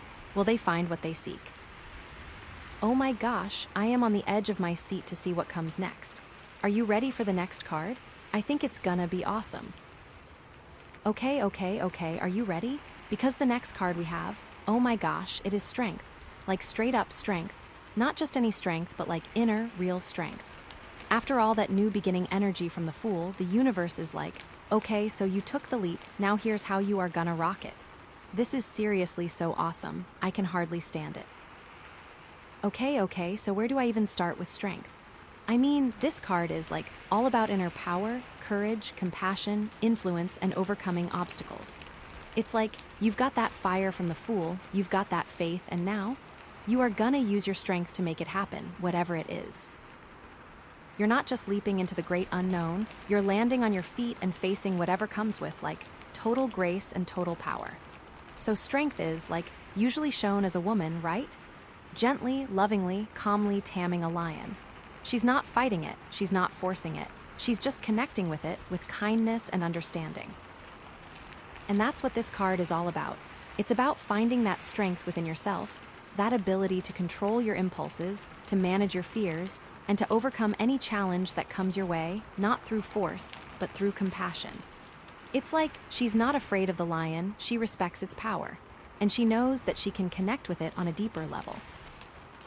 There's usually also, like, the infinity symbol floating over her head, which is like endless energy, endless possibilities. Like, this card is bursting with potential, just like the Fool, but this is like sustained potential. It's like you have everything you need inside of you to handle anything. You just need to tap into it, to believe in it, and to use it with wisdom and with love. It's about embracing your inner beast, about accepting all parts of yourself, even the parts that you're afraid of, and about transforming those parts into sources of strength. But okay, here's the real talk about strength, okay? It's not just about being strong, it's about knowing how to be strong, when to be strong, and like, why to be strong.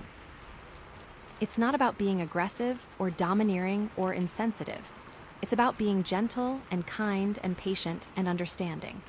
It's about knowing that true strength comes from within, from your heart, from your soul, and about using that strength to create positive change in the world. Because, like, that's what this whole journey is about, right? It's about becoming the best version of yourself, and about using your gifts to make the world a better place. So, it's really important to kind of keep in mind that softer side of strength, and make sure that you're not just trying to muscle your way through things, You're not just trying to force things to happen. You're working with the energy, not against it. You are also making sure that you are being kind to yourself. It's about finding that, like, perfect balance between being assertive and being compassionate, between being confident and being humble, and between being strong and being vulnerable. Because, like, true strength comes from embracing all of those qualities, from recognizing that they're all part of you, and from using them in a way that is aligned with your highest good. Okay, so that's strength in a nutshell, Inner power, courage, compassion, influence, and overcoming obstacles. It's all in there. But, like, how does this all connect to those embers of passion we're exploring? Oh my gosh, this is when it gets seriously good. So, like, think about it. What if those embers, that little, tiny spark of passion, are actually fueling your inner strength? What if that desire to leap into the unknown is what's giving you the courage to face your fears and to overcome your challenges? What if that fire inside of you is what's empowering you to create positive change in your life and in the world? Like, I feel like that's exactly what's happening here, right? That those embers are igniting this incredible sense of inner strength, this unwavering belief in yourself, this knowing that you can handle anything that comes your way. Maybe you've been feeling a little bit scared lately, a little bit unsure of yourself, a little bit overwhelmed by the challenges that you're facing. Strength is here to remind you that you are stronger than you think, that you have everything you need inside of you, and that you can overcome any obstacle if you just believe in yourself and tap into your inner power. Maybe there's something you've been putting off lately, something you've been avoiding, something that you're afraid to do. Strength is like totally yelling, now is the time, don't be afraid, you can do it. It's about using your inner strength to face your fears, to take action, and to create the life you've always dreamed of. This could be anything, Standing up for yourself, setting boundaries, ending a toxic relationship, starting a new business, pursuing a creative project, speaking your truth, or simply changing your perspective on life. The possibilities are, like, totally endless. It's just a matter of tapping into your inner strength, of believing in yourself, and of taking that first step. But it's also about recognizing that using your strength isn't always easy. There will be times when you feel like giving up, when you feel like you're not strong enough, when you feel like the challenges are too great. But strength is here to remind you that it's all part of the process, that those challenges are there to help you grow, to learn, and to become even stronger. It's like you're training for a marathon, and there are times when you feel like you can't go on, when your muscles are aching and your lungs are burning. But you keep going because you know that every step you take is making you stronger, and that eventually you'll cross the finish line. And that's what using your strength is all about. It's about the journey, not the destination. It's about the growth, the learning, and the transformation that happens along the way. Okay, so we've connected strength to those embers of passion, right?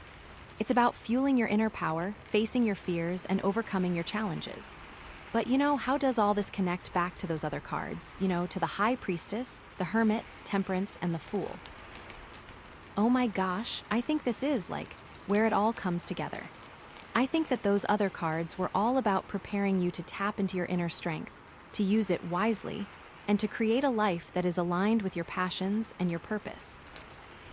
They were all about helping you to connect with your intuition, to explore your inner self, to find balance in your life, and to take that leap of faith so that you could be ready to face whatever comes your way with confidence and with grace. Okay, so let's start with the High Priestess. She's all about that intuition, mystery, and the subconscious, right? So how does that jive with strength? Well, I think the High Priestess is strength's inner compass, the voice that guides you towards your true power, the knowing that you're on the right track.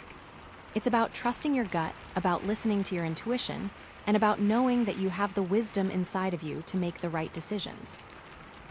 The High Priestess, whispered to the Fool, "Take the leap." Strength says, "You heard right. Now listen to yourself to get through."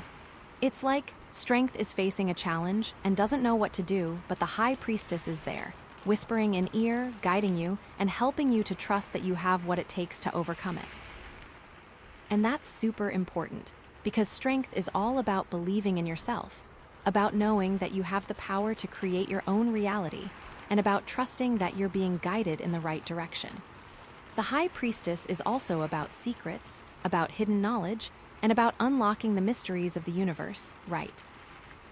So maybe strength is being called to uncover a hidden strength within yourself, a talent, a skill, a passion that you didn't even know you had.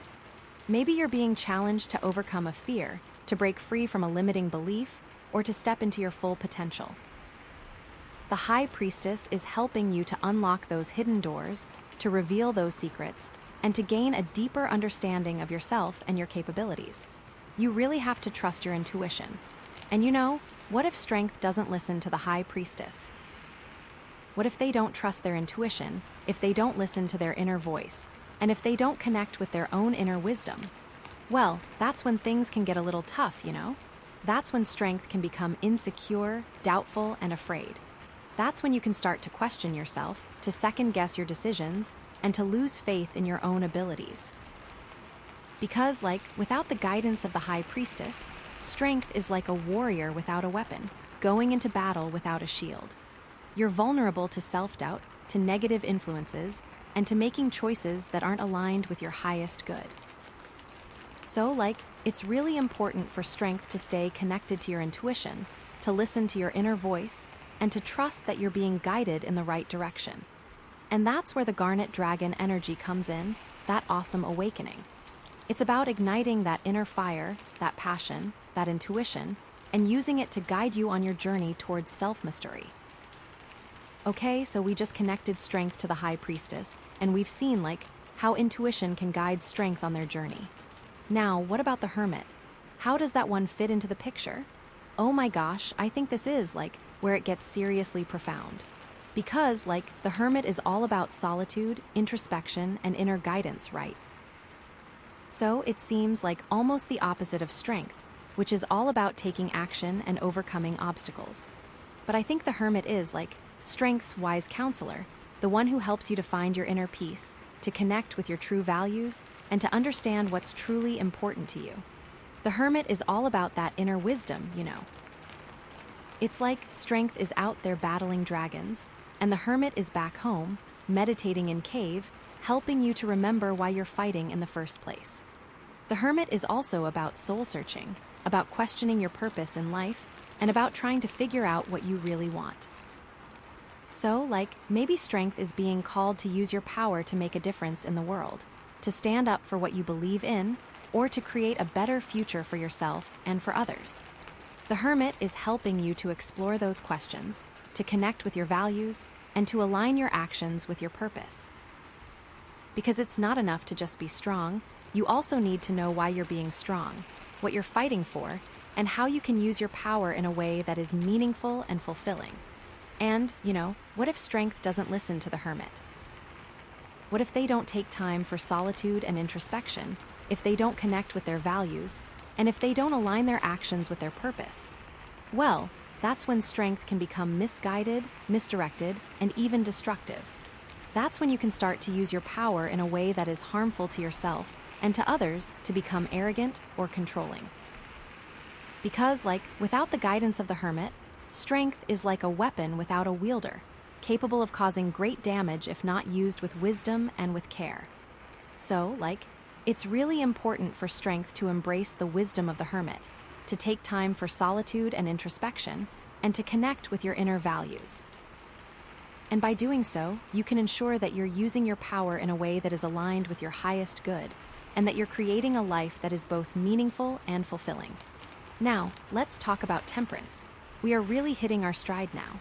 Temperance is all about balance, harmony, and moderation, right? So, how does that connect with strength?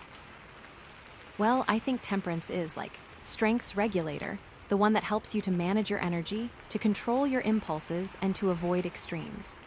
It's about knowing when to push yourself and when to rest, when to be assertive and when to be compassionate, and when to use your power and when to step back and let things unfold. The power is in the knowing. Temperance is also about healing, integration, and finding the middle path, right? So, maybe strength is being challenged to heal a past wound, to integrate a difficult experience, or to find a more balanced way of living. Temperance is helping you to navigate those challenges, to find the middle path, and to create a life that is both fulfilling and harmonious. Because it's not enough to just be strong, you also need to be balanced, you need to be grounded, and you need to be able to adapt to changing circumstances. And, what if strength doesn't listen to temperance? What if you don't find balance in your life, if you don't manage your energy, and if you don't avoid extremes? Well, that's when strength can become burnt out, overwhelmed, and even destructive. That's when you can start to push yourself too hard, to neglect your needs, and to lose touch with your inner peace. Because, without the guidance of temperance, strength is like a race car without brakes, speeding recklessly towards a cliff. So, it's really important for strength to embrace the wisdom of temperance, to find balance in all areas of your life, and to avoid extremes. And by doing so, you can ensure that you're using your power in a way that is sustainable, that is healthy, and that is aligned with your highest good. Now, let's connect this all to the Fool. It's strength is the embodiment of the Fool's potential, the realization of that initial leap of faith. It's like the Fool has landed on their feet, and now they're using their inner strength to navigate this new path, to overcome the challenges that come their way, and to create a life that is aligned with their passions and their purpose. The Fool took the leap. Strength is making the landing worthwhile. It's like the Fool is out there exploring new possibilities, and strength is there, helping you to stay grounded, to stay focused, and to stay true to yourself. Because, it's not enough to just take a leap of faith, you also need to have the strength to follow through, to persevere, and to create something meaningful with your life. And what if the Fool doesn't connect with strength? What if you don't tap into your inner power, if you don't face your fears, and if you don't overcome your challenges? Well, that's when the Fool can become lost, confused, and discouraged. That's when you can start to doubt yourself, to give up on your dreams, and to feel like you're not good enough. Because, without the support of strength, the Fool is like a kite without a string, soaring aimlessly in the wind, vulnerable to being blown off course. So, it's really important for the Fool to connect with strength, to tap into your inner power, and to face whatever comes your way with courage and with grace. And by doing so, you can create a life that is both adventurous and fulfilling, both exciting and meaningful, and both passionate and purposeful. With the High Priestess guiding their intuition, the Hermit offering inner wisdom, Temperance providing balance, and Strength fueling their inner power, the Fool is unstoppable. But the Fool's journey is far from over, you know. There are still so many challenges and surprises that lie ahead, so much to learn and so much to discover. Will the Fool continue to tap into their inner strength? Will they stay true to their passions? Will they create the life they've always dreamed of? Oh my gosh, I can't wait to see what happens next. And that takes us to our final card. I have a feeling that it's going to bring everything together in a way that is both inspiring and empowering, offering the final piece of the puzzle that will guide you towards creating a life that is truly aligned with your embers of passion. So, are you ready? Because here we go. Okay, so, here we are, right at the edge of it all, ready for the final card, and oh my gosh. Okay, so you ready for this? You got it, and the card is the Page of Pentacles. Oh my gosh, I did not see that coming, but it makes so much sense. After all that intense energy, this is like the universe saying, okay, slow down, honey, let's get real for a second, you know? It's like a breath of fresh air and so unexpected at the same time. I love it when readings take these kinds of turns. Things are about to get good. So, the Page of Pentacles, right. This card is all about new beginnings, yes, but practical ones. It's about learning, it's about being curious, it's about being open to new opportunities, but also being grounded, you know? It's you've got all this fire, all this passion, all this strength, but now you need to channel it into something real, something tangible, something that you can build on. It's you're not just dreaming anymore, you're actually doing, you know? You're not just thinking about it anymore, you are making it real. So usually you see the Page of Pentacles as someone young, right? Like a student holding a pentacle, which is like a symbol of earth, of money, of manifestation, of the material world. They're looking at it with this sense of wonder, they're seeing all the possibilities. But they're also a little bit unsure, a little bit hesitant, you know? They're just starting out on this journey and they don't really know what to expect. But they're willing to learn, they're willing to grow, and they're willing to put in the work, you know? It's they're not expecting everything to just fall into their lap. They know that they have to earn it, that they have to be patient, and that they have to be persistent. Oh, I love persistent, you know? And that's what this card is all about. It's about having that childlike curiosity, but also having the maturity to know that it is not all going to just come to you. You have to go and meet it halfway. It's so beautiful because it is what we all need to hear, you know? Okay, so how does this relate back to the High Priestess, right? We were just talking about intuition and mystery and the subconscious and how that can guide you on your path. Well, I think the Page of Pentacles is the embodiment of that intuition in the real world. It's you've got this inner knowing, this sense of what you're meant to do, but now you need to figure out how to make it happen, how to bring it into reality. The High Priestess showed you the vision, right? But the Page of Pentacles is okay, now let's get practical. How are we actually going to do this? Practicality is key, right? So maybe you've had this intuitive hit, this feeling that you're meant to start a new business, or write a book, or move to a new city, or whatever it is. The Page of Pentacles is saying, okay, that's great, but what's the first step? What's the practical thing that you can do right now to start moving in that direction? I think so many people get tripped up on that first step, you know. Maybe you need to do some research, or write a business plan, or save up some money, or talk to someone who's already doing what you want to do. The Page of Pentacles is all about taking those small, practical steps, those baby steps that will eventually lead you to your goal. It's not about getting overwhelmed by the big picture. It's about focusing on the present moment, on what you can do right now to move forward. I am such a big proponent of focusing on the present, right? This card is also about being open to learning, to being a student, to being willing to ask for help, you know.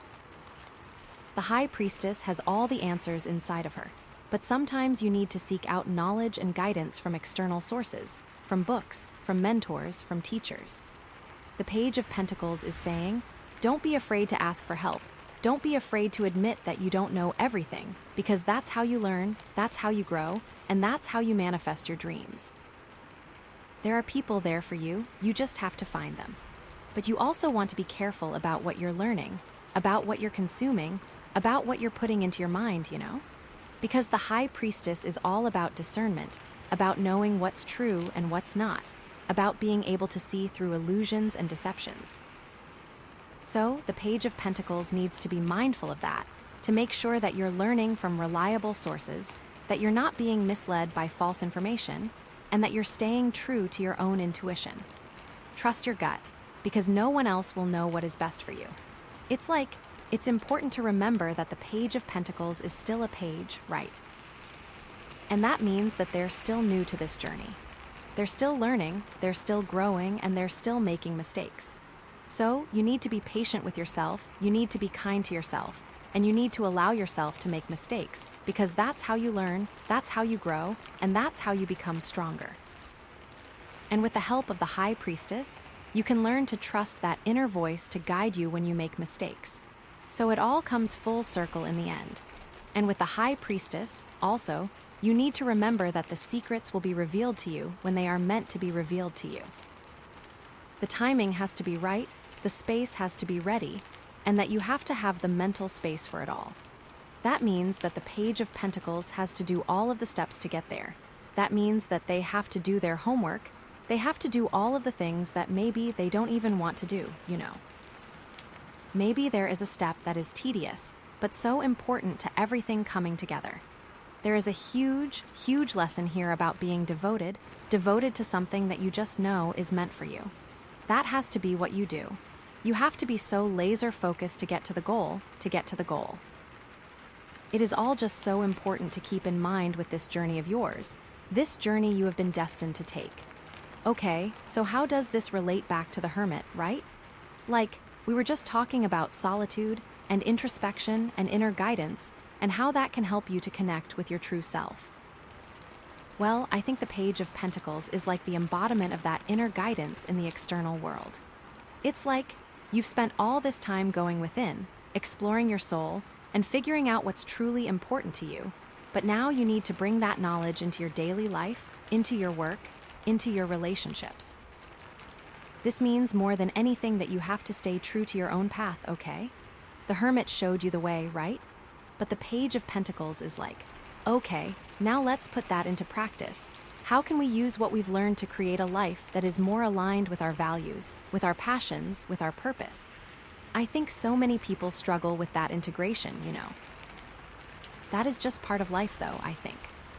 Maybe you've realized that you need to change your career, or end a toxic relationship, or move to a new city, or whatever it is. The Page of Pentacles is saying, okay, that's great, but how are you going to do that in a way that is grounded, that is practical, that is sustainable? I think so many people get caught up in the excitement of new beginnings, but they forget to think about the long term, So, maybe you need to create a budget, or find a new job, or save up some money, or make a plan for how you're going to support yourself, or find a new community, or whatever it is.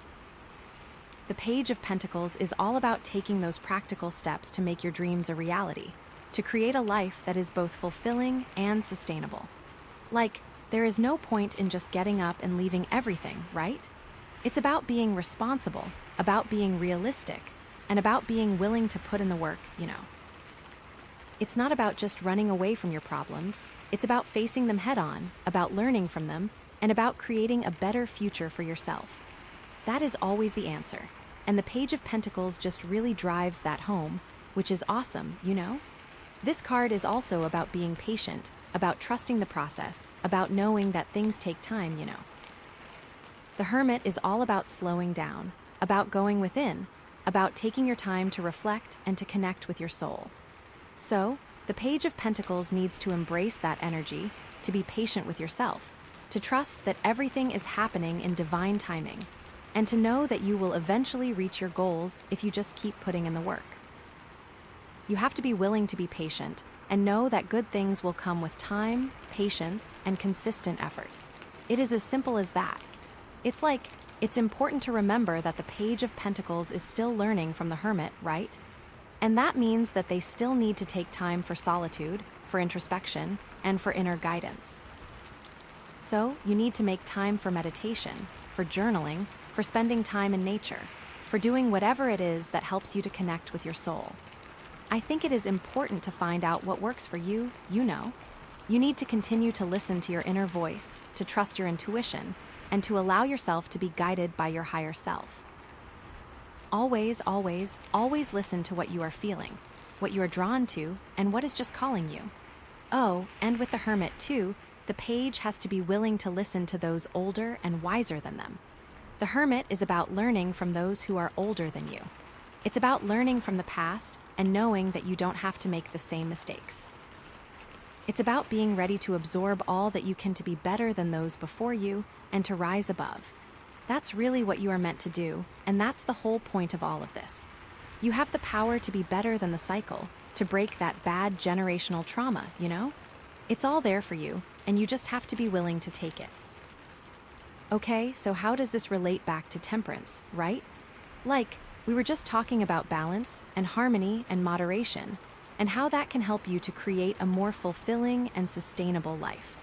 Well, I think the Page of Pentacles is like the embodiment of that balance in the material world. It's like you've learned how to balance your emotions, how to balance your thoughts, how to balance your relationships, but now you need to figure out how to balance your finances, how to balance your work, how to balance your physical health, you know? This is so important and is so overlooked a lot of the time, right? Temperance showed you how to find the middle path, right? But the Page of Pentacles is like, okay, now let's walk that path. How can we create a life that is both prosperous and fulfilling, that is both abundant and sustainable, that is both grounded and spiritual? I think so many people struggle with that integration. They think that you have to choose between money and happiness, between success and fulfillment, between the material world and the spiritual world. It's all a balance, okay? But that's not true. You can have it all. You just need to find the right balance, you know. Like maybe you need to create a budget, or find a new job, or start a new business, or invest in your education, or improve your physical health, or whatever it is. The Page of Pentacles is saying, okay, that's great, but how are you going to do that in a way that is balanced, that is harmonious, that is moderate? It all goes back to moderation, right? I think so many people get caught up in extremes. They either overwork themselves, or they underwork themselves. They either overspend, or they underspend. They either overeat, or they undereat. The Page of Pentacles is all about finding that middle ground, about creating a life that is both prosperous and sustainable. All things in moderation. It is an oldie but goodie for a reason. It's about being mindful of your resources, about using them wisely, and about creating a life that is both abundant and fulfilling. You really have to remember to have that harmony in your life, because without that, life can feel really tough. You want to make sure that you are doing everything in your power to prevent that. It's all about you, so you have to make sure that you are doing everything right by you, right? I love it. And with temperance, you also have to be careful about what you are putting out into the world. The page has to be so careful that they are speaking with kindness and patience, and are making sure that they are thinking before speaking, and that they are being clear and concise with all that they do. This can be so hard, but it is all about practice. Finally, we are going to bring the Fool into it. So, here we were, having the Fool jumping off of a cliff, right? Now. We have the Page of Pentacles learning how to make that leap of faith into something sustainable and real. They are no longer just jumping, but building, you know? With all of those cards, with the High Priestess showing them what to do, the Hermit guiding them, Temperance keeping them on their path, they are able to take what the Fool did and create something amazing for themselves. These cards all really work together so perfectly, like I keep saying, but it just keeps being proven. It's like, it is all too good to be true, but it isn't. This is what you are meant to do. This is what you are destined to do. So, like, with all that going on, it's so exciting to be able to say that the Garnet energy helps to make that all happen. It lights the fire, the Garnet dragon makes it all worth it, and helps you find that thing that you are just so drawn to.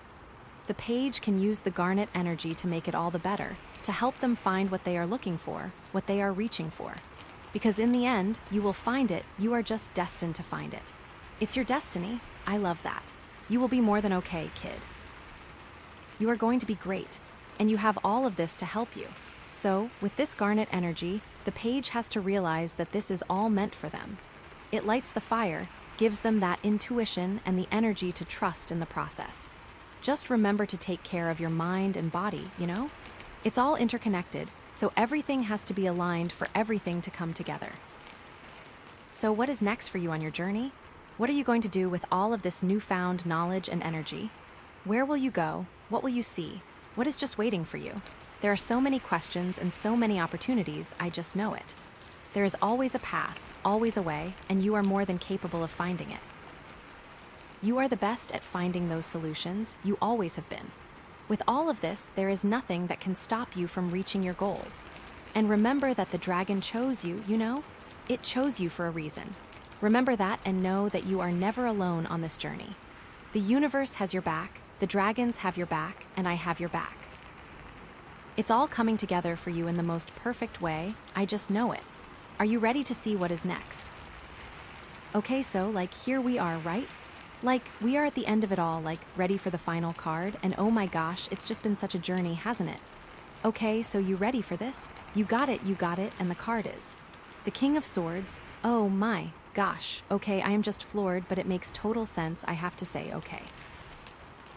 After all that intense energy, this card is like the universe saying, okay, so you've got this, you have the energy and the wisdom to do great things, let's be very clear about what those great things are. You know. It's so serious, but so exciting and so unexpected at the same time. I love it when readings take turns like this. Things are about to get good, really. So, the King of Swords, right? This card is all about, mental clarity, authority, truth, and ethical behavior, you know. It's about leadership, about making tough decisions, about standing up for what you believe in, and about using your intellect to create positive change in the world, you know. It's you're not just dreaming anymore, but you're now doing, and you're doing with clarity, with confidence, and with a strong sense of purpose, you know. It is what makes leaders who they are, and this card is letting you know that you can be the best of the best, and have the power to really leave your mark. So, usually, you see the King of Swords as someone, mature, right? Someone experienced, sitting on a throne, holding a sword, which is a symbol of intellect, of reason, of justice, and of truth. He's looking at you with, this sense of authority, he knows what he's doing, he's in control, and he's not afraid to make the tough decisions, you know? He's, a little bit intimidating, but also a little bit inspiring, you know?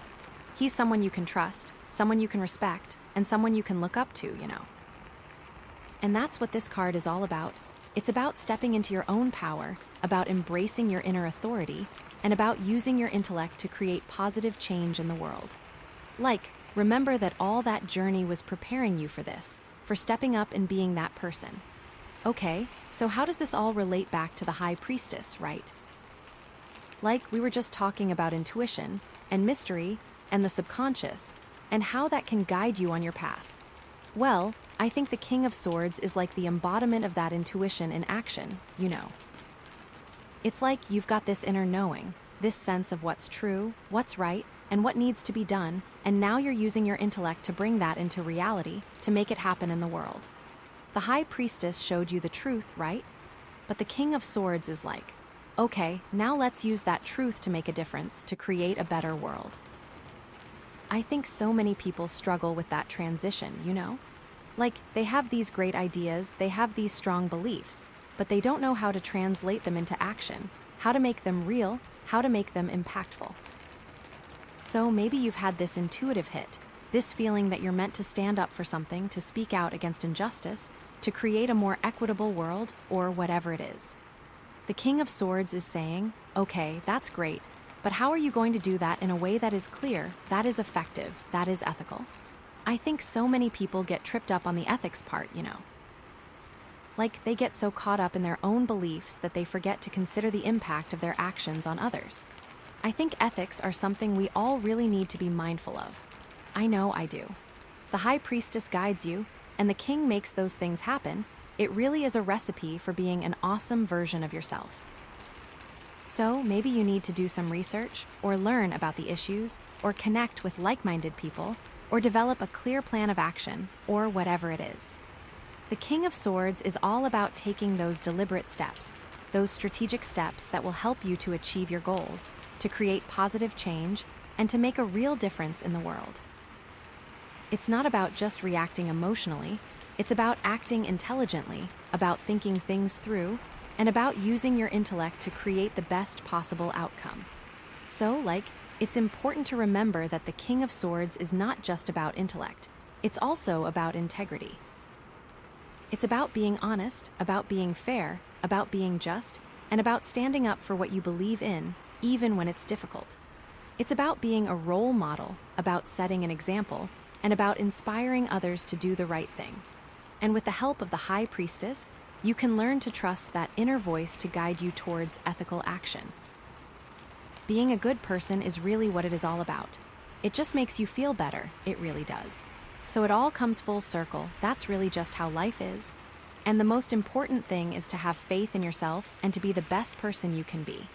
You can be a leader, and that's really what this is all about. You have the potential, never forget that. Okay, so how does this all relate back to the hermit, right? We were just talking about solitude and introspection and inner guidance, and how that can help you to connect with your true self. Well, I think the King of Swords is like the embodiment of that inner guidance in the external world, It's like you've spent all this time going within, exploring your soul, and figuring out what's truly important to you. But now you need to bring that knowledge into your leadership style, into your decisions, into your actions. The Hermit showed you the way, right? But the King of Swords is like, okay, now let's put that into practice. How can we use what we've learned to create a leadership style that is more aligned with our values, with our passions, with our purpose? I think so many people struggle with that integration, They have these great ideas, they have these strong values, but they don't know how to bring them into their leadership style, how to make them a part of their everyday actions. It's hard sometimes, So maybe you've realized that you need to be more authentic, or more compassionate, or more ethical in your leadership style, or whatever it is. The King of Swords is saying, okay, that's great, but how are you going to do that in a way that is effective, that is sustainable, that is genuine? I think so many people get caught up in the idea of being a leader, but they forget to think about what it actually means to lead, It's not just about telling people what to do, it's about inspiring them, about empowering them, about creating a culture of trust, respect, and collaboration. That is what makes a team awesome. So, maybe you need to learn how to listen more effectively, or how to communicate more clearly, or how to delegate more effectively, or how to create a more inclusive environment, or whatever it is. The King of Swords is all about taking those deliberate steps to create a leadership style that is both effective and ethical, to create a workplace that is both productive and fulfilling, and to create a world that is both just and equitable. It's important to remember that the King of Swords is not just about leading others, it's also about leading yourself. It's about knowing your strengths, about knowing your weaknesses, about knowing your values, and about aligning your actions with your beliefs. And with the help of the Hermit, you can learn to connect with your inner self to guide yourself down the best path for you. Okay, so how does this all relate back to temperance, right? We were just talking about balance and harmony and moderation, and how that can help you to create a more fulfilling and sustainable life. Well, I think the King of Swords is like the embodiment of that balance in leadership, It's like you've learned how to balance your emotions, how to balance your thoughts, how to balance your actions, but now you need to figure out how to balance your power, how to balance your authority, how to balance your influence. Temperance shows you how to find the middle path, right? But the King of Swords is like, okay, now let's walk that path. How can we create a leadership style that is both strong and compassionate, that is both decisive and inclusive, that is both powerful and ethical? I think so many people struggle with that integration. They think that you have to choose between being a strong leader and being a compassionate leader, or between being a decisive leader and being an inclusive leader, or between being a powerful leader and being an ethical leader. But that's not true. You can have it all. You just need to find the right balance, Maybe you need to learn how to listen more effectively, or how to delegate more effectively, or how to create a more collaborative environment. or how to use your power in a way that is both effective and ethical, or whatever it is. The King of Swords is all about taking those deliberate steps to create a leadership style that is balanced, harmonious, and moderate, to create a world that is both just and equitable. Be fair, be thoughtful, and have faith in yourself. That will get you far.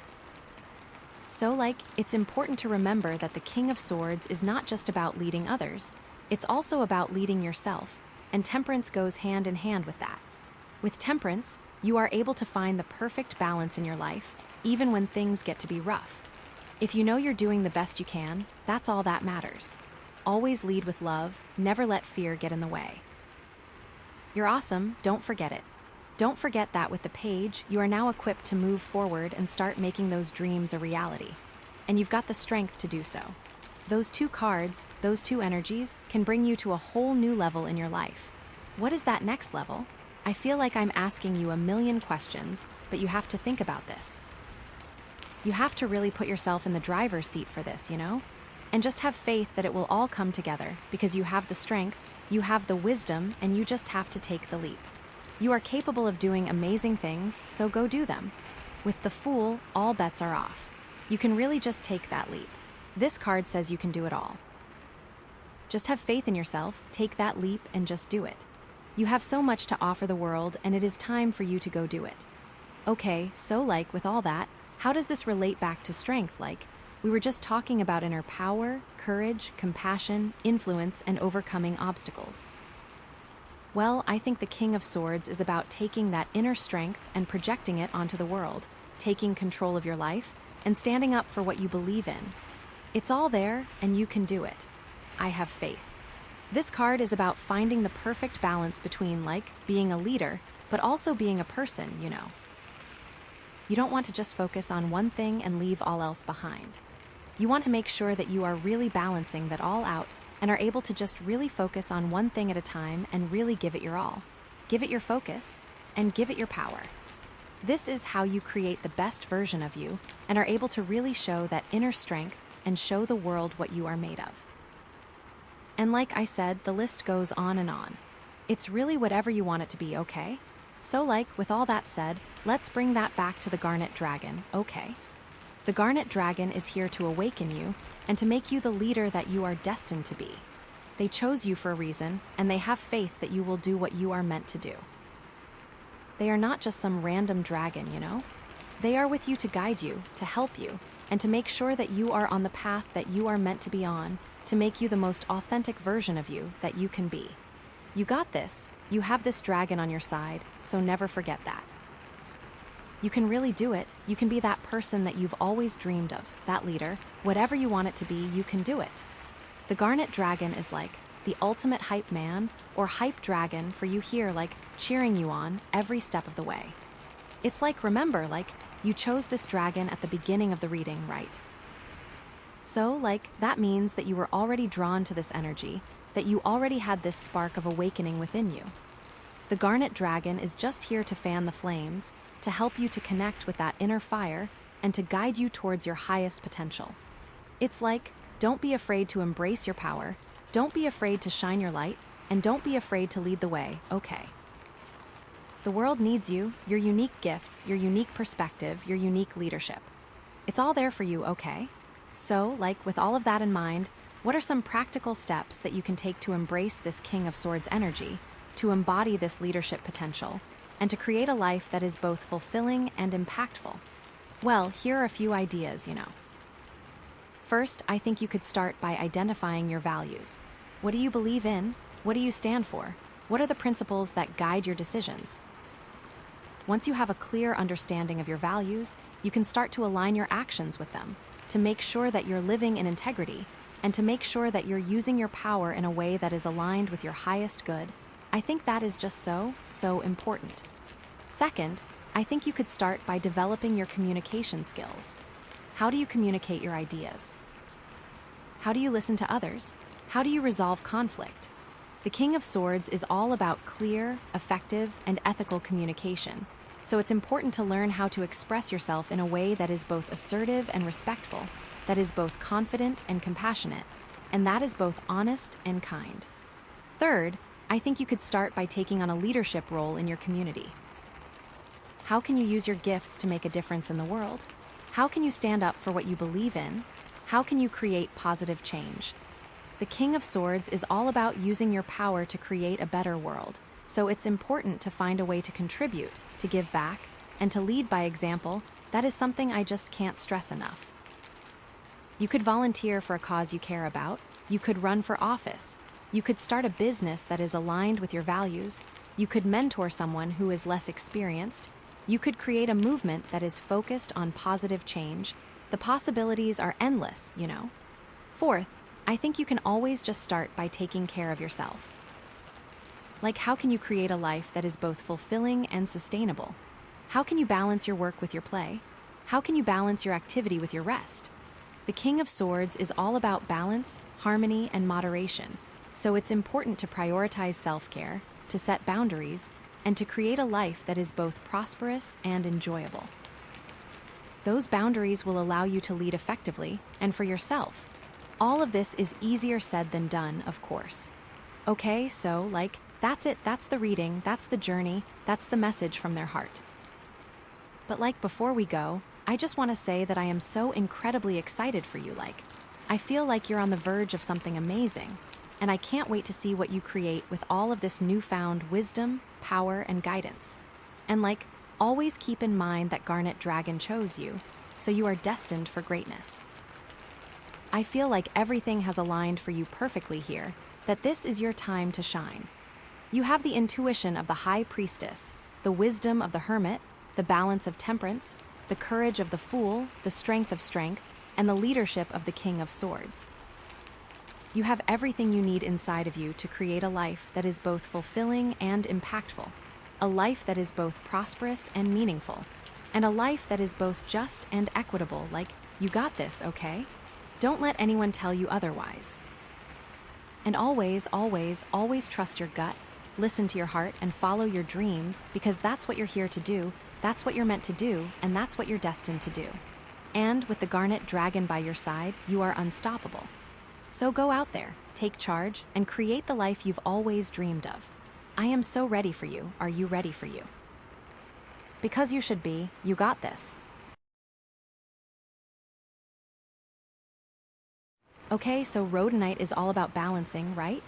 And that raw energy, that natural state, really speaks to the heart of this reading. We're looking at tender acceptance, finding that harmony, forgiveness, and equilibrium within their heart, which is a beautiful theme to explore, especially with these cards. All right, let's jump right in. 3 of Cups, 10 of Swords, 6 of Cups. Oh my gosh, this is like a whole journey in 3 cards, isn't it? Immediately, I'm seeing a story here. It feels like a rise and fall and then a gentle resolution. It's like a celebration, then a really painful ending, and then finding comfort in the past or in simpler times. The balancing energy of the Rhodonite is really going to be needed here, I think, to navigate these highs and lows. So, first, we have the 3 of Cups. This card, it's all about joy, celebrations, friendships, connections. Good times all around. Think of a group of friends finally getting together after a long time, or a really successful project wrapping up, or even a wedding, something that brings people together in happiness. I feel like this is a time of real connection, of feeling supported and loved by the people around you. There's a sense of community, of belonging, that's really strong here. Maybe you're collaborating on something creative or just enjoying the company of kindred spirits. It's all very lighthearted and fun. But then, oh boy, then we have the 10 of Swords. And yeah, this is the downer card, isn't it? This is like the rug being pulled out from under you. It's a painful ending, a betrayal, a feeling of being completely defeated. It's that moment where you realize something you really believed in has come crashing down. It could be a relationship ending, a job loss, a dream shattered. Something that feels like a total and utter failure. You might feel like you've been stabbed in the back, like someone you trusted has really let you down. There's a sense of hopelessness here, of feeling like you're at rock bottom. And it's definitely a stark contrast to the joyful energy of the 3 of Cups, right? Like whiplash, but hold on, because then we have the 6 of Cups.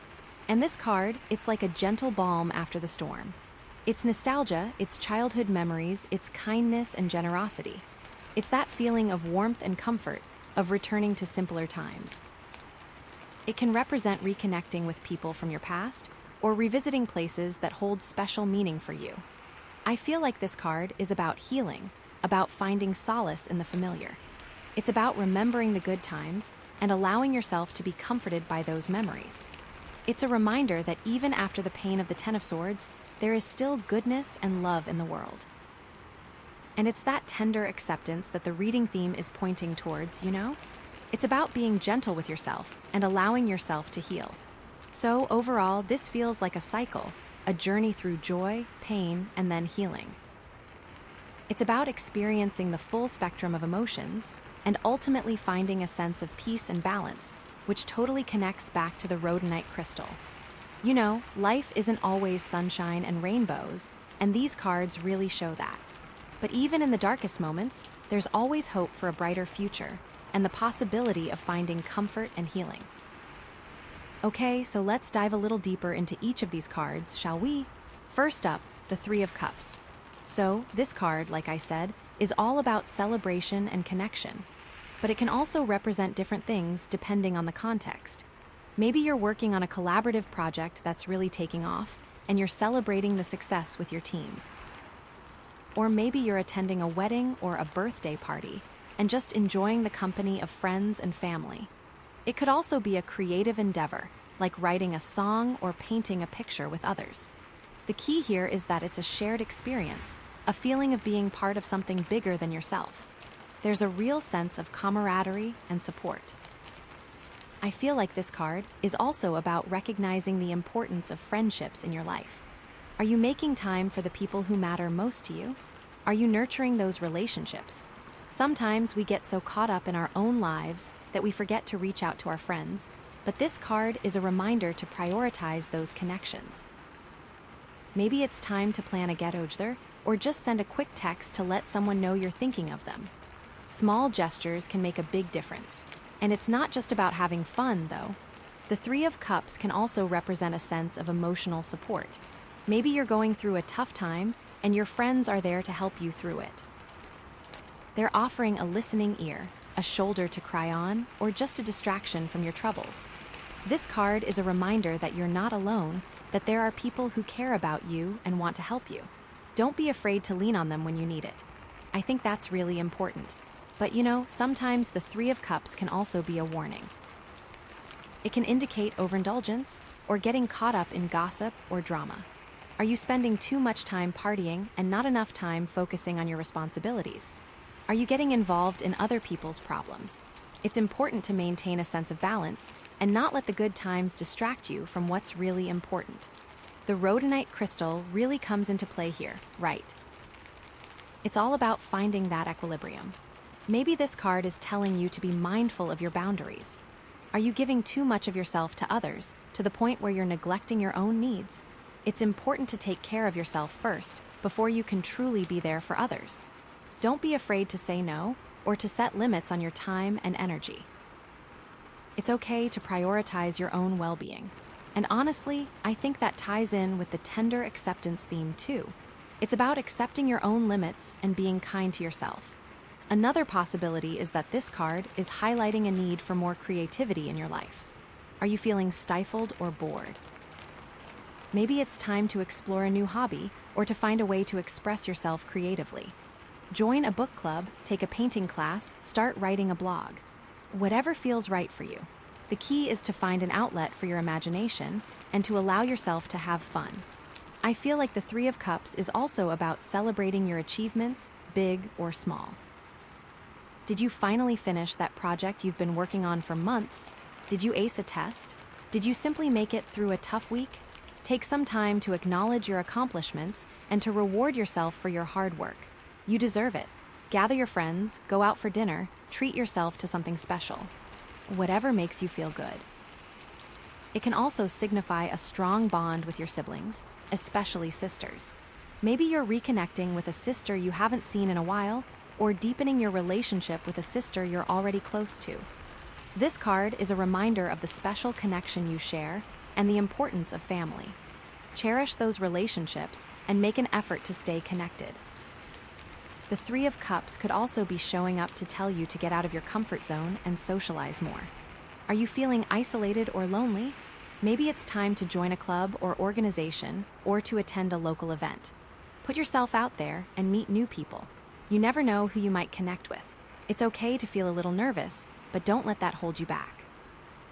Step outside of your comfort zone and see what happens. You might be surprised at the amazing people you meet. And hey, it could literally mean a celebration is coming. Keep an eye on your calendar. Okay, I think I've covered a lot of ground with the Three of Cups. It's really a card of joy, connection, and celebration, but it also has its shadow side, reminding us to maintain balance and be mindful of our boundaries. Now, let's move on to the Ten of Swords. Embrace ourselves because this is a tough one. So, the Ten of Swords. Oof, this card is like a punch to the gut. It represents a painful ending, a betrayal, a feeling of being completely defeated. It's that moment where you feel like everything is falling apart and there's nothing you can do to stop it. You might feel like you've been stabbed in the back, like someone you trusted has really let you down. There's a sense of hopelessness here, of feeling like you're at rock bottom. It could be a relationship ending, a job loss, a financial crisis, something that feels like a major setback in your life. You might be struggling with feelings of grief, anger, or resentment. It's important to allow yourself to feel those emotions and not try to suppress them. It's okay to be sad, it's okay to be angry, it's okay to feel like everything is hopeless. But don't let those feelings consume you. Remember that this is just a temporary situation and that things will eventually get better. I feel like the Ten of Swords is also about recognizing when something has run its course. Sometimes we hold on to things for too long, even when they're no longer serving us. This card is a signal that it's time to let go, to release what's holding you back. It might be a difficult decision, but it's ultimately necessary for your growth and healing. It's like, sometimes you need to hit rock bottom before you can start climbing back up. But even though the Ten of Swords is a really difficult card, it's not all doom and gloom. It can also represent the end of a cycle, a necessary ending that paves the way for new beginnings. It's like sometimes you have to tear something down completely before you can build something new and better. This card is a reminder that even in the darkest moments, there is still hope for a brighter future. Maybe this card is showing up to tell you that you're being too hard on yourself. Are you constantly criticizing yourself, focusing on your flaws and mistakes? It's important to be kind to yourself, especially during difficult times. Remember that everyone makes mistakes and that it's okay to not be perfect. Forgive yourself and move on. The tender acceptance theme is so important here. It could also be a warning to be careful who you trust. Are you surrounded by people who have your best interests at heart?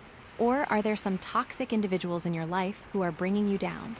It's important to surround yourself with positive, supportive people who lift you up and encourage you to be your best self. Distance yourself from anyone who is causing you pain or stress. Another possibility is that this card is highlighting a need for closure. Are you holding on to unresolved issues from the past? Maybe it's time to confront those issues and to find a way to move forward. This might involve having a difficult conversation with someone or simply acknowledging your feelings and letting them go. Closure is essential for healing and for creating a fresh start. I feel like the Ten of Swords is also about learning from your mistakes. What lessons can you take away from this painful experience? What could you have done differently? It's important to reflect on your actions and to identify any patterns that might be contributing to your problems. Use this experience as an opportunity to grow and evolve. Don't repeat the same mistakes in the future. This card could also be showing up to tell you to let go of control. Are you trying to control every aspect of your life to the point where you're stressing yourself out? It's important to accept that you can't control everything and that sometimes things just happen. Surrender to the flow of life and trust that everything will work out for the best. This can be really hard to do, but it's ultimately liberating. And hey, it could literally mean that something is coming to an end. A relationship, a job, a project. Something that has been a part of your life is about to disappear. Be prepared for change and be open to new possibilities. Don't cling to the past, embrace the future. One more thing, the Ten of Swords can also represent hitting your breaking point. Are you feeling overwhelmed and exhausted? Maybe it's time to take a break, to step away from your responsibilities and recharge your batteries. Take a vacation, spend time in nature, do something that relaxes you and brings you joy. You can't pour from an empty cup. Okay, I think I've covered a lot of ground with the Ten of Swords. It's a tough card, no doubt about it, but it's also a reminder that endings are a natural part of life, and that they can pave the way for new beginnings. Now, let's move on to the Six of Cups, which is a much gentler and more comforting card. So, the Six of Cups. This card is like a warm hug. It's nostalgia, it's childhood memories, it's kindness and generosity. It's that feeling of warmth and comfort, of returning to simpler times. It can represent reconnecting with people from your past or revisiting places that hold special meaning for you. I feel like this card is about healing, about finding solace in the familiar. It's about remembering the good times and allowing yourself to be comforted by those memories. It's like, after the darkness of the Ten of Swords, the Six of Cups is a ray of sunshine. It's a reminder that even after the pain and loss, there is still goodness and love in the world. This card is about finding comfort in the simple things, like spending time with loved ones or reminiscing about happy memories. It's about appreciating the beauty that surrounds you and being grateful for the blessings in your life. Maybe this card is showing up to tell you to reconnect with your inner child. Are you taking yourself too seriously? Maybe it's time to let loose and have some fun. Do something that makes you feel like a kid again, like playing games, drawing, or spending time in nature. Allow yourself to be spontaneous and carefree. Don't worry about what other people think, just do what makes you happy. It could also be a sign that you're ready to forgive someone or to let go of past hurts. Are you holding on to resentment or anger? It's important to release those negative emotions and to make peace with the past. Forgiveness is not about condoning someone's actions, it's about freeing yourself from the burden of bitterness. It's about choosing to move forward and to create a more positive future. And again, the tender acceptance theme comes into play so strongly here. Another possibility is that this card is highlighting a need for more generosity in your life. Are you being selfish or stingy? Maybe it's time to give back to your community or to help someone in need. Volunteer your time, donate to a charity, or simply offer a helping hand to someone who is struggling. Giving back is a great way to boost your own happiness and well-being. I feel like the Six of Cups is also about appreciating the small things in life. Are you so focused on your goals and ambitions that you're missing out on the beauty that surrounds you? Take some time to slow down and appreciate the simple pleasures, like a beautiful sunset, a delicious meal, or a good conversation with a friend. These small moments can bring so much joy and fulfillment. This card could also be showing up to tell you to trust your intuition. Are you ignoring your gut feelings? It's important to listen to your inner voice and to trust your instincts. Your intuition is always guiding you in the right direction, even when you don't realize it. Pay attention to your dreams, your feelings, and your synchronicities. These are all messages from your higher self. And hey, it could literally mean that someone from your past is about to reappear in your life. An old friend, a former lover, a family member. Someone you haven't seen in a while is about to reach out. Be open to reconnecting and see where it leads. This could be a chance to rekindle an old friendship or to resolve some unfinished business. One more thought, the Six of Cups can also represent a gift or a blessing that is coming your way. Be open to receiving and be grateful for the abundance in your life. This gift could be something tangible, like a new job or a financial windfall, or it could be something intangible, like a new opportunity or a newfound sense of peace. Whatever it is, be sure to appreciate it. Okay, I think I've covered a lot of ground with the Six of Cups. It's a card of nostalgia, kindness, and healing, and it's a reminder to appreciate the simple things in life and to connect with your inner child. So, bringing it all together now, these three cards together, the Three of Cups, the Ten of Swords, and the Six of Cups, they really tell a story about the ups and downs of life, about the importance of connection, the pain of loss, and the healing power of nostalgia and kindness. It's like life is a roller coaster. and these cards are reminding you to buckle up and enjoy the ride, even when it gets scary. The Three of Cups is there to remind you of the importance of friendships and celebrations, of sharing your joy with others. The Ten of Swords is there to remind you that endings are a natural part of life, and that they can pave the way for new beginnings. And the Six of Cups is there to remind you of the healing power of nostalgia and kindness, of the importance of connecting with your inner child and appreciating the simple things in life. And remember the Rhodonite crystal? It's all about balance. So, even when you're experiencing the highs of the Three of Cups, remember to stay grounded and mindful. And when you're experiencing the lows of the Ten of Swords, remember that there is still hope for a brighter future, and that you can find comfort and healing in the Six of Cups. This whole spread is a journey, and I think it ends on a soft, reflective note, really encouraging that tender acceptance of your past and present. Okay, wow, so we have the Three of Swords now. Yeah, this definitely throws a wrench into things, doesn't it? I mean, we had that beautiful, comforting Six of Cups at the end, but the Three of Swords. It's like a sharp reminder that healing isn't always linear, you know? It's not just a straight path from pain to comfort. Sometimes you take a few steps forward, and then bam, you get hit with something else. So, after the Ten of Swords, which felt like this dramatic, almost theatrical ending, the Three of Swords feels more personal, more intimate. It's like the Ten of Swords was the big explosion, and the Three of Swords is the quiet, lingering ache. Does that make sense? It's like, with the Ten of Swords, it felt like an external force, something happening to you. But the Three of Swords, it feels like something that's happening within you, a deep emotional wound. It's like, even though the Ten of Swords was brutal, it was also decisive in a way, like it was over. But the Three of Swords, it suggests that the pain is still there, it's still affecting you. And the balancing is really needed here in your heart, balancing the acceptance of this lingering pain. This card is so often about heartbreak, right? Like classic heartbreak. But it can also represent other kinds of emotional pain, like grief, betrayal, or deep disappointment. It's that feeling of your heart being pierced, of something really important to you being shattered. Think about the imagery, right? Three swords piercing a heart. It's not subtle. It's a very direct, very visceral image. And the thing about this card is, it's not necessarily about something new happening. It can be about something old resurfacing, a wound that hasn't fully healed. So maybe the Six of Cups was bringing up some old memories, some old feelings, and this Three of Swords is showing you that there's still some pain associated with those memories.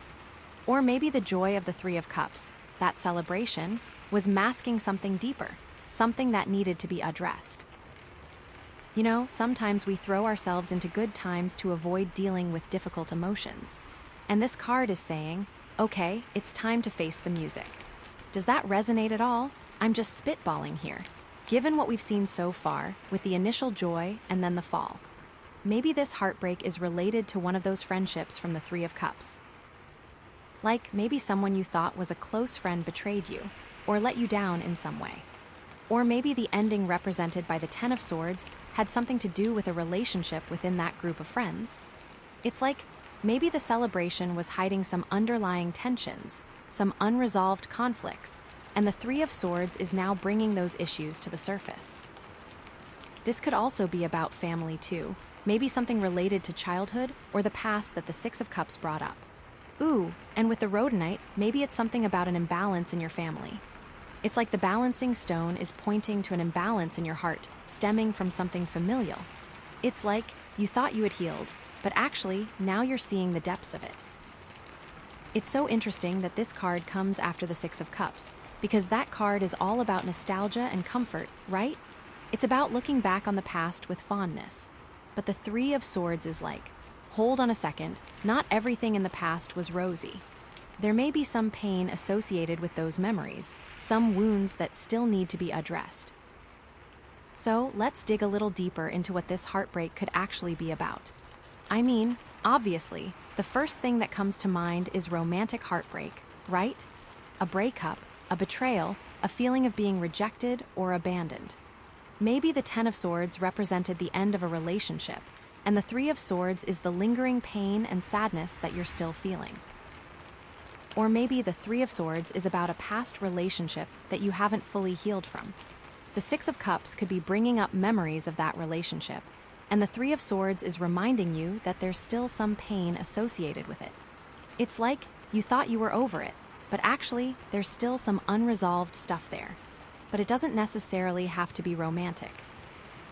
It could be about a friendship that ended badly, a falling out with a family member, or a disappointment in your career. Maybe you had really high hopes for a project or a job, and it didn't work out the way you wanted it to. That can feel like a real heartbreak too, you know? It's like your heart was invested in something and it got crushed. Or maybe it's a betrayal of some kind. Did someone break your trust? Did someone go behind your back? That can be incredibly painful, and it can leave you feeling really vulnerable and exposed. It's like you opened your heart to someone and they stabbed you in the back.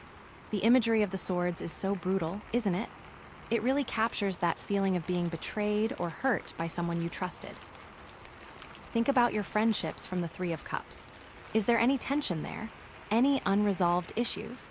Maybe someone said something that hurt your feelings, or maybe you feel like you're not being supported by your friends.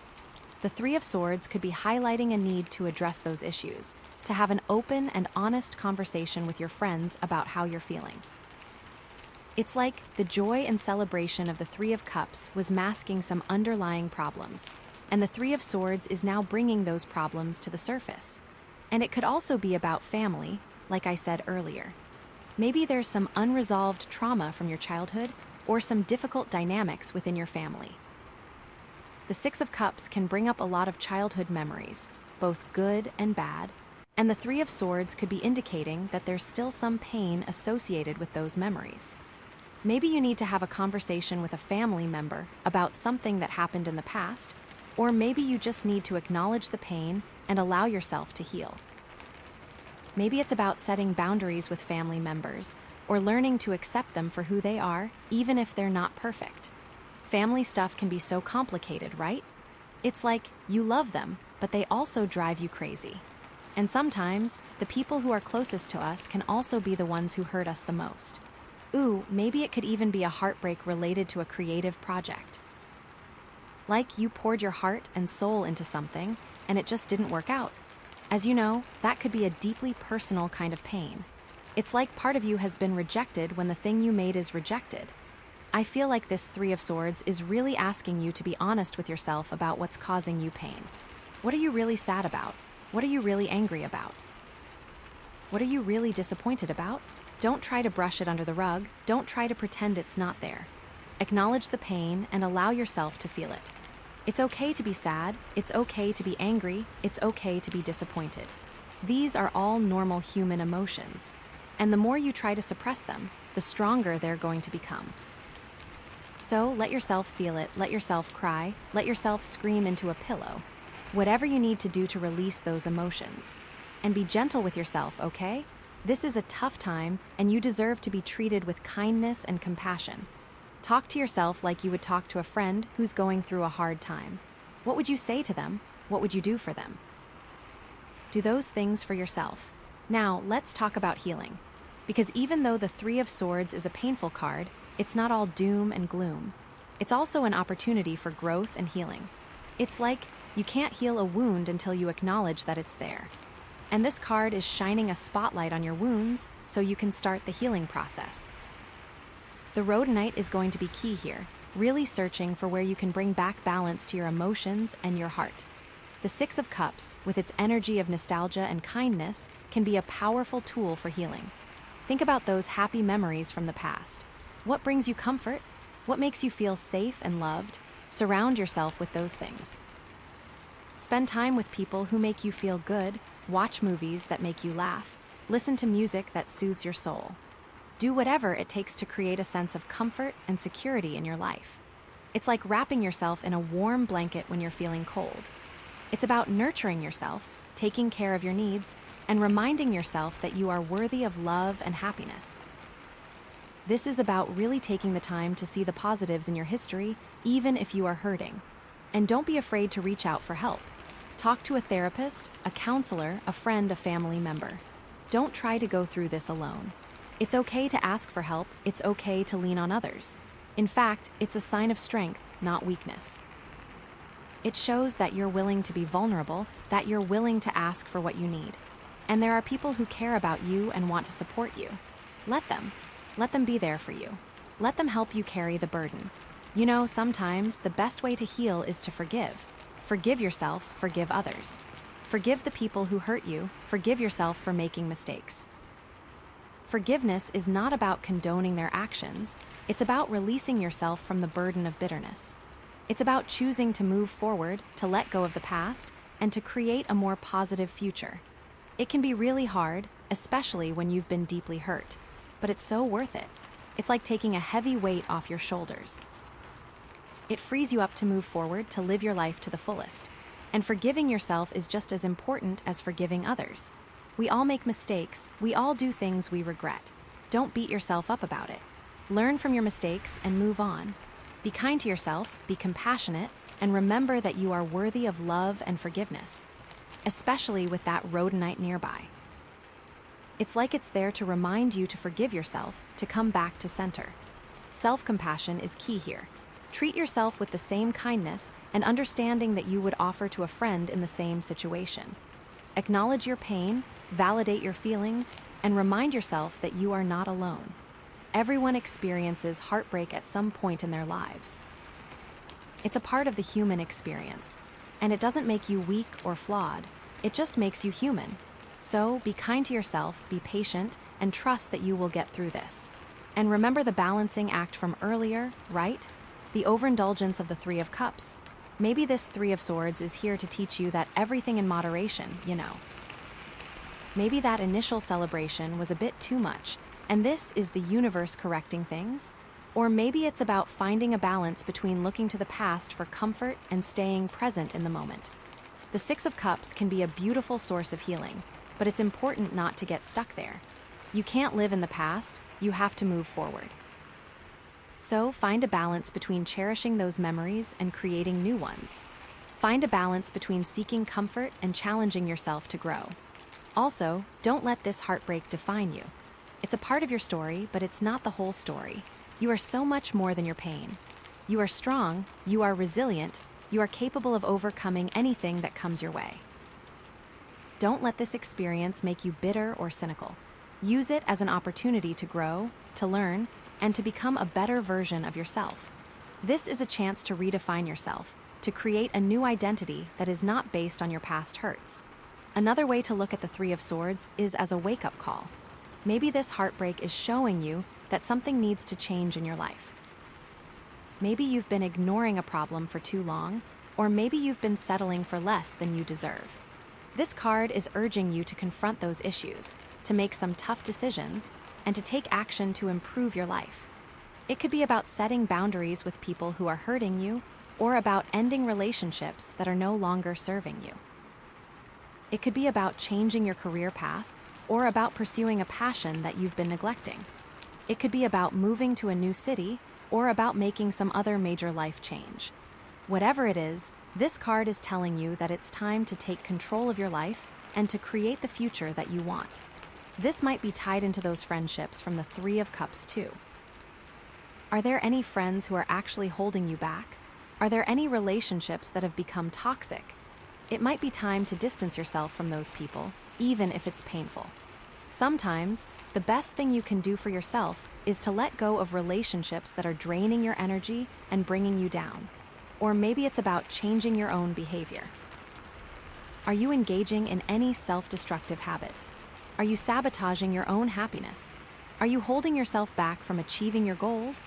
This card is urging you to break those patterns, to make healthier choices, and to start treating yourself with more love and respect. It's about taking responsibility for your own life and creating a future that is aligned with your values and your dreams. It's also possible that this heartbreak is showing you that you need to be more assertive, to speak your truth, and to stand up for yourself. Are you letting people walk all over you? Are you afraid to express your opinions? This card is urging you to find your voice and to use it. Don't be afraid to say no, don't be afraid to disagree, and don't be afraid to stand up for what you believe in. You deserve to be heard, and your voice matters. And it could also be about changing your perspective. Are you focusing on the negative aspects of your life? Are you dwelling on the past? This card is urging you to shift your focus to the positive, to appreciate the good things in your life, and to look forward to the future. It's about practicing gratitude, about finding joy in the small things, and about cultivating a sense of hope and optimism. It's also about accepting that life is not always perfect, that there will be challenges and setbacks along the way. But you have the power to choose how you respond to those challenges. You can choose to let them defeat you, or you can choose to learn from them and to grow stronger. Maybe it's that imbalance that Rhodonite is so good at fixing, a perspective imbalance. So, with the Six of Cups being about the past, the Three of Swords might be saying you need to change your perspective on the past. Like, maybe you're romanticizing the past too much, and you're not seeing it for what it really was. Or maybe you're holding onto old hurts and resentments, and you're not allowing yourself to move forward.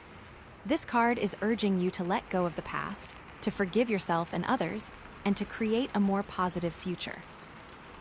Ultimately, the Three of Swords is a reminder that pain is a part of life, but it doesn't have to define you.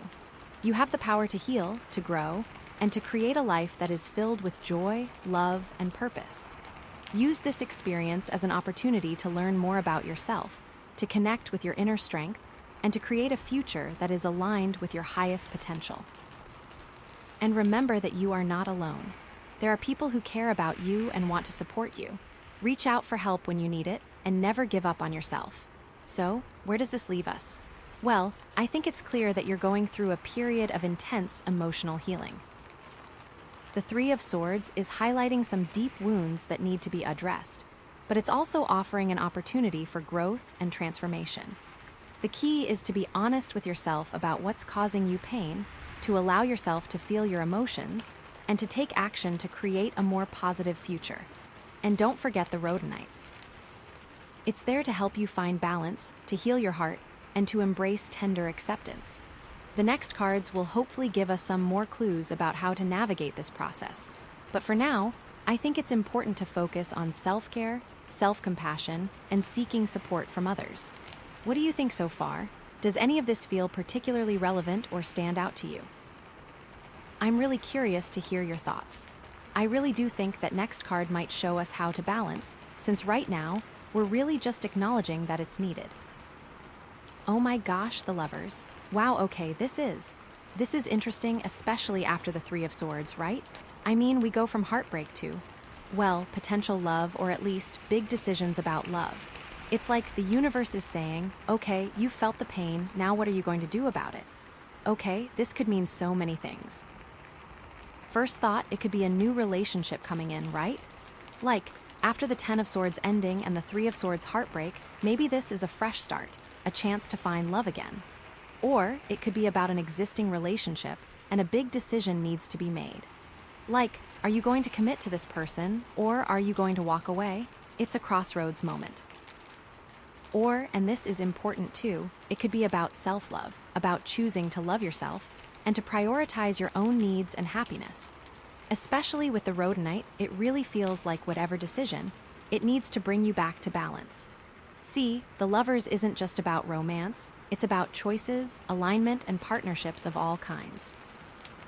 Think about the Three of Cups maybe. This is about choosing which friendships to nurture, which collaborations to pursue. It's about aligning yourself with people who share your values and support your growth. The Lovers is that energy of, like, choosing what resonates, not settling, even if it's hard. And remember the Six of Cups. Maybe the Lovers is saying that you need to bring some of that childhood innocence and joy into your relationships, to approach love with an open heart and a sense of wonder. Or maybe it's about revisiting a past relationship and deciding whether or not to give it another try. That could be good or bad, though. We don't know. With all this heartbreak from the Three of Swords, it's hard to know if it is a warning about repeating the cycle, you know? Okay, so let's break this down a little more. What does the Lovers actually mean in this context? Well, like I said, it's about choices first and foremost. It's about being at a crossroads and needing to make a decision that will have a significant impact on your life. And it's not just any decision, it's a decision that involves your heart, your values, and your relationships. This could be really scary, you know? It's like you're standing at the edge of a cliff and you have to decide whether or not to jump. But it's also exciting, right?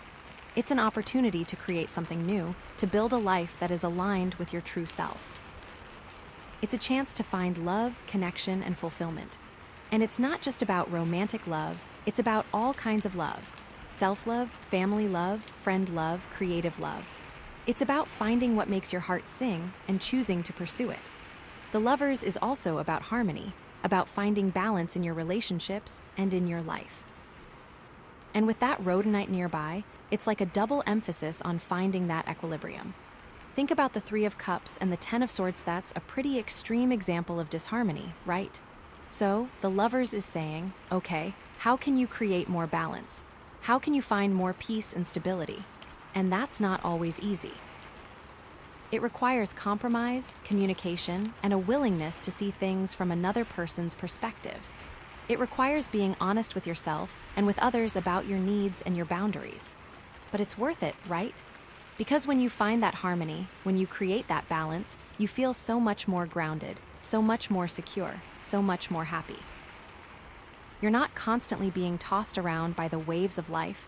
You're able to stand firm and navigate the storms with grace and resilience. Okay, let's get into some specific scenarios. Let's say this is about a new relationship. What does that look like? Well, it could mean meeting someone who really gets you, someone who shares your values and your passions.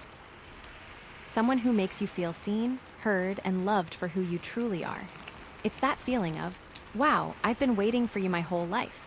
But it could also mean a more challenging relationship, one that requires you to grow and evolve. Someone who pushes your buttons, who challenges your beliefs, who forces you to confront your own shadow side. This kind of relationship can be really difficult, but it can also be incredibly transformative.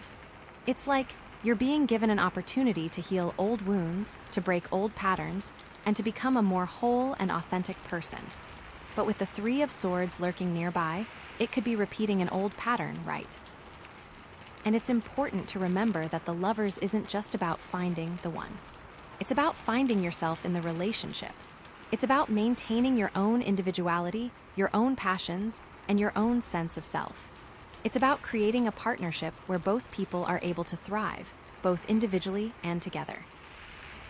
This can be really hard to do, especially in the early stages of a relationship. It requires clear communication, strong boundaries, and a willingness to compromise. But it's essential for creating a healthy, sustainable relationship. Okay, what if this is about an existing relationship? Maybe you're at a point where you need to make a big decision about the future. Are you going to get married? Are you going to move in together? Are you going to have children? Are you going to stay together, or are you going to break up? These are all huge decisions, and they require a lot of thought, a lot of communication, and a lot of honesty. The Lovers is urging you to really examine your relationship.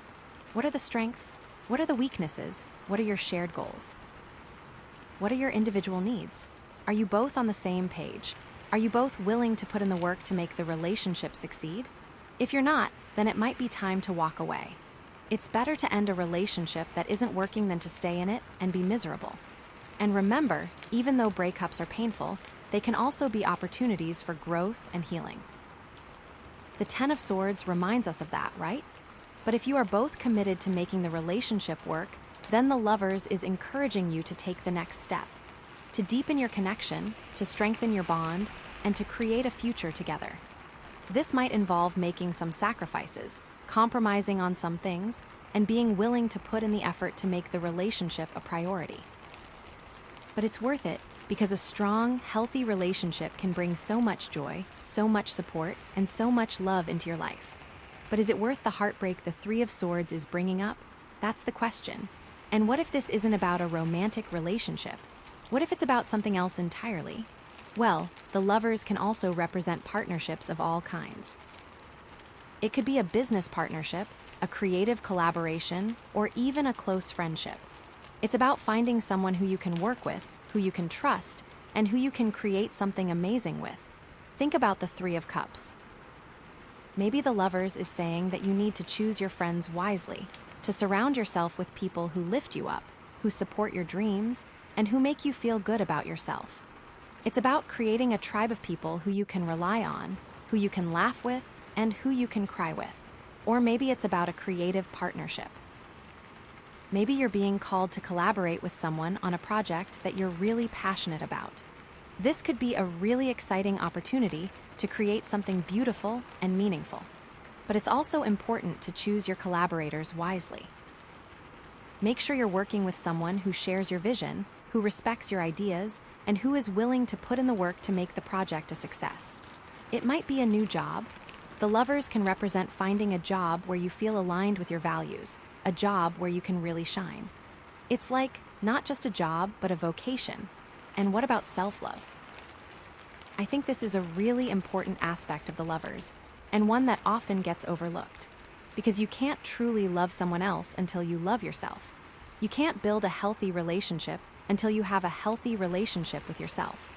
The lovers is urging you to prioritize your own needs, to take care of your own well-being, and to treat yourself with kindness and compassion.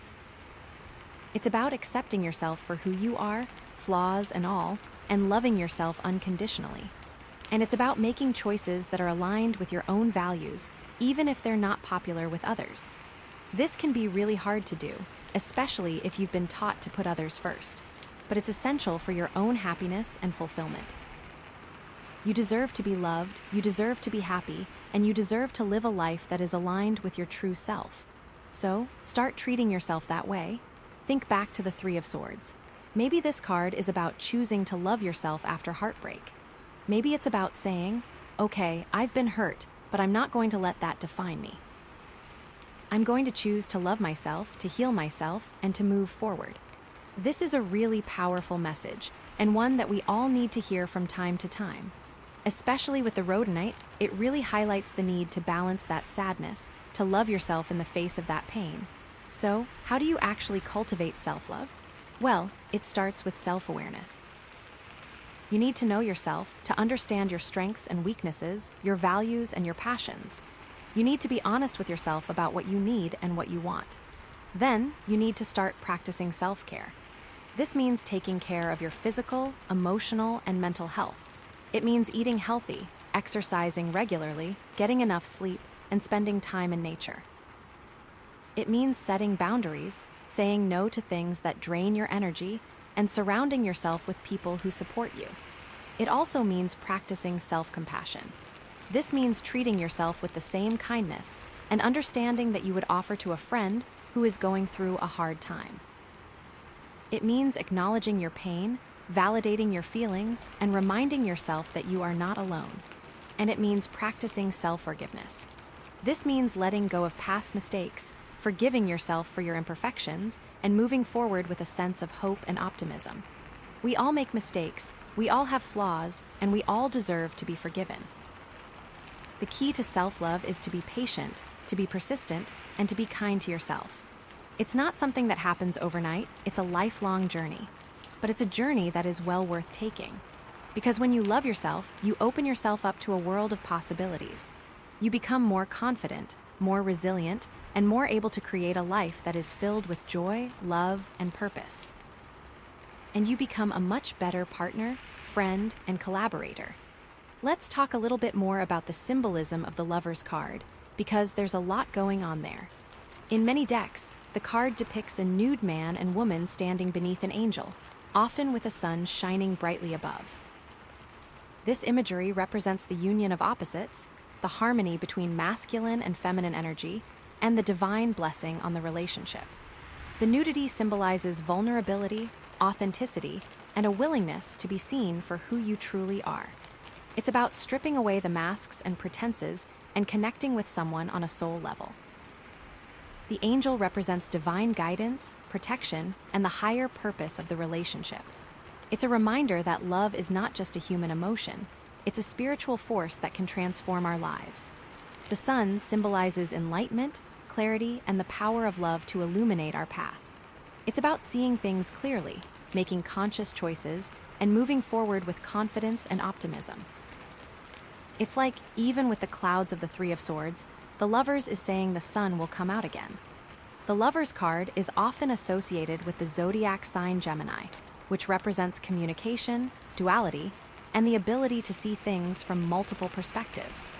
This connection reinforces the importance of communication and understanding in relationships. It's about being able to see things from another person's point of view, to listen actively, and to express your own thoughts and feelings clearly and respectfully. The Lovers can also represent the need to integrate different aspects of yourself. We all have different sides to our personality, and sometimes these sides can be in conflict. The Lovers is urging you to bring these different aspects into harmony, to accept yourself fully, and to embrace your own complexity. It's about becoming a more whole and integrated person. This integration could be exactly what the Rhodonite is pointing to, really bringing all these scattered pieces back to some sense of self. All of these different cards are just pieces of yourself, right? Okay, so what practical advice can we take away from the Lovers card? Well, first of all, it's important to be honest with yourself about what you want in a relationship. What are your needs? What are your values? What are you looking for in a partner? Don't settle for less than you deserve. Secondly, it's important to communicate openly and honestly with your partner. Talk about your feelings, your fears, and your dreams. Listen actively to what your partner has to say. Don't be afraid to be vulnerable, and don't be afraid to express your needs. Thirdly, it's important to set healthy boundaries. Know your limits and don't be afraid to say no. Protect your own energy and don't let anyone take advantage of you. It's okay to prioritize your own needs, and it's okay to walk away from relationships that are not serving you. Fourthly, it's important to practice self-care. Take care of your physical, emotional, and mental health. Do things that make you feel good about yourself. Spend time with people who lift you up. And don't forget to have fun. Fifthly, it's important to be patient. Relationships take time to develop, and there will be ups and downs along the way. Don't get discouraged if things don't go perfectly. Just keep communicating, keep growing, and keep loving. Finally, it's important to trust your intuition. If something doesn't feel right, then it probably isn't. Pay attention to your gut feelings and don't ignore the red flags. Your intuition is always guiding you in the right direction. So, how does all of this tie back to the Rhodonite crystal and the theme of tender acceptance? Well, the Rhodonite is all about balance, harmony, and emotional healing. It's about finding that sweet spot between love and compassion, between strength and vulnerability, and between giving and receiving. The Lovers is urging you to embrace these qualities in your own life, to cultivate self-love, and to create relationships that are based on mutual respect, understanding, and support. It's about accepting yourself and others for who you truly are, flaws and all, and loving unconditionally. Tender acceptance is key here. It's about accepting the past, accepting the present, and accepting the future. It's about accepting the good and the bad, the joys and the sorrows, and the ups and downs of life. And it's about knowing that you are strong enough to handle whatever comes your way. The Rhodonite is there to remind you that you are worthy of love, that you are capable of healing, and that you are strong enough to overcome any challenge. So embrace its energy, trust its guidance, and allow it to support you on your journey. Okay, so we've got the Lovers right after that painful Three of Swords in a reading about tender acceptance and balanced by Rhodonite. It really feels like a turning point. What's the choice to be made? What's being weighed? I'm so curious to see what the next card is going to be. Is it going to clarify the choice? Is it going to show the outcome of a decision? Or is it going to offer further guidance on how to heal from heartbreak? Oh, I'm so excited. What do you think it will be? Oh my goodness, the world. Seriously. After all that, after the heartbreak and the choices, we get the world. Okay, wow, this is huge. This feels like a culmination, a completion. Like you've gone through it all, you've faced your demons, you've made your choices, and now you're standing on top of the world, feeling like you can do anything, be anything. The world is one of those cards that just radiates success, right? It's about achieving your goals, realizing your dreams, and feeling a sense of total fulfillment. Think about the imagery. The figure in the center, often a woman, surrounded by a wreath, standing in a confident pose. It's like, I did it, I made it. It's that feeling of finally crossing the finish line after a long and difficult race. It's about celebrating your accomplishments, recognizing your worth, and feeling grateful for all that you've achieved. But the world isn't just about personal success, you know?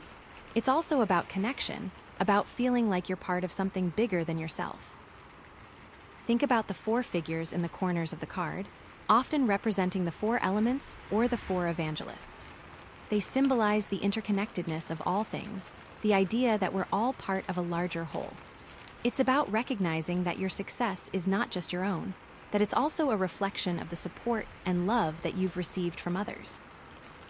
And after the lovers, the fact that we have the world here.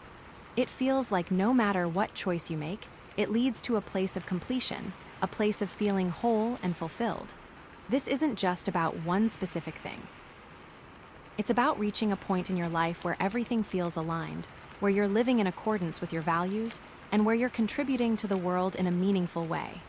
It's about finding your place, your purpose, and your passion. And that tender acceptance, it feels like the only way to get to this point of completion. Okay, but let's get specific. How does the world relate to those choices from the lovers? Let's start with the new relationship scenario. If you chose to open yourself up to a new relationship, the world suggests that this relationship has the potential to bring you a deep sense of fulfillment and completion. It's like you've finally found someone who truly gets you, someone who supports your dreams, and someone who makes you feel like you can conquer the world. This relationship is not just about romance, it's about partnership, about building a life together that is filled with love, joy, and purpose. The heartbreak from the Three of Swords. It's like now you're seeing why that had to happen, why that door had to close so this one could open. This could be a relationship that takes you places, both literally and metaphorically. Maybe you'll travel the world together, experiencing new cultures and creating unforgettable memories. Or maybe you'll embark on a shared project, something that allows you to express your creativity and make a difference in the world. The key is that this relationship will expand your horizons, challenge you to grow, and inspire you to be your best self. But it's important to remember that the world is not just about the destination, it's also about the journey. This relationship will not be without its challenges. There will be ups and downs along the way. But if you're both committed to working through those challenges, to communicating openly and honestly, and to supporting each other's growth, then you have the potential to create something truly special, something that lasts a lifetime. And remember the Rhodonite, right? The balance. Maybe the world is showing that this relationship helps you find that equilibrium you've been craving, that it brings a sense of harmony and stability into your life. It's like you've finally found someone who helps you feel grounded, who helps you feel centered, and who helps you feel like you can face anything that comes your way. Now, let's look at the existing relationship scenario. If you chose to commit to an existing relationship, the world suggests that you're ready to take things to the next level. Maybe you're ready to get married, to move in together, or to start a family. Or maybe you're just ready to deepen your connection, to strengthen your bond, and to create a future together that is filled with love, joy, and purpose. It's about solidifying what you have, about building a strong foundation that can withstand the test of time. This could be a time of great celebration, a time of rejoicing in all that you've achieved together. It's about recognizing the strength of your relationship, the resilience that you've shown, and the love that you share. It's about appreciating the journey that you've been on, the challenges that you've overcome, and the memories that you've created. But it's also important to be realistic. Relationships require work, and the world doesn't mean that everything will be smooth sailing from here on out. There will still be disagreements, there will still be challenges, and there will still be moments of doubt. But if you're both committed to working through those moments, to communicating openly and honestly, and to supporting each other's growth, then you can create a relationship that is truly fulfilling and long-lasting. Maybe this is about expanding your horizons as a couple. Maybe it's time to take that trip you've always dreamed of, to start that business you've been talking about, or to get involved in a cause that you're both passionate about. It's about finding ways to grow together, to challenge yourselves, and to create a life that is filled with adventure and purpose. The fact that the world follows the Three of Swords and the lovers in this scenario, it's like, you made the right choice. Despite any pain or doubts you had, you chose to commit, and now you're reaping the rewards. It's a powerful affirmation that love can conquer all, that even after heartbreak, it's possible to find happiness and fulfillment. And if you're single, don't despair. the world still has a powerful message for you, which is really great, since so often these kinds of readings leave out the single people.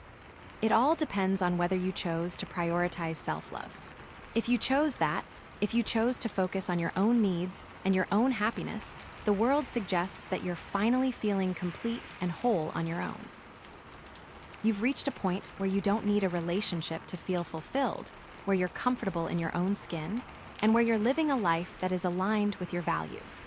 You've conquered your own inner world, and now you're ready to share your gifts with the world. This could be a time of great creativity, a time of expressing your unique talents and making a difference in the world. It's about finding your passion, pursuing your dreams, and living a life that is authentic and meaningful. This is about taking all that pain from the Three of Swords and turning it into something beautiful, something powerful. Maybe this is about traveling the world on your own, experiencing new cultures, and expanding your horizons. Or maybe it's about starting your own business, writing a book, or creating a work of art that inspires others. The key is that you're doing something that makes you feel alive, something that allows you to express your true self, and something that contributes to the greater good. The world in this scenario is a reminder that you don't need anyone else to complete you. You are already whole, you are already worthy, and you are already capable of achieving anything you set your mind to. It's about embracing your independence, celebrating your individuality, and living a life that is true to yourself. Now, let's talk about the world as completion and new beginnings, because that's a really important aspect of this card. While the world represents the end of a cycle, it also represents the beginning of a new one. It's like you've reached the top of the mountain, but now you're ready to explore new peaks, new valleys, and new horizons. This is not an ending, it's a transition, a stepping stone to something even greater. Think about the cyclical nature of life, the way that everything is constantly changing and evolving. The seasons change, the moon waxes and wanes, and our own lives are filled with periods of growth, decay, and renewal. The world is a reminder that endings are a natural part of life, and that they always lead to new beginnings. This could mean that you're ready to start a new chapter in your life, to pursue a new goal, or to embark on a new adventure. Maybe you're ready to change careers, to move to a new city, or to start a family.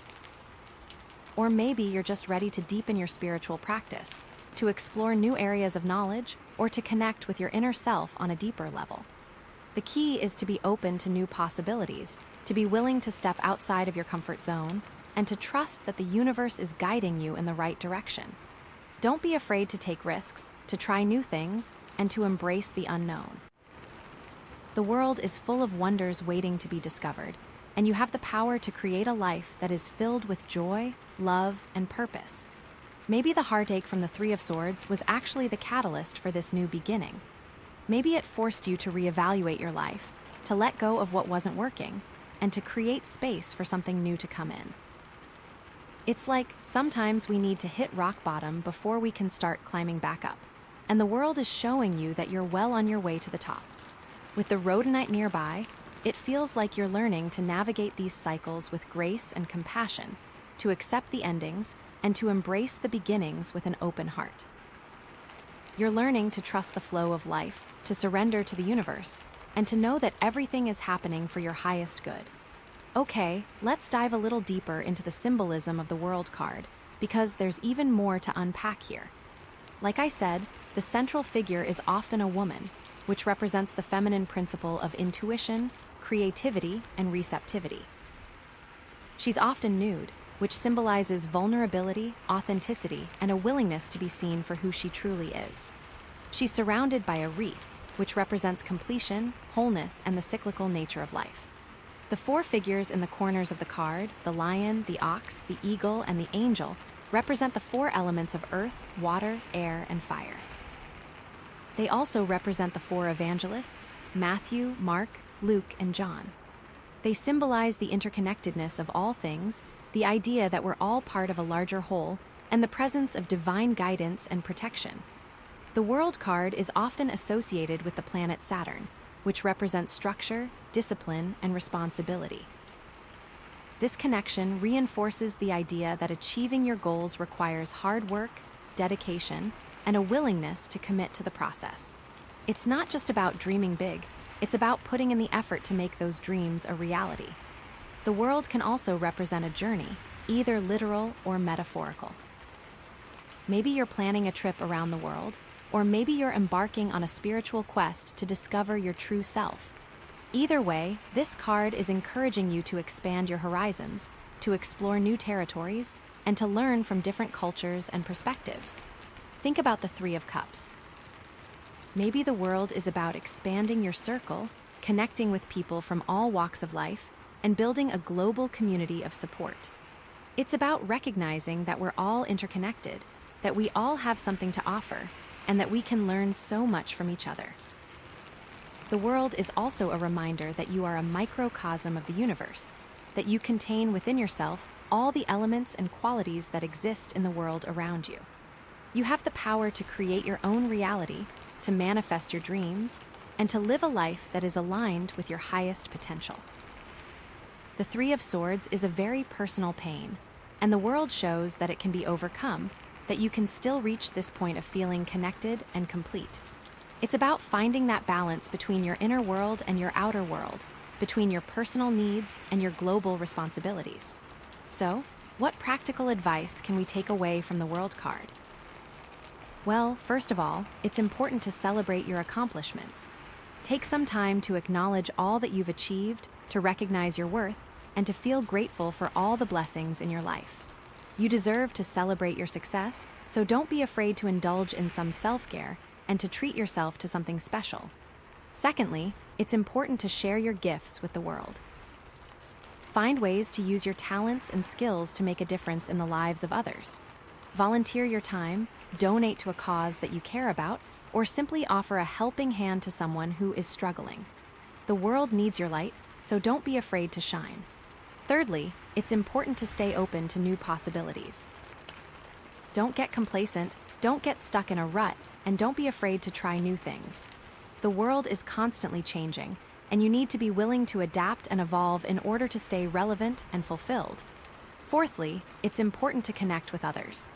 Build strong relationships with your friends, your family, and your community. Surround yourself with people who support you, who challenge you, and who make you feel good about yourself. We all need connection, and we all thrive when we feel like we belong. Fifthly, it's important to take care of the planet. Be mindful of your impact on the environment and make choices that are sustainable and responsible. Reduce your carbon footprint, recycle your waste, and support businesses that are committed to environmental protection. We all have a responsibility to care for the earth, and we need to take that responsibility seriously. Finally, it's important to trust your journey. Know that you are exactly where you need to be, and that everything is happening for your highest good. Surrender to the universe, trust the process, and have faith that you are being guided towards your true purpose. The world is a magical place, and you are a powerful being with the ability to create a life that is filled with joy, love, and fulfillment. And how does the world tie back to the Rhodonite crystal and the theme of tender acceptance? It's all about embracing that sense of completion, that sense of wholeness, and that sense of interconnectedness with the world around you. The Rhodonite is helping you find that balance between your inner world and your outer world, between your personal needs and your global responsibilities. Tender acceptance is about accepting yourself for who you are, flaws and all, and loving yourself unconditionally. It's about accepting others for who they are, even if they're different from you, and treating them with compassion and respect. It's about accepting the world for what it is, with all its beauty and all its challenges, and finding ways to make a positive impact. The world is a card of hope, a card of inspiration, and a card of empowerment. It's a reminder that you have the power to create a life that is aligned with your values, that contributes to the greater good, and that brings you a deep sense of fulfillment. So, embrace its energy, trust its guidance, and allow it to lead you towards your true potential. After the emotional turbulence we've seen, the world is this incredible moment of arrival. But what kind of world is it? What specific actions will bring this completion about? I am so eager to pull the last card and see what that final piece of guidance will be. What do you think? What do you feel this world looks like for you? Oh my gosh, okay, so after the world, we get the Six of Wands. Are you kidding me? This is like victory lap central. I mean, the world is amazing, it's that feeling of completion, but the Six of Wands is. It's public recognition, it's being celebrated, it's people acknowledging your success, it's confidence, it's riding high. So it's not just that you've achieved your goals, but other people are seeing it. You're getting the applause, the accolades, the pat on the back, all of it. It's the feeling of, yes, I did it, and everyone knows it. Which, let's be honest, feels pretty darn good, right? It's that validation of, oh, I'm on the right path. That's the first thing that comes to mind, right? It's like you've achieved this amazing thing with the world, you've reached this sense of completion, but the Six of Wands is like, and here's your trophy. Okay, so what does this mean? Well, generally, the Six of Wands is all about success, victory, and public recognition. It's about achieving your goals and being acknowledged for your accomplishments. Think of it as like winning a competition, getting a promotion, or receiving an award. It's that feeling of being on top of the world, of knowing that you've done something great and that other people are seeing it too. There's a real sense of confidence and self-assurance that comes with this card. It's like, you know you're good at what you do, and you're not afraid to show it. You're radiating that energy of success, and people are drawn to you because of it. It could literally mean you're going to get some kind of award or recognition, or even just that people are going to start noticing your talents more. It's like, you've been working hard behind the scenes, and now it's finally paying off. All that effort, all that dedication, it's all being recognized. You might find yourself in a leadership position, inspiring others to follow your example. People are looking to you for guidance, for inspiration, and for direction. It's a time to step into your power, to embrace your leadership abilities, and to use your influence to make a positive impact on the world. But, and this is a big but, it's also important to stay humble, right? Because the Six of Wands can also have a shadow side. It can be about ego, about pride, about letting success go to your head. It's easy to get caught up in the applause, to start believing your own hype, and to forget where you came from. It's so important to remember that success is not just about you, it's also about the people who helped you along the way. It's about acknowledging their contributions, about showing gratitude, and about giving back to the community. And the Rhodonite is right there, like, waving its little balancing flag, reminding you not to get too carried away, right? Balance. Maybe this Six of Wands is a test, a challenge to see if you can handle success with grace and humility. Can you stay grounded, even when you're flying high? Can you remain true to yourself, even when everyone is telling you how amazing you are? It's a time to check your ego, to make sure you're not letting pride get in the way of your relationships or your goals. Are you listening to others, or are you just focused on your own achievements? Are you being generous with your time and resources, or are you just hoarding your success for yourself? These are important questions to ask yourself, because the Six of Wands can quickly turn into a negative card if you're not careful. And, what kind of victory is it? Really, if it's built on ego and pride? That's not a real victory, is it? Okay, so how does this Six of Wands connect to the previous cards? I mean, we've had quite a journey so far, right? From the joy and connection of the Three of Cups, to the painful ending of the Ten of Swords, to the comfort and nostalgia of the Six of Cups, to the heartbreak of the Three of Swords, the choices of the lovers, and finally the completion of the world. So, where does the Six of Wands fit in? Well, let's start with the Three of Cups.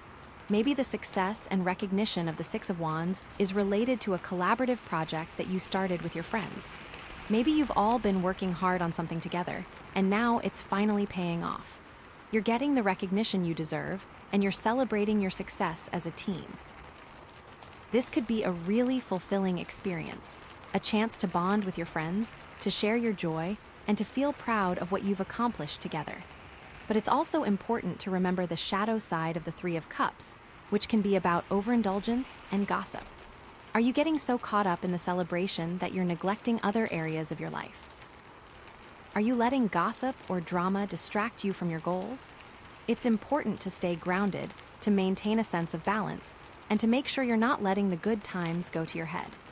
Maybe it's that you are getting all this recognition, but it's making you feel like you have to be the star all the time, which takes away from the feeling of the cups, which is shared with other people. So maybe you need to be sure to lift up the other people in your circle, and let them have the spotlight too. Okay, what about the Ten of Swords? How does the Six of Wands relate to that painful ending? Well, maybe the Six of Wands is a sign that you've finally overcome that challenge, that you've learned from your mistakes, and that you're moving forward with confidence and strength. You've turned that negative experience into a positive one, and you're using it to inspire others. This could be a really empowering experience, a chance to show the world that you're not defined by your past, that you're capable of achieving great things even after facing adversity. But it's also important to remember the lessons you learned from the Ten of Swords. Don't forget the pain, don't forget the betrayal, and don't forget the importance of setting boundaries and protecting yourself from toxic people. The Six of Wands can be a time of great confidence, but it's also a time to be cautious, to make sure you're not repeating the same mistakes. Maybe this is saying that all this recognition is only coming because you went through that heartbreak, because that thing ended. It was a necessary step. And the Six of Cups? Maybe the Six of Wands is a sign that you're reconnecting with your inner child, that you're embracing your creativity, and that you're bringing joy and playfulness into your life. You're allowing yourself to have fun, to be spontaneous, and to express your true self without fear of judgment. This could be a really liberating experience, a chance to rediscover your passions, to connect with your inner spirit, and to live a life that is authentic and meaningful. But it's also important to remember the shadow side of the Six of Cups, which can be about nostalgia and clinging to the past. Are you getting so caught up in your childhood memories that you're neglecting the present? Are you idealizing the past and ignoring the challenges of the present? It's important to find a balance between cherishing the past and embracing the future. And especially after the Three of Swords, maybe the Six of Wands means you're finally getting recognition for being brave, for being vulnerable, for allowing yourself to feel that pain and heal from it. You're being celebrated for your strength, for your resilience, and for your ability to overcome adversity. And the Lovers? How does the Six of Wands relate to those choices about love? Well, if you chose to open yourself up to a new relationship, the Six of Wands suggests that this relationship is going to bring you a lot of joy, recognition, and success. You're with someone who supports your dreams, who celebrates your accomplishments, and who makes you feel like you can conquer the world. This could be a really fulfilling partnership, a chance to build a life together that is filled with love, laughter, and purpose. But it's also important to remember the shadow side of the Lovers, which can be about codependency and losing yourself in the relationship. Are you sacrificing your own needs and desires for the sake of your partner? Are you losing your sense of individuality? It's important to maintain your own identity, to pursue your own passions, and to make sure you're not becoming too dependent on your partner. Maybe that's a lesson you are getting recognized for, is that you are able to stand on your own 2 feet. If you chose to commit to an existing relationship, the Six of Wands suggests that you're going to receive a lot of recognition and support from your partner. They're proud of you, they believe in you, and they're celebrating your success alongside you. This could be a really strengthening experience, a chance to deepen your bond, to renew your commitment, and to create a future together that is filled with love, joy, and purpose. But it's also important to remember that relationships require work, and the Six of Wands doesn't mean that everything will be smooth sailing. There will still be disagreements, there will still be challenges, and there will still be moments of doubt. But if you're both committed to working through those moments, to communicating openly and honestly, and to supporting each other's growth, then you can create a relationship that is truly fulfilling and long-lasting. And maybe that's why you're getting celebrated, is for how long you've managed to make it work. And if you chose to prioritize self-love, the Six of Wands suggests that you're finally recognizing your own worth, that you're celebrating your own accomplishments, and that you're feeling confident and self-assured. You're no longer seeking validation from others, you're validating yourself. This could be a really empowering experience, a chance to embrace your individuality, to pursue your passions, and to live a life that is authentic and meaningful. But it's also important to remember the shadow side of self-love, which can be about narcissism and isolating yourself from others.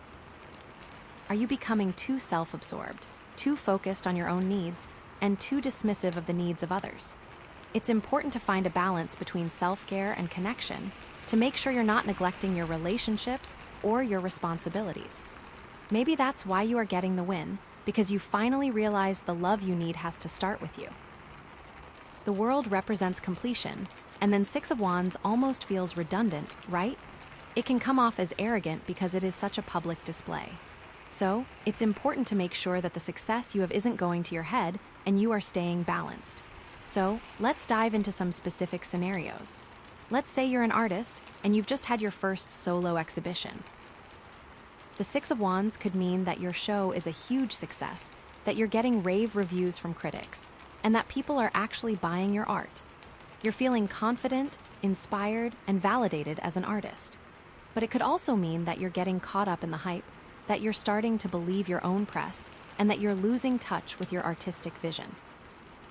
Are you creating art for the sake of recognition, or are you creating art because you're passionate about it? Are you staying true to yourself, or are you trying to please others? Maybe the recognition makes you want to be even more creative, push yourself even harder, and try new things. Let's say you're a writer, and you've just published your first novel.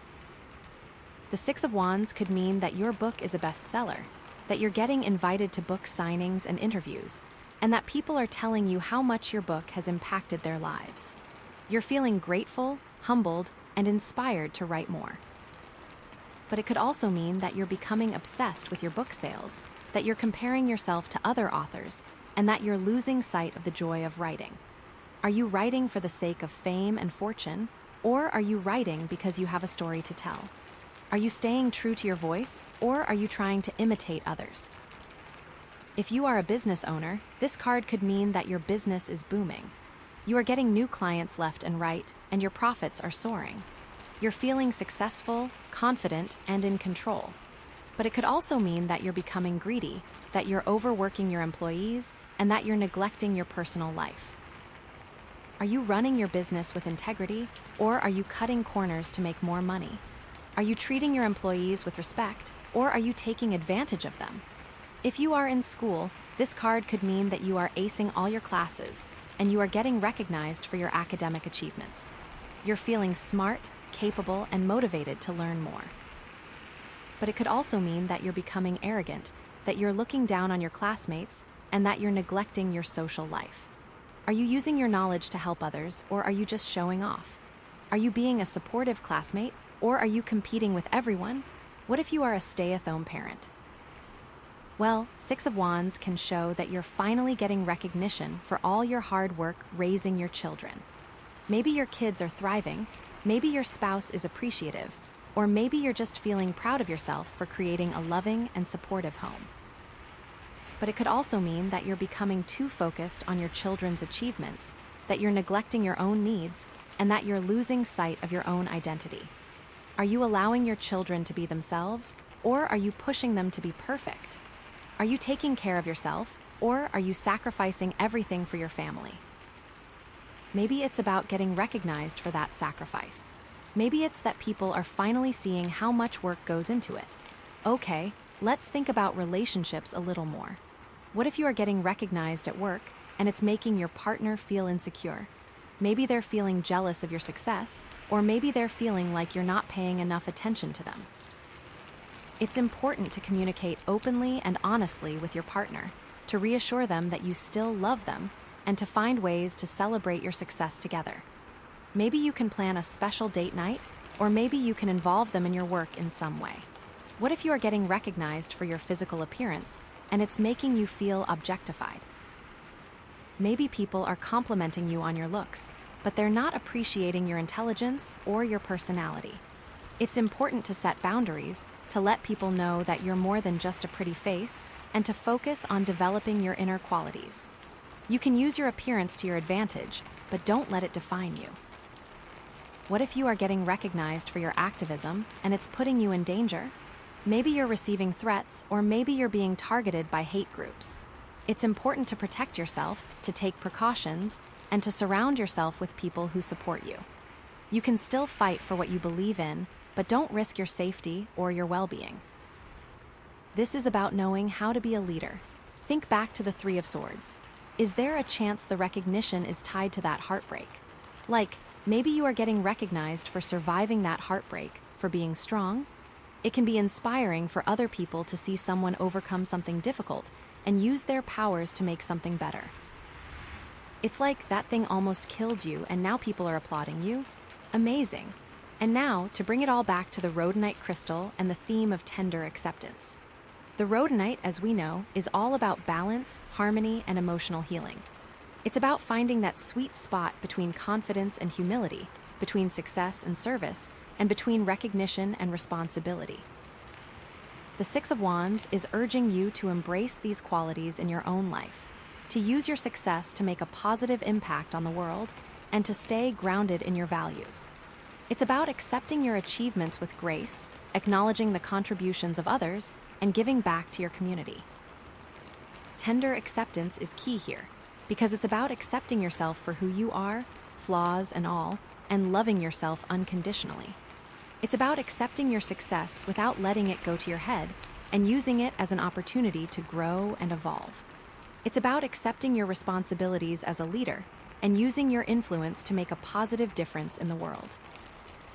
The rhodonite is there to remind you that you are worthy of recognition, that you are capable of achieving great things, and that you have the power to make a positive impact on the world. So, embrace its energy, trust its guidance, and allow it to support you on your journey. It's like the crystal is there to ensure you don't become a Six of Wands stereotype, It's like a little voice saying, hey, remember to be balanced. Remember to be humble. Remember to be kind. So, listen to that voice. Don't let success go to your head. Stay grounded, stay grateful, and stay true to yourself. This card is about understanding why you are getting celebrated, understanding what you are being asked to do as a leader. What is the next step in your journey? What impact are you going to make? What are you being called to lead? So, after all that, what does this Six of Wands actually mean? I think it's a call to step into your power, to embrace your leadership abilities, and to use your influence to make a positive impact on the world, but to do it with grace, humility, and a deep sense of responsibility. It's a call to recognize your own worth, to celebrate your accomplishments, and to feel confident in your abilities. It's not just about personal gain, it's about how you can use your success to make a difference in the lives of others. But, is this a true victory? Is this genuine confidence? Or is it masking something else? What does this victory actually look like? So the journey is not over. I can't wait to see what comes next, what this Six of Wands is leading to. What's the next step? I'm so excited. Oh my gosh, okay, so we have the star now. After all of that, the world, the Six of Wands, the choices, the pain, the star is here. So usually the star shows up after a really tough time. Like the tower tough, It's like you've been through the ringer, everything has fallen apart, and you're feeling lost and hopeless. But the star is there to remind you that there is still hope, that there is still light, and that you are not alone. But it didn't show up after the tower, It showed up after you completed something. It's like, okay, you're not starting over, but you are starting to shine. It's like, instead of finding that light in the dark, you are the light. That's so cool. I think that's a little different than we normally look at this card, The star is like a beacon, right? It's like, even in the darkest night, you can always look up and see the stars shining. They're a reminder that there is something bigger than yourself, something beautiful and enduring, something that can guide you through the darkness.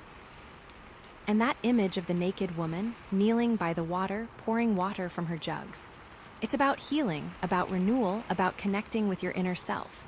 It's about stripping away all the pretense, all the masks, and being vulnerable, being authentic, being true to yourself. It's so interesting after that Six of Wands because it's almost the opposite, right?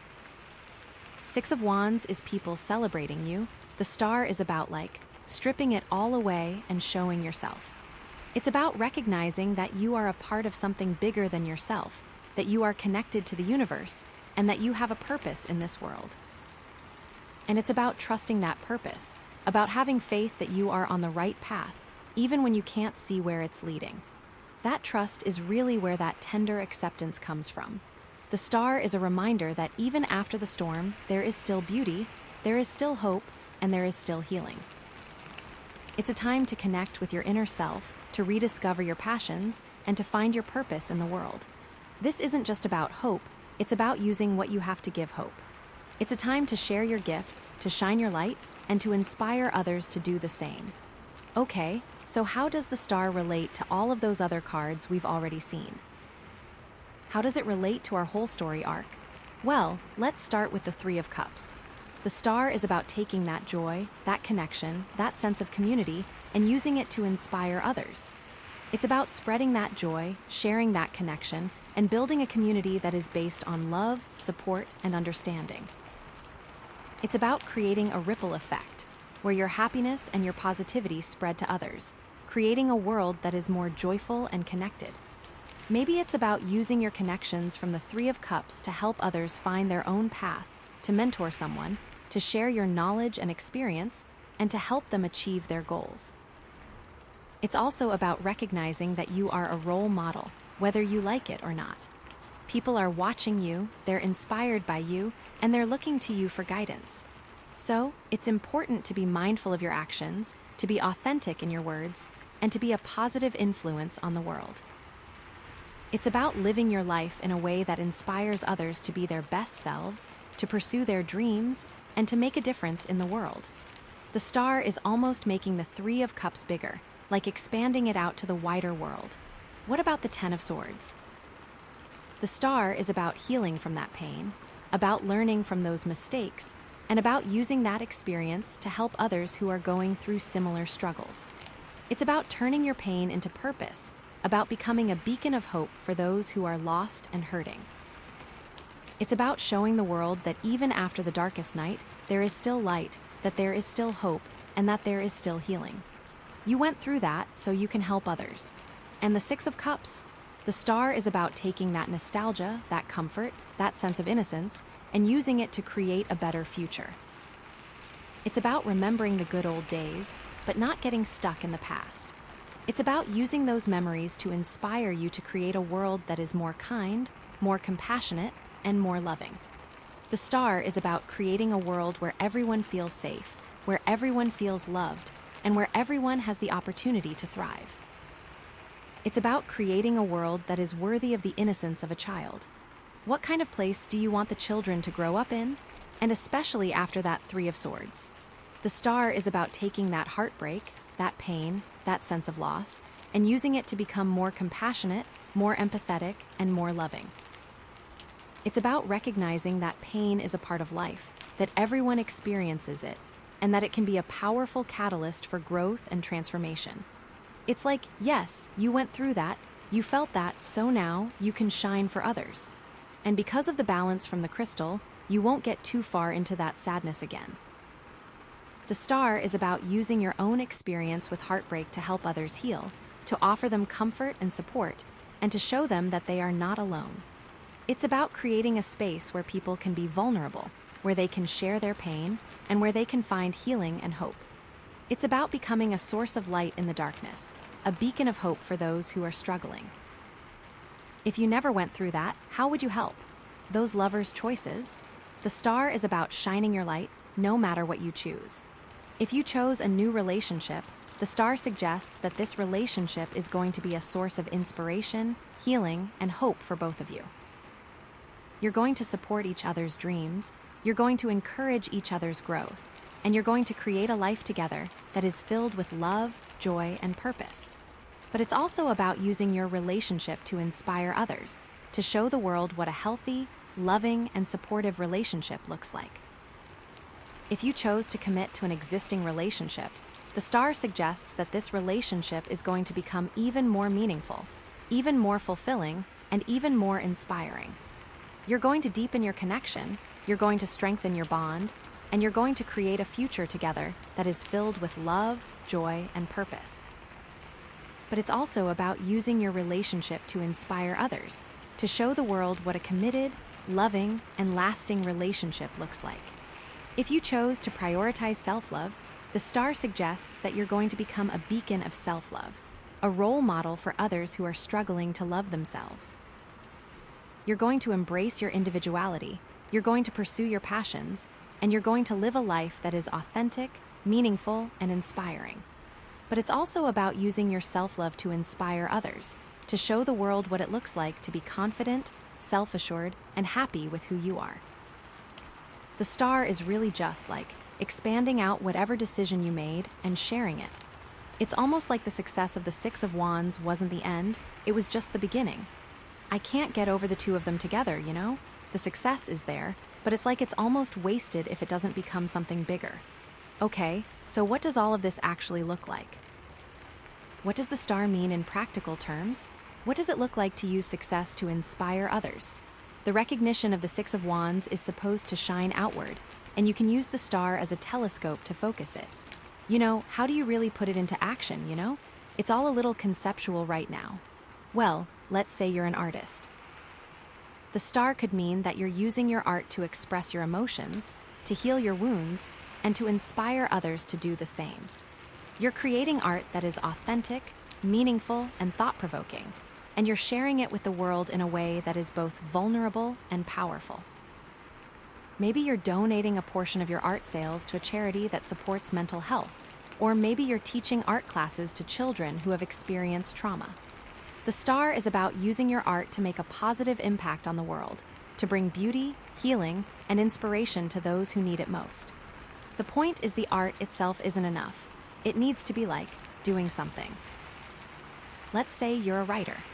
The star could mean that you're writing stories that are honest, vulnerable, and inspiring, and you're sharing them with the world in a way that is both authentic and impactful. You're using your words to heal your own wounds, to make sense of your experiences, and to connect with others on a deep level. Maybe you're writing a memoir about your own struggles with mental health, or maybe you're writing a novel about a character who overcomes adversity and finds hope. The star is about using your writing to make a positive impact on the world, to bring healing, inspiration, and understanding to those who need it most. It's about using your voice to speak truth, to challenge the status quo, and to create a world that is more just, more compassionate, and more loving. Again, it's like the book or article isn't enough. What does the impact do? What if you are a business owner? The star could mean that you're running your business in a way that is ethical, sustainable, and socially responsible. You're treating your employees with respect, you're supporting your community, and you're making a positive impact on the environment. Maybe you're donating a portion of your profits to a local charity, or maybe you're implementing sustainable business practices that reduce your carbon footprint. The star is about using your business to make a positive impact on the world, to create a more just, more equitable, and more sustainable society. Again, not just making money, but making a difference. If you are in school, the star could mean that you're using your knowledge and your skills to help others, to tutor your classmates, to volunteer in your community, and to make a positive impact on the world. Maybe you're starting a club that promotes environmental awareness, or maybe you're volunteering at a local soup kitchen. The star is about using your education to make a positive impact on the world, to create a more informed, more engaged, and more compassionate citizenry. It could mean doing research that helps people. And if you are a stay-at-home parent, the star could mean that you're creating a loving, supportive, and nurturing home for your children, and you're raising them to be kind, compassionate, and responsible citizens of the world. You're teaching them about the importance of giving back, of helping others, and of making a positive impact on the community. Maybe you're volunteering at their school, or maybe you're organizing a neighborhood cleanup. The star is about using your role as a parent to make a positive impact on the world, to create a future that is more bright, more hopeful, and more filled with love. Again, that star is saying the world needs good people in it, and it starts at home. Okay, so how can you actually embrace the energy of the star? What practical steps can you take to shine your light and inspire others? First, connect with your inner self.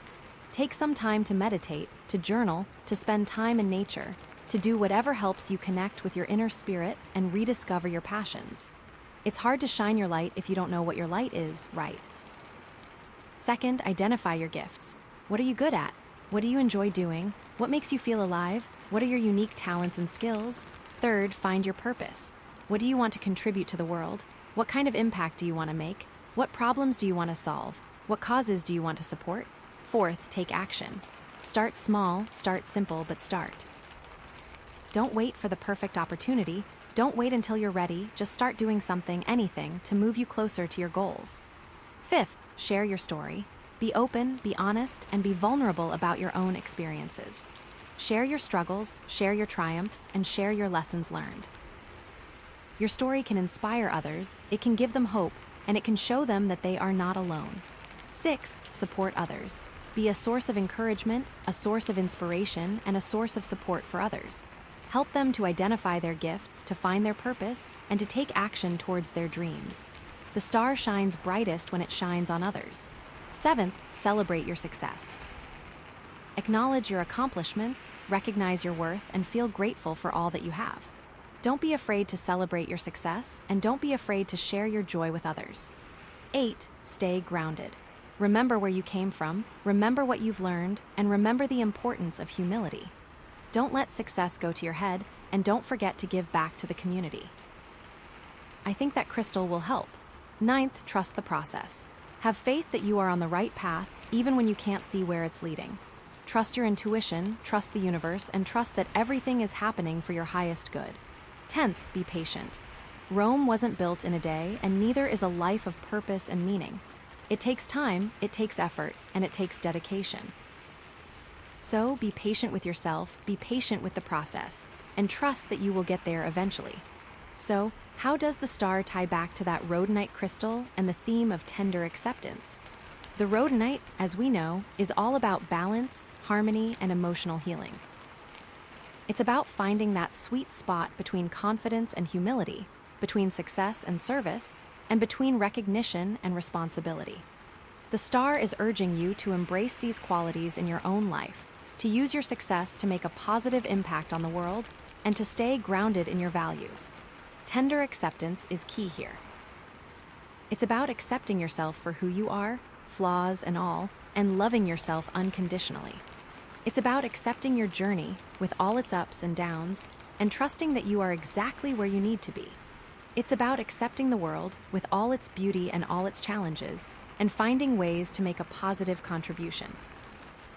The star is a card of hope, a card of inspiration, and a card of empowerment. It's a reminder that you have the power to shine your light, to inspire others, and to create a world that is more just, more compassionate, and more loving. So, embrace its energy, trust its guidance, and allow it to lead you towards your true potential. But that's all you know? That's all already inside you. The star is just like setting it free, almost. Remember what you've already been through, you know? Remember that 10 of Swords, remember that 3 of Swords. You got through that. You healed. You found your way back to the light. And now you can use that experience to help others. You can be a beacon of hope for those who are lost and hurting. You can show them that even after the darkest night, there is still light, that there is still hope, and that there is still healing. This is really amazing. Okay, so Turquoise Tower, that is all about transformative energy, like big shifts, right? And the theme of this reading is elevated truths, ascending to new perspectives. So it sounds like we're diving deep into someone's heart to reveal some pretty profound changes and honest revelations. Which, honestly, with these cards, I'm already feeling that. It's like we're about to witness a major glow-up in how they understand their own feelings and maybe how they communicate them, you know? All right, let's jump in. Okay, first up, we have the King of Cups. Oh, this card. This king is all about emotional maturity, compassion, and balance, right? He's the kind of person who leads with his heart, who feels things deeply, and who really cares about the people around him. But there's always a but, isn't there? The King of Cups can also be prone to emotional extremes. Because he feels so much, he can sometimes get swept away by his emotions, you know. It's like he's trying to hold on to all this love and compassion, but sometimes it spills over, and it can become overwhelming, not just for him, but also for the people around him. Think of someone who's always trying to fix everyone else's problems, right? They have such a big heart, and they genuinely want to help, but they end up taking on too much, and they burn themselves out. Or maybe someone who's so afraid of hurting other people's feelings that they end up not being honest with them, which, in the long run, can actually cause more pain. That's the shadow side of the King of Cups, you see? It's not about being a bad person, It's about learning how to manage those big emotions and how to use that emotional energy in a healthy and constructive way. And that's where the transformation comes in, right? Because this turquoise tower is all about shifting perspectives, and I feel like this person, whoever they are to you, is learning how to transform their relationship with their emotions. They're learning how to be compassionate without being a doormat, how to be loving without being clingy, how to be emotionally available without getting completely drained, you know? It's a delicate balance, and it takes time and effort to find it. But the potential for growth here is huge. I feel like this person might have gone through a period of being really emotionally reactive, maybe even a little bit dramatic, you know? They might have worn their heart on their sleeve, and they might have gotten hurt in the process. And now they're realizing that they need to develop a little bit more emotional armor, not to shut themselves off from the world, but to protect themselves from getting hurt again. It's like they're building a stronger container for their emotions, so they can hold all that love and compassion without it spilling everywhere. And that's a really beautiful thing, you know. It's not about becoming cold or detached, it's about becoming more emotionally resilient, more emotionally intelligent. It's about understanding their own emotional triggers and learning how to respond to them in a way that's healthy and balanced. They're learning to be a true king, to master their emotions rather than being mastered by them. Think of it like learning to surf, right? When you're first starting out, you get tossed around by the waves, you feel like you're completely out of control. But as you practice, you learn how to read the waves, how to anticipate them, how to ride them with grace and skill. You're still in the ocean, you're still feeling the power of the water, but you're not being overwhelmed by it anymore. You're in control, you're in balance, you're in your power. And that's what this King of Cups energy is all about. That's what this transformation is all about. It's about finding that balance, that control, that power within yourself. And the thing is, this isn't just about them, you know? This is about how they show up in your life. Maybe they're someone who's always been there for you, someone who's always been a shoulder to cry on, but you've also seen them struggle with their own emotions. And now you're seeing them step into this new level of emotional maturity, and it's inspiring, you know? It's like, wow, if they can do it, maybe I can too. Or maybe there's someone who's been a bit of a hot mess in the past, emotionally all over the place, and you're seeing them finally start to get their act together. And that can be really reassuring, especially if you've been worried about them. But it could also be that this person's emotional journey is triggering something in you. Maybe you're seeing them become more emotionally balanced, and it's making you realize that you need to work on your own emotional issues. Maybe you're seeing them set healthy boundaries, and it's making you realize that you need to set some boundaries of your own. It's like their transformation is acting as a mirror, reflecting back to you the areas in your life where you need to grow and evolve. So yeah, the King of Cups is a powerful card, full of potential, but also full of challenges. And I think this person is really stepping up to those challenges. They're really embracing that transformative energy. They are trying to elevate themselves, their emotional selves, to new heights. They're learning to be a more balanced, compassionate, and emotionally intelligent person. And that's a journey that we can all relate to, right? We're all just trying to figure out how to navigate this crazy world with as much grace and love as possible. So that's the King of Cups. But what makes it even more interesting is the next card, which is the Seven of Cups. Oh, this card is like a total mindbender, isn't it? It's all about choices, illusions, fantasies, and possibilities. It's like you're standing in front of a buffet of options, and each one looks more tempting than the last. But the thing is, you don't really know what's behind any of those options, you know. It could be something amazing, something that fulfills all your dreams, or it could be something completely disappointing, something that leads you down a dead end. That's the challenge of the Seven of Cups, discerning what's real from what's just a fantasy. And I feel like this card is really complicating that King of Cups energy. Because the King of Cups is all about emotional stability and balance, right? But the Seven of Cups is throwing all these different possibilities into the mix, all these different emotional scenarios. It's like, okay, you've got your emotions under control, but what if you could have this, or this, or this? It can be really overwhelming, especially for someone who's already prone to emotional extremes. Think of someone who's in a stable, loving relationship, right? They're happy, they're content, they feel secure. But then they start to fantasize about other possibilities, other relationships, other lives. Maybe they see an old flame on social media and they start to wonder, what if? Or maybe they meet someone new who sparks their interest and they start to imagine a different future. That's the Seven of Cups energy creeping in, stirring up those feelings of uncertainty and desire. And it can be really destabilizing, even for the most emotionally balanced person. It can also be about creative possibilities, you know. Maybe this person has a lot of different talents and interests, and they're trying to figure out which one to pursue. They could be a musician, a writer, an artist, a dancer. The possibilities are endless. But the problem is, they can't do everything at once. They have to choose, they have to focus, they have to commit. And that can be really scary, especially if they're afraid of making the wrong choice. It's like they have all these cups overflowing with potential, but they don't know which one to drink from.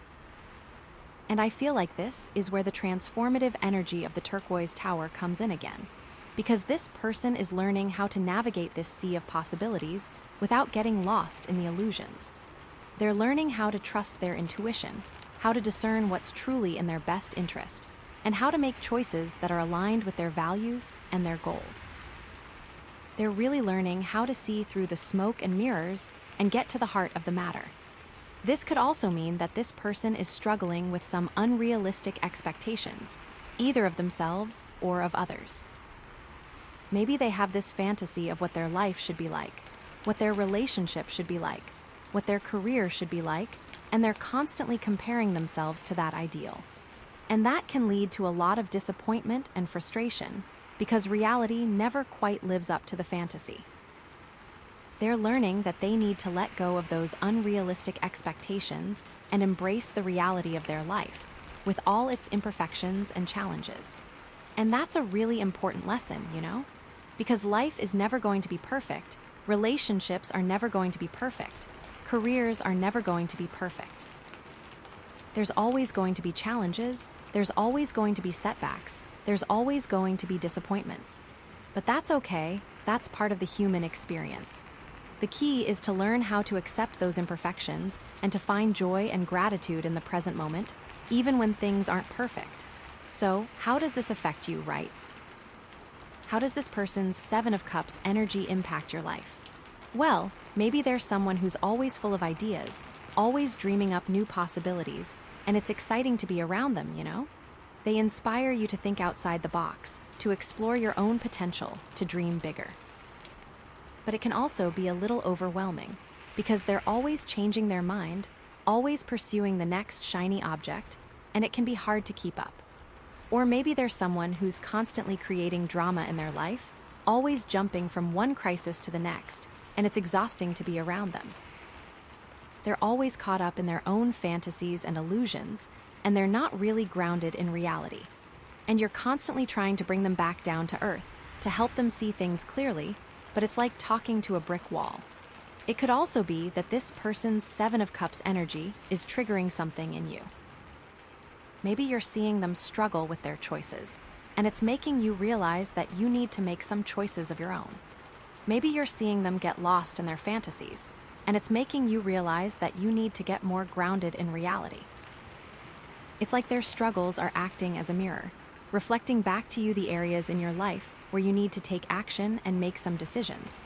So, yeah, the Seven of Cups is a tricky card, full of potential, but also full of pitfalls. It's about learning how to navigate the world of choices and possibilities without getting lost in the illusions. And I think this person is really grappling with that. They're really trying to figure out what's real and what's not. They're trying to discern which cups are worth drinking from and which ones they should leave on the table. They are learning how to navigate life's choices while trying to ground themselves in reality and with the new, more mature emotional awareness that we talked about with the King of Cups. And the final card in this spread is going to help with that, because we have the King of Swords. Now, this king is all about clarity, truth, and intellectual power, you know. He's the kind of person who cuts through the BS and gets straight to the point. He's logical, rational, and objective, and he's not afraid to speak his mind, even if it's not what people want to hear. But, and again, there's a but. The King of Swords can also be a bit cold and detached. Because he's so focused on logic and reason, he can sometimes forget about the emotional side of things. He can be a bit too blunt, a bit too critical, and he can sometimes come across as insensitive or uncaring. Especially in contrast to that King of Cups. Think of someone who's a brilliant lawyer, right?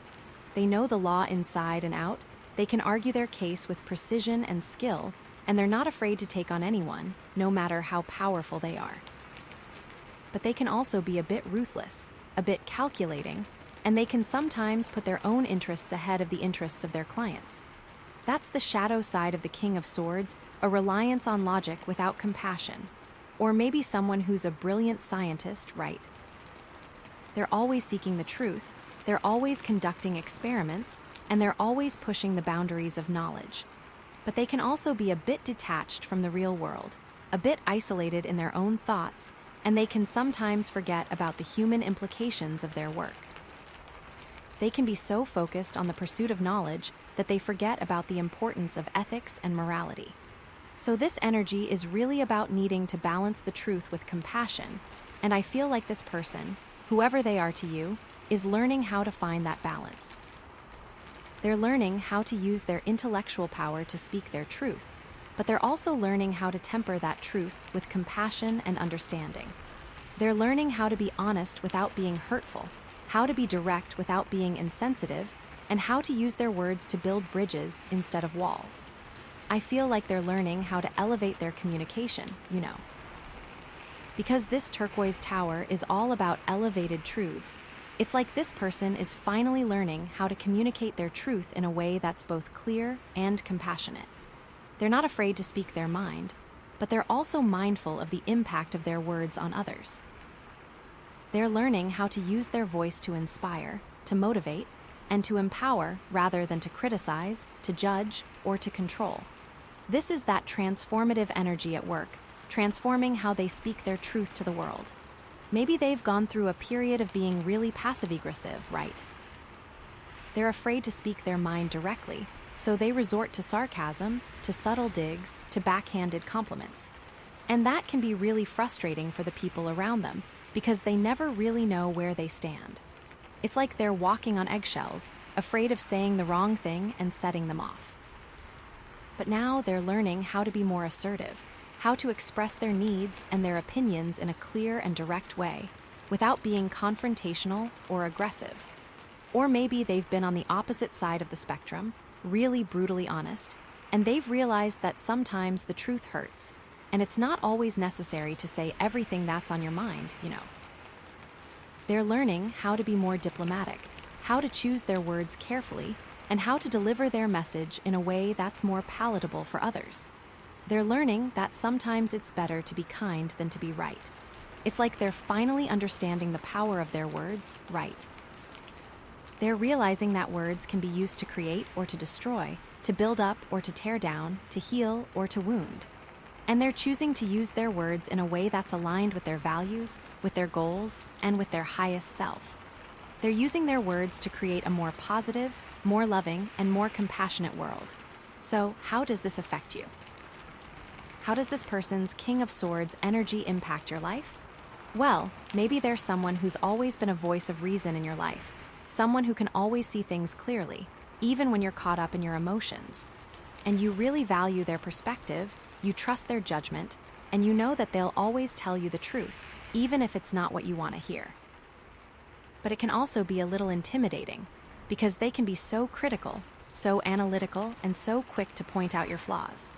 Or maybe there's someone who's been really critical of you in the past, always telling you what you're doing wrong, always pointing out your mistakes, and it's really worn you down. But now you're seeing them soften, you're seeing them become more compassionate, and you're starting to feel like you can actually have a real conversation with them without feeling judged or criticized. It could also be that this person's King of Swords energy is triggering something in you. Maybe you're seeing them speak their truth with confidence and clarity, and it's making you realize that you need to speak your truth more often. Maybe you're seeing them set healthy boundaries, and it's making you realize that you need to set some boundaries of your own. It's like their transformation is acting as a mirror, reflecting back to you the areas in your life where you need to be more assertive and more confident. So, yeah, the King of Swords is a powerful card, full of potential, but also full of challenges. It's about learning how to use your intellectual power to speak your truth with clarity and compassion. And I think this person is really embracing that. They're really trying to elevate their communication to a new level.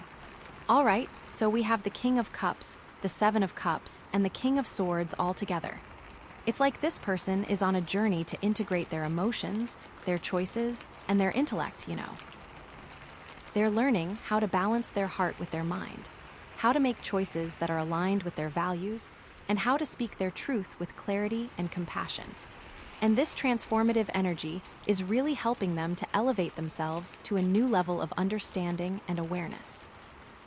It's not always going to be easy. There are still going to be challenges, but they're on the right path.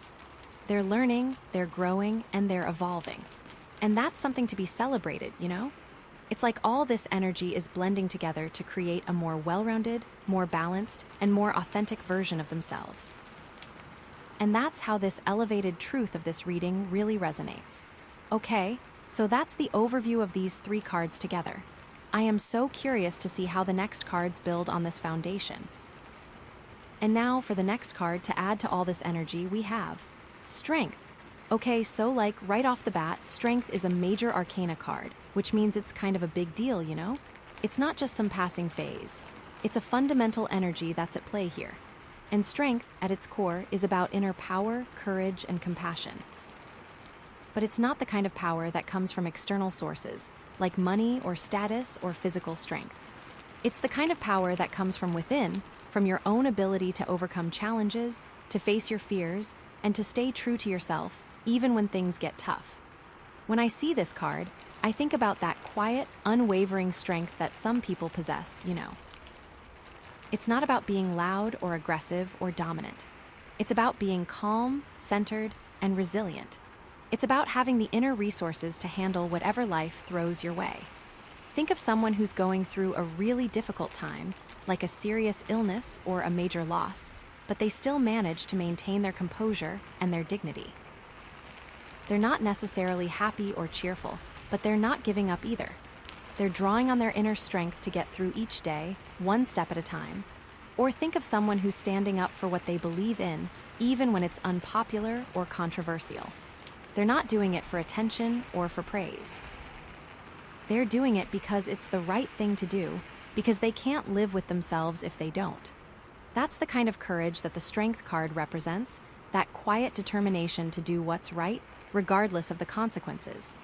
The Strength card is often depicted with a woman gently caressing a lion, which I think is such a powerful image, It's not about subduing the lion or dominating it. It's about connecting with it, understanding it, and taming it with love and compassion. The lion represents our primal instincts, our fears, our anger, our shadow self. And the woman represents our ability to control those instincts, not by suppressing them or denying them, but by acknowledging them, accepting them, and integrating them into our being. It's like we all have a lion inside of us, a part of ourselves that's wild and untamed. And the Strength card is about learning how to befriend that lion, how to work with it, how to harness its energy for good. It's about recognizing that our inner beast is a powerful force, but it doesn't have to control us. We can learn to manage it with gentleness, with patience, and with unwavering self-control. It's about finding that balance between our rational mind and our primal instincts, between our conscious self and our shadow self. And that's why this card resonates so strongly with the transformative energy of the Turquoise Tower. It's not just about having strength, it's about transforming your relationship with your own strength, It's about learning how to access your inner power in a way that's both effective and compassionate. It's about shifting your perspective on what strength really means. It's about ascending to a new level of understanding of yourself and your capabilities. So, how does this Strength card connect to the previous cards? Well, remember that King of Cups, right? He's all about emotional maturity, compassion, and balance. But he can also be prone to emotional extremes, getting swept away by his feelings. The Strength card is like the antidote to that, It's about finding that inner reserve of power and courage that allows him to manage his emotions without being overwhelmed by them. It's about learning how to be compassionate without being a doormat, how to be loving without being clingy, how to be emotionally available without getting completely drained. It's about transforming his relationship with his emotions so that he can use them in a healthy and constructive way. The King of Cups has all of this beautiful love and all of this deep feeling, but strength is about using the power of that love wisely and with a firm knowledge of his own boundaries. And then there's the Seven of Cups, with all those choices, illusions, and fantasies. The Strength card is like the grounding force that helps this person navigate that sea of possibilities without getting lost in the illusions, you know. It's about trusting their intuition, discerning what's truly in their best interest, and making choices that are aligned with their values and their goals. It's about seeing through the smoke and mirrors and getting to the heart of the matter. Strength says you have the power to choose wisely. You have the courage to walk away from what doesn't serve you. You have the inner knowing to guide you towards your true path. It's recognizing that not all that glitters is gold, and having the strength to resist temptation and stay true to your own inner compass. And finally, there's the King of Swords, with his clarity, truth, and intellectual power. But remember, he can also be a bit cold and detached, relying too much on logic and reason. The Strength card is like the heart that tempers his intellect, you know? It's about using his intellectual power to speak his truth, but also tempering that truth with compassion and understanding. It's about being honest without being hurtful, being direct without being insensitive, and using his words to build bridges instead of walls. It's about recognizing that truth without love is just cruelty, and having the strength to speak your mind with kindness and empathy. So, all these energies are coming together to create a powerful synergy, you know. The King of Cups provides the emotional depth, the Seven of Cups offers the possibilities, the King of Swords brings the clarity, and the Strength provides the inner power to integrate it all. It's like this person is learning how to be a whole, balanced, and authentic human being. They are balancing all of these energies to harness their own inner power and meet the world with both truth and compassion. And the thing is, this isn't just about them, you know? This is about how they show up in your life. Maybe they're someone who's always been a bit of a pushover, someone who's always letting other people take advantage of them. But now you're seeing them start to stand up for themselves, to set boundaries, and to assert their needs. And it's inspiring, you know? It's like, wow, if they can do it, maybe I can too. Or maybe they're someone who's always been really critical and judgmental, always quick to point out your flaws. But now you're seeing them soften, you're seeing them become more compassionate, and you're starting to feel like you can actually be yourself around them without fear of being judged. But it could also be that this person's newfound strength is triggering something in you. Maybe you're seeing them become more confident and assertive, and it's making you realize that you need to work on your own self-esteem issues. Maybe you're seeing them set healthy boundaries, and it's making you realize that you need to set some boundaries of your own. It's like their transformation is acting as a mirror, reflecting back to you the areas in your life where you need to grow and evolve. Are you being honest with yourself about where you stand in your life? Are you meeting your own needs, or are you putting them aside for the sake of others? Is there some area in your life where you need to stand up for yourself, to assert your boundaries, to speak your truth? Maybe you see this person drawing strength from a situation that you find incredibly challenging. Maybe you've always thought of them as weaker than you, as less capable, and now you see them finding this inner reserve of power, and that can be really confronting. It forces you to reevaluate your own assumptions, to question your own judgments. It makes you wonder if you've been underestimating them all along, or if you've been overestimating yourself. It can be a humbling experience, but it can also be a really valuable one. It can open your eyes to new possibilities, to new ways of seeing the world, to new ways of relating to others. Or maybe this person's strength is making you feel threatened, you know? Maybe you're used to being the strong one in the relationship, the one who's always in control. And now you're seeing them take on that role, and it's making you feel insecure or irrelevant. You might find yourself resisting their efforts to change, trying to hold them back, or even sabotaging their progress. You might not even be aware that you're doing it, but your subconscious mind is working overtime to protect your own ego, to maintain your position of power. It's important to recognize these tendencies and to challenge them, to allow this person to grow and evolve, even if it means that you have to adjust your own role in the relationship. The Strength card is also about patience, you know. It's not about forcing things to happen or rushing the process. It's about trusting that everything will unfold in its own time, in its own way. It's about cultivating a sense of inner peace and acceptance, even when things are chaotic or uncertain. It's about recognizing that true strength comes from within, from your ability to stay grounded and centered, no matter what's going on around you.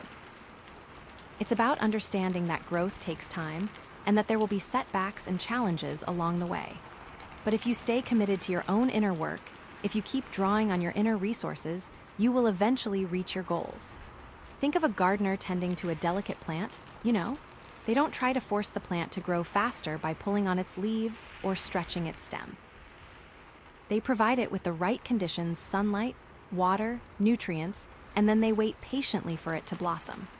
They understand that growth is a natural process and that it can't be rushed or forced. They also know that there will be challenges along the way: pests, diseases, harsh weather, but they're prepared to deal with those challenges with care and attention. They protect the plant from harm, they nurture it back to health, and they celebrate its progress every step of the way. The Strength card is about cultivating that same kind of patience and care with yourself and with others.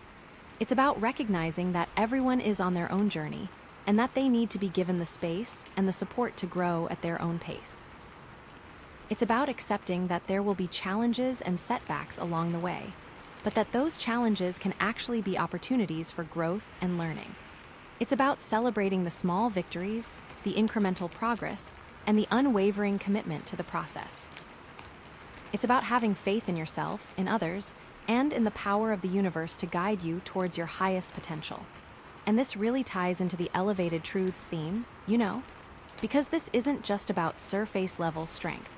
It's about digging deep and finding that unwavering inner power that comes from a place of deep self-acceptance and compassion. It's about recognizing that you are capable of overcoming any challenge, of facing any fear, of staying true to yourself, no matter what. It's about ascending to a new level of understanding of your own potential, of your own worth, of your own inherent strength. So, what does this mean for the messages from their heart, right? Well, if this person is embodying this strength energy, it means that they are communicating from a place of deep authenticity and vulnerability. They're not trying to be someone they're not. They're not trying to impress you or manipulate you. They're just being themselves, raw and real.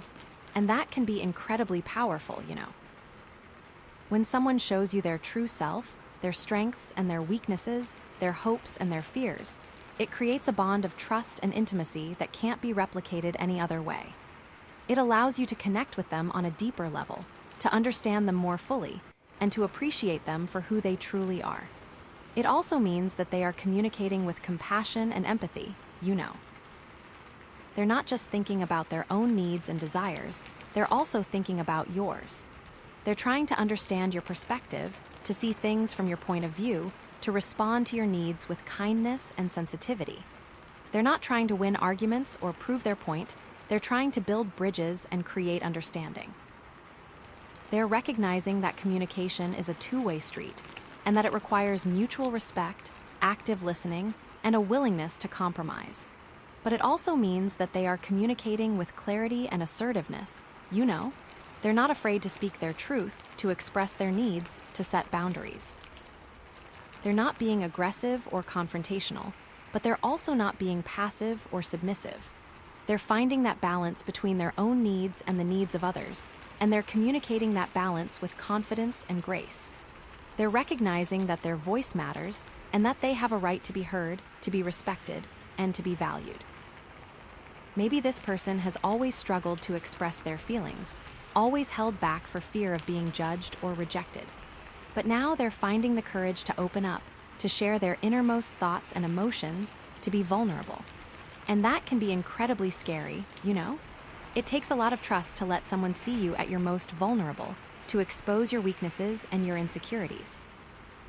but it can also be incredibly rewarding because it allows you to connect with someone on a deeper level, to experience true intimacy and connection.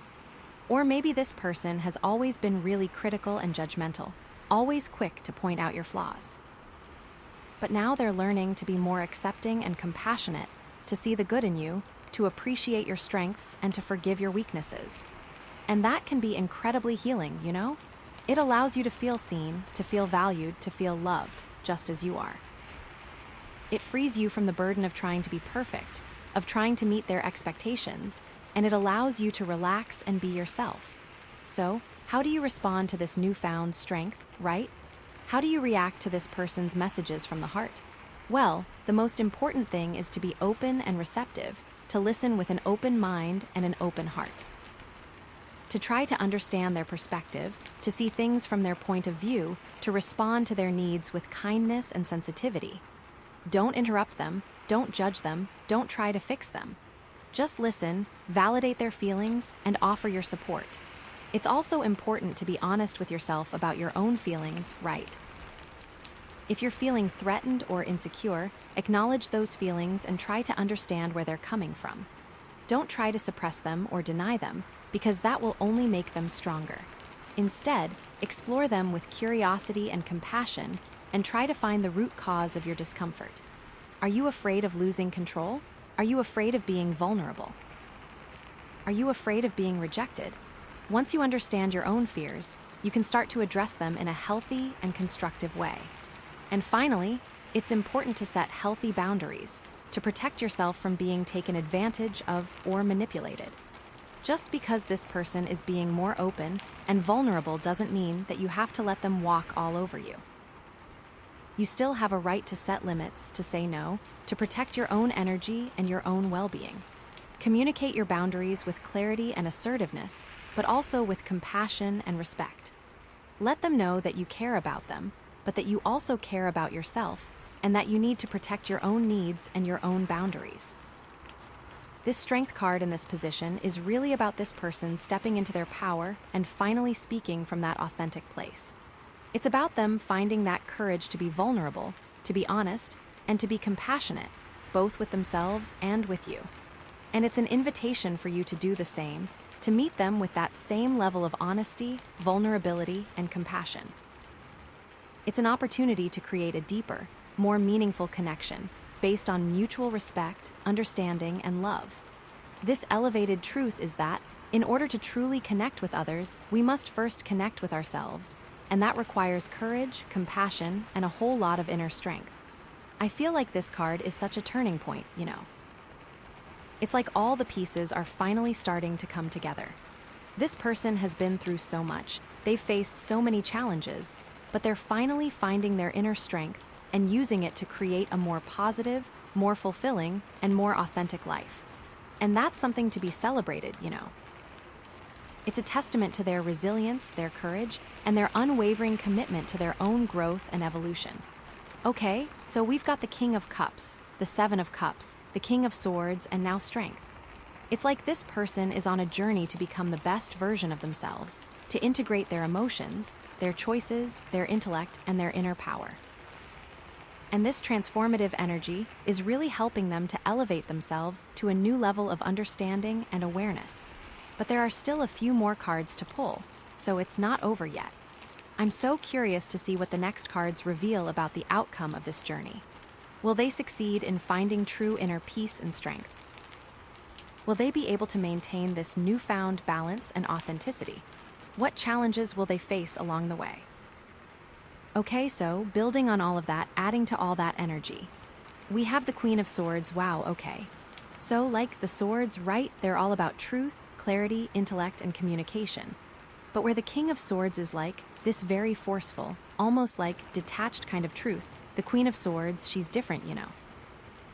She's still sharp, she's still intelligent, and she's definitely not afraid to speak her mind. But there's like a wisdom there, a knowing, an independence that sets her apart. It's like she's earned her clarity through experience, through hard lessons, you know? Think about it, the King of Swords, he's like the judge, right? Laying down the law, very black and white. But the Queen of Swords, she's seen things, she's been through things. She understands the nuances, the gray areas. She's not just about delivering the truth, but delivering it with, like, a discerning eye, you know? It's not just about what she says, but how she says it. It's about having the strength to be honest, but also the compassion to be kind. And that totally connects with everything we've already seen, right? With the King of Cups learning to manage his emotions, with the Seven of Cups trying to navigate all those choices, with the Strength card finding that inner power. It's like the Queen of Swords is the embodiment of all those lessons, you know. She's the one who's integrated her heart and her mind, who's made her choices with clarity and courage, who's found her strength in her own independence. So, like, what does this mean for the messages from their heart, right? What does it mean that this person is bringing this Queen of Swords energy into the mix? Well, first of all, it could mean that they are being incredibly honest with you, like brutally honest, even, you know. They're not holding anything back, they're not sugarcoating anything. They're just laying it all out there, the good, the bad, and the ugly. And that can be a little shocking, especially if you're used to them being more, like, diplomatic or reserved, you know. But it's coming from a place of wanting to be real with you, of wanting to build a relationship based on truth and trust. But, and there's always a but, right? It could also mean that they're being a little bit too critical, a little bit too judgmental, you know. That sharp intellect can cut both ways, and sometimes the Queen of Swords can be a little bit, like, detached, a little bit too focused on the facts and not enough on the feelings. So, they might be saying things that are true, but they're saying them in a way that's kind of, like, hurtful or insensitive, you know? And it's not necessarily intentional, they might not even realize they're doing it. But it's important to be aware of that possibility, and to maybe, like, gently point it out to them if it's happening. It's like, hey, I appreciate your honesty, but maybe we could talk about this in a slightly different way. Or, I hear what you're saying, but it's kind of making me feel like, you know. Just opening up that dialogue, creating that space for a more compassionate conversation. Or it could be that they're setting some really firm boundaries, right? The Queen of Swords, she knows what she wants, she knows what she needs, and she's not afraid to ask for it. She's not afraid to say no. And that can be a really good thing, especially if they've been a bit of a pushover in the past, you know? If they've been letting people take advantage of them, if they've been sacrificing their own needs for the sake of others. But it can also be a little jarring, especially if you're used to them being more accommodating or agreeable. Suddenly they're standing up for themselves. They're saying, no, I can't do that. Or, no, I don't want to do that. And it's like, whoa, where did this come from? But it's important to respect their boundaries, even if you don't fully understand them, you know? It's important to recognize that they have a right to say no, and that their needs are just as important as yours. And it's also an opportunity for you to examine your own boundaries, to see if you're being too accommodating or too demanding, to see if you're respecting your own needs and the needs of others. And this all really ties into that elevated truths theme, you know? Because the Queen of Swords, she's not just about speaking her truth, she's about living her truth. She's about aligning her words with her actions, about being authentic and genuine in everything she does. She's about owning her power and using it for the greater good. And that's a really high level of integrity, you know? It's not just about being honest with others, it's about being honest with yourself. It's about knowing who you are, what you stand for, and what you're willing to fight for. Okay, so let's dig a little deeper into this Queen of Swords energy, right? What does it really mean to embody this energy, to step into this power? Well, first of all, it means being independent, right? The Queen of Swords, she doesn't need anyone to validate her, to tell her what to do, to take care of her. She's perfectly capable of taking care of herself. She has her own resources, her own skills, her own wisdom. She's not afraid to be alone, she's not afraid to make her own decisions, she's not afraid to forge her own path. And that can be really liberating, you know? To not have to rely on anyone else for your happiness or your security. To know that you can handle anything that comes your way. To be able to say, I've got this, and actually mean it. But it can also be a little isolating, right? Because sometimes we all need a little help, a little support, a little connection. And the Queen of Swords, she can sometimes be a little bit too self-sufficient, a little bit too detached, a little bit too unwilling to ask for help. So, it's important to find that balance, to be independent, but N-O-T Chinese letter, to be strong but not unapproachable, to be self-reliant but not afraid to lean on others when you need to. It's about recognizing that we're all interconnected, that we all need each other, that we all have something to offer and something to receive. It's about being willing to give and to take, to support and to be supported, to love and to be loved. And it also means being discerning, right? The Queen of Swords, she doesn't just believe everything she hears, she doesn't just accept everything she sees. She questions things, she analyzes things, she digs beneath the surface. She's not afraid to challenge assumptions, to expose lies, to uncover the truth. And that's a really valuable skill, especially in today's world, where we're constantly bombarded with information, with propaganda, with misinformation. To be able to discern what's real from what's fake, what's true from what's false, what's helpful from what's harmful. But it can also be a little exhausting, right? Because it takes a lot of energy to constantly question everything, to constantly analyze everything, to constantly dig beneath the surface. And sometimes it's just easier to accept things at face value, to go along with the crowd, to believe what you're told. So, it's important to find that balance, to be discerning but not cynical, to be skeptical but not paranoid, to be questioning but not close-minded. It's about being open to new ideas, to new perspectives, to new possibilities, but also being able to evaluate them critically and make your own informed decisions. Think about it like this, right? Imagine you're at work and your boss comes to you with a new project, a new initiative, a new strategy. The Queen of Swords, she wouldn't just blindly accept it. She wouldn't just say, "Yes, sir, yes, ma'am," and get to work. She would ask questions, she would do her research, she would analyze the data, she would weigh the pros and cons. She would want to understand the rationale behind the project, the potential risks and rewards, the impact on the team, the alignment with the company's goals. And then, she would make her own informed decision about whether or not to support it. Or imagine you're in a relationship and your partner tells you something important, something sensitive. The Queen of Swords, she wouldn't just automatically believe them, she wouldn't just take their word for it. She would listen carefully, she would observe their body language, she would pay attention to their tone of voice. She would try to understand their motivations, their intentions, their underlying emotions. And then, she would make her own informed judgment about whether or not to trust them. It's not about being suspicious or distrustful, it's about being wise and discerning. It's about recognizing that everyone has their own agenda, their own biases, their own perspectives. And it's about taking the time to evaluate the information you're given, to consider all the angles, and to make your own informed decisions based on your own values and your own intuition. And that's really where the power of the Queen of Swords lies, you know. In her ability to cut through the noise, to see through the illusions, to get to the heart of the matter. In her ability to be honest, to be independent, to be discerning.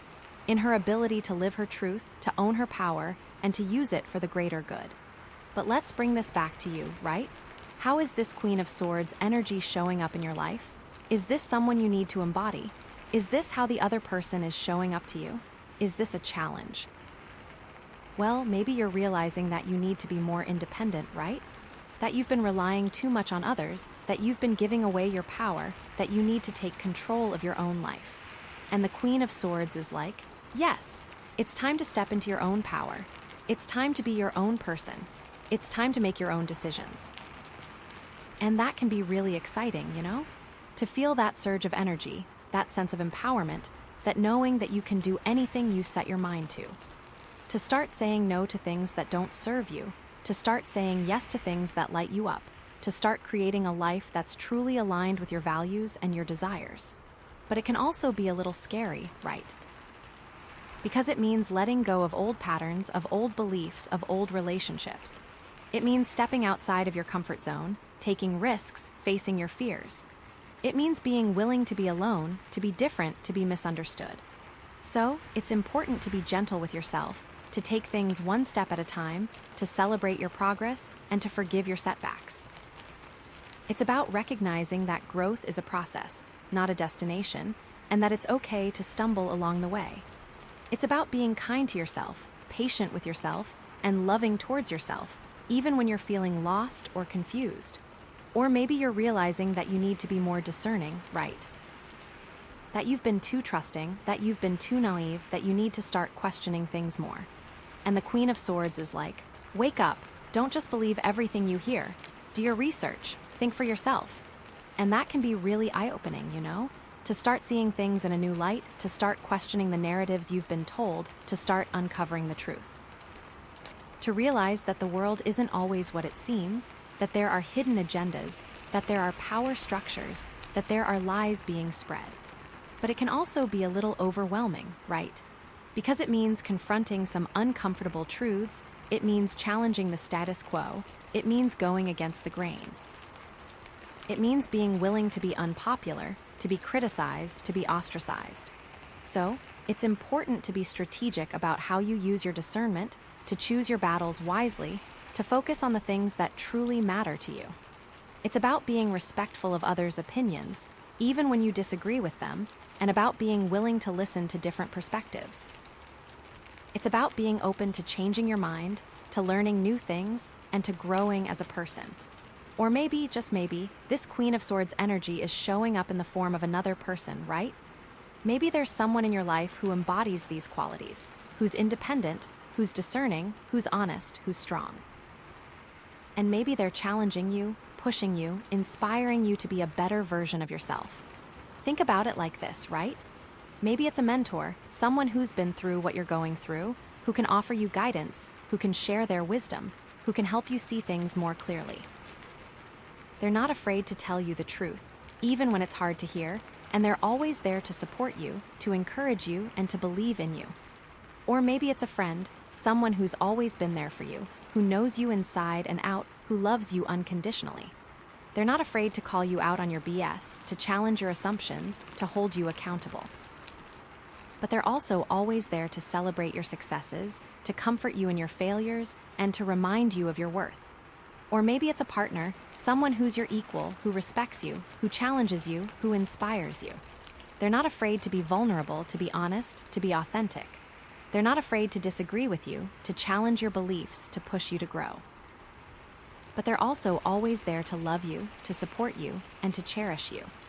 Whoever this person is, they're playing an important role in your life.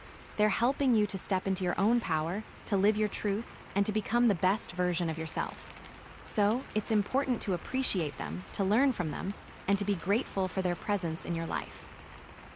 But remember, it's not always easy, right? Sometimes these relationships can be challenging, they can be triggering, they can be uncomfortable. Because these people are holding up a mirror to your own flaws, to your own insecurities, to your own limitations. And that can be hard to face. So, it's important to be patient, to be compassionate, and to be willing to work through the challenges. It's about recognizing that these relationships are opportunities for growth, for healing, and for transformation. And it's about being willing to do the work, to put in the effort, and to create a relationship that's based on mutual respect, understanding, and love. Ultimately, the Queen of Swords is all about empowerment, about taking control of your own life, about living your truth. And that's a powerful message, especially in these times when so many people are feeling lost, confused, and disempowered. It's a reminder that you have the power within you to create the life you want, to be the person you want to be, and to make a difference in the world. And that really elevates this whole reading, right? It brings it back to that elevated truths theme, that idea of ascending to a new perspective, of seeing things more clearly, of understanding things more deeply. It's about recognizing that you have the power to transform your life, to heal your wounds, and to create a future that's aligned with your highest potential. So, with all of that swirling around, with the King of Cups still trying to master his emotions, with the Seven of Cups still presenting all those choices, with the Strength card empowering this person, and now the Queen of Swords bringing that clarity. I am so curious to see where we go next. Because, wow, this is a lot, right? And we still have one more card to pull. So what's the final piece of this puzzle? What's the ultimate message from their heart? I cannot wait to see what comes next. Okay, so building on all of that. We have the Fool. Oh my gosh, okay, so the Fool, right? Like major arcana, so you know this is a significant energy shift, you know? It's not just a little blip on the radar. It's like a whole new chapter, like a brand new book, almost, And the Fool, like at its heart, it's all about new beginnings, right? Like innocence, spontaneity, and taking that leap of faith. It's that feeling of standing at the edge of a cliff, like looking out at this vast, unknown landscape, and just feeling in your gut that you have to jump, Even if you don't know where you're going to land. Even if you're scared shitless, you still have to jump. It's like that moment when you decide to quit your soul-crushing job to pursue your passion, even though you have no idea how you're going to pay the bills, Or when you decide to end a toxic relationship, even though you're terrified of being alone. Or when you decide to move to a new city, even though you don't know a single person there. It's that moment of radical trust, of saying, okay, universe, I'm ready. I'm ready to let go of everything I know, everything that's familiar, and just trust that you're going to catch me, And the thing about the Fool is, like, he's not reckless, He's not just blindly running off a cliff without looking. He's aware of the risks, he's aware of the challenges, but he's also aware of the potential rewards, He's like, yeah, this might be scary, this might be hard, but it's also going to be amazing, it's going to be transformative, it's going to be the best thing I've ever done, It's like that feeling of pure, unadulterated excitement of like, anything is possible, The world is your oyster, and you're ready to explore every single nook and cranny of it, But here's the thing, like, the Fool is also kind of naive, right? Like, he's wearing those rose-colored glasses, he's seeing the world through this filter of pure optimism, and he's not always aware of the potential dangers that lie ahead, He's so focused on the possibilities that he sometimes forgets to, like, look both ways before crossing the street, And that can lead to some, like, bumps and bruises along the way, He might make some mistakes, he might get hurt, he might even fall flat on his face a few times.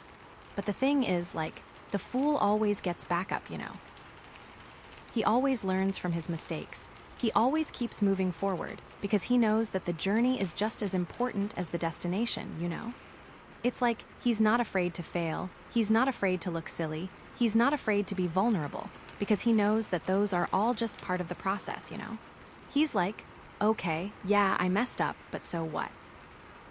I'm still learning, I'm still growing, and I'm still having a blast, So okay, like, how does this Fool energy, like, connect with all the other stuff we've been talking about, right?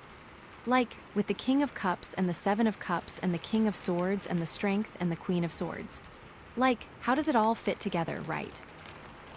Well, first of all, like with the King of Cups, right? Who's all about emotional maturity and balance and all that.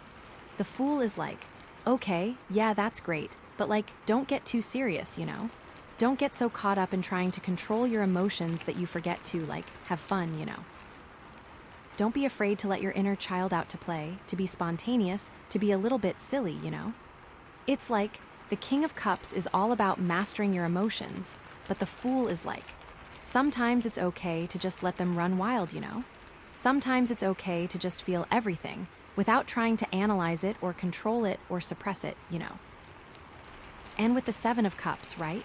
With all those choices and illusions and possibilities, the Fool is like, okay, yeah, there are a lot of options out there, but like, don't get overwhelmed, Don't get paralyzed by indecision. Just pick one, anyone, and go for it, Trust your intuition, trust your gut, and just see where it takes you, It's like the Seven of Cups is all about weighing your options, but the Fool is like, sometimes it's better to just take a leap of faith, Sometimes it's better to just trust that the universe is going to guide you, even if you don't know where you're going, And with the King of Swords, right? With all that clarity and truth and intellectual power. The Fool is like, okay, yeah, it's important to be logical and rational and objective, but like, don't forget to use your imagination, Don't be afraid to think outside the box, to be creative, to be innovative, It's like, the King of Swords is all about cutting through the BS, but the Fool is like, sometimes it's okay to just believe in the impossible, Sometimes it's okay to just dream big, to imagine a world that's better than the one we live in, And with the Strength card, right? With all that inner power and courage and compassion, the Fool is like, okay, yeah, you're strong, you're resilient, you can handle anything that comes your way, but like, don't forget to be gentle with yourself, Don't be afraid to ask for help, to be vulnerable, to be imperfect, It's like the Strength card is all about overcoming challenges, but the Fool is like, sometimes it's okay to just surrender, Sometimes it's okay to just let go of control and trust that everything is going to be okay, And with the Queen of Swords, right? With all that independence and wisdom and discernment, the Fool is like, okay, yeah, you're smart, you're capable, you can handle anything on your own, but don't forget to connect with others, Don't be afraid to be vulnerable, to be open, to be loving, It's like the Queen of Swords is all about being self-sufficient, but the Fool is like, sometimes it's okay to just need someone, Sometimes it's okay to just lean on others for support, to be part of a community, to be loved and accepted for who you are, So, what does all this mean for the messages from their heart, right? If this person is embodying this Fool energy, how is that going to affect the way they communicate with you? How is it going to affect the way they show up in your life? Well, first of all, it could mean that they're about to embark on a new adventure, right? They're about to take a leap of faith, they're about to try something completely new and different, and they want you to be a part of it, They want to share their excitement, their enthusiasm, their passion with you. They want you to join them on this journey, to explore the unknown together, to discover new possibilities together. Maybe they're going to ask you to move to a new city with them, Or to start a business with them, or to travel the world with them, or to join them in some kind of creative project, Whatever it is, it's going to be something that's outside of your comfort zone, something that's going to challenge you, something that's going to push you to grow. And it's going to be tempting, It's going to be exciting, it's going to be alluring, it's going to be like, wow, this could be the adventure of a lifetime. But it's also going to be scary, It's going to be risky, it's going to be uncertain, it's going to be like, oh my God, what if we fail? What if we lose everything? What if we get hurt? And you're going to have to weigh the pros and cons, you're going to have to trust your intuition, you're going to have to decide whether or not you're willing to take that leap of faith with them, Or it could mean that they're about to be completely, brutally honest with you, right? They're about to just lay it all out there. The good, the bad, and the ugly, without any filters, without any sugarcoating, without any holding back, They're going to tell you exactly what they're thinking, exactly what they're feeling, exactly what they want, even if it's something that's difficult to hear, even if it's something that's going to challenge your relationship. Maybe they're going to tell you that they're in love with you, Or that they're not in love with you anymore. Or that they're unhappy with the way things are going, that they need a change, that they need something different. Or that they have a secret, something that they've been hiding from you for a long time, something that they're finally ready to reveal. And it's going to be intense, It's going to be raw, it's going to be vulnerable, it's going to be like, wow, I didn't see that coming. But it's also going to be real, It's going to be authentic, it's going to be from the heart, it's going to be like, okay, this is who I am, this is what I want, this is what I need, and I'm not afraid to show it to you. And you're going to have to decide how to respond, You're going to have to decide whether you're willing to accept their truth, whether you're willing to be vulnerable in return, whether you're willing to work through the challenges and create a deeper, more meaningful connection. Or it could mean that they're about to completely change their mind about something, right? They're about to do a total 180, they're about to go in a completely different direction, and they're not going to care what anyone else thinks, They're going to follow their heart, they're going to trust their intuition, they're going to do what feels right for them, even if it's something that's unexpected, even if it's something that's going to upset people. Maybe they're going to quit their job and become an artist, Or they're going to move to a different country and become a monk. Or they're going to dye their hair purple and start a punk rock band. Whatever it is, it's going to be something that's completely out of character, something that's going to make people say, wow, I never saw that coming. And it's going to be inspiring, It's going to be like, wow, they're so brave, they're so authentic, they're so free. But it's also going to be a little bit unsettling, It's going to be like, oh my God, what if they're making a mistake? What if they're going to regret this? What if they're going to lose everything? And you're going to have to decide how to support them, You're going to have to decide whether you're willing to let them go, whether you're willing to trust their judgment, whether you're willing to celebrate their freedom, even if it means that you're not a part of their journey. So, what are some of the potential challenges that could come up with this Fool energy, right? What are some of the pitfalls that this person might encounter as they're embracing this new beginning? Well, first of all, they could be too naive, right? They could be so focused on the possibilities that they forget to look both ways before crossing the street, They could be so trusting that they get taken advantage of. They could be so optimistic that they ignore the warning signs. And that could lead to some painful lessons, They could get hurt, they could get scammed, they could get disappointed. They could learn that not everyone is as kind and generous and trustworthy as they are.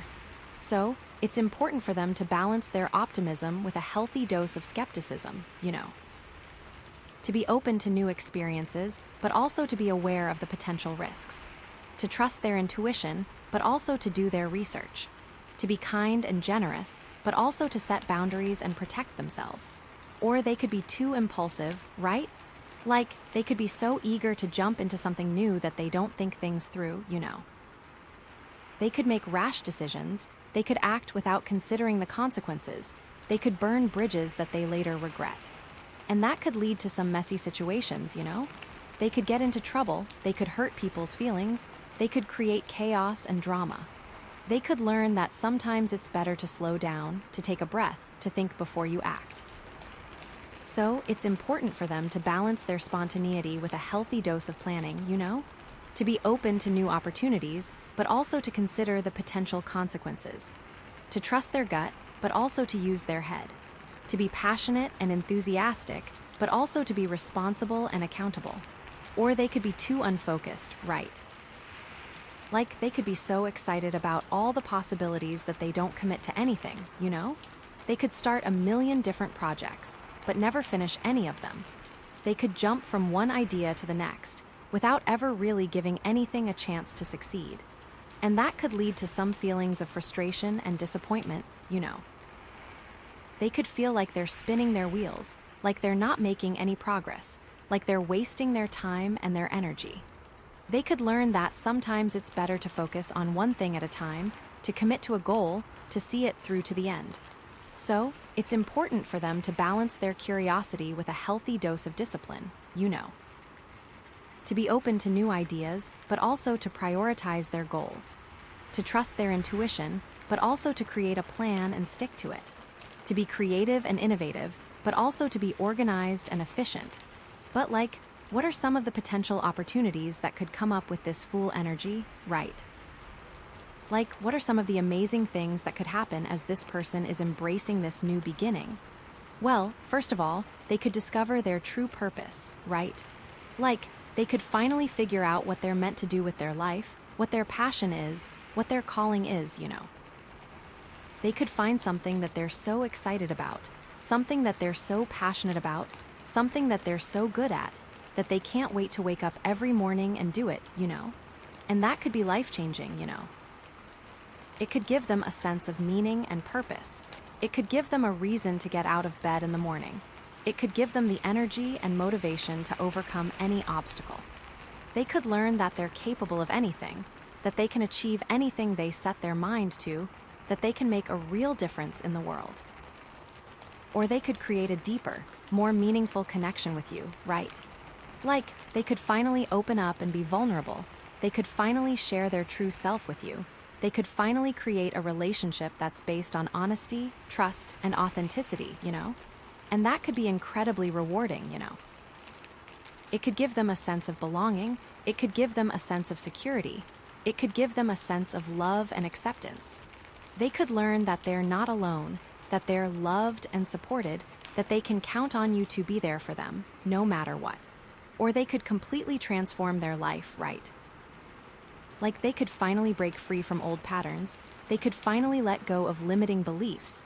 They could finally create a life that's aligned with their highest potential, They could become happier, healthier, wealthier, and more fulfilled than they ever thought possible. And that could be incredibly inspiring, It could give them a sense of freedom. It could give them a sense of power. It could give them a sense of gratitude.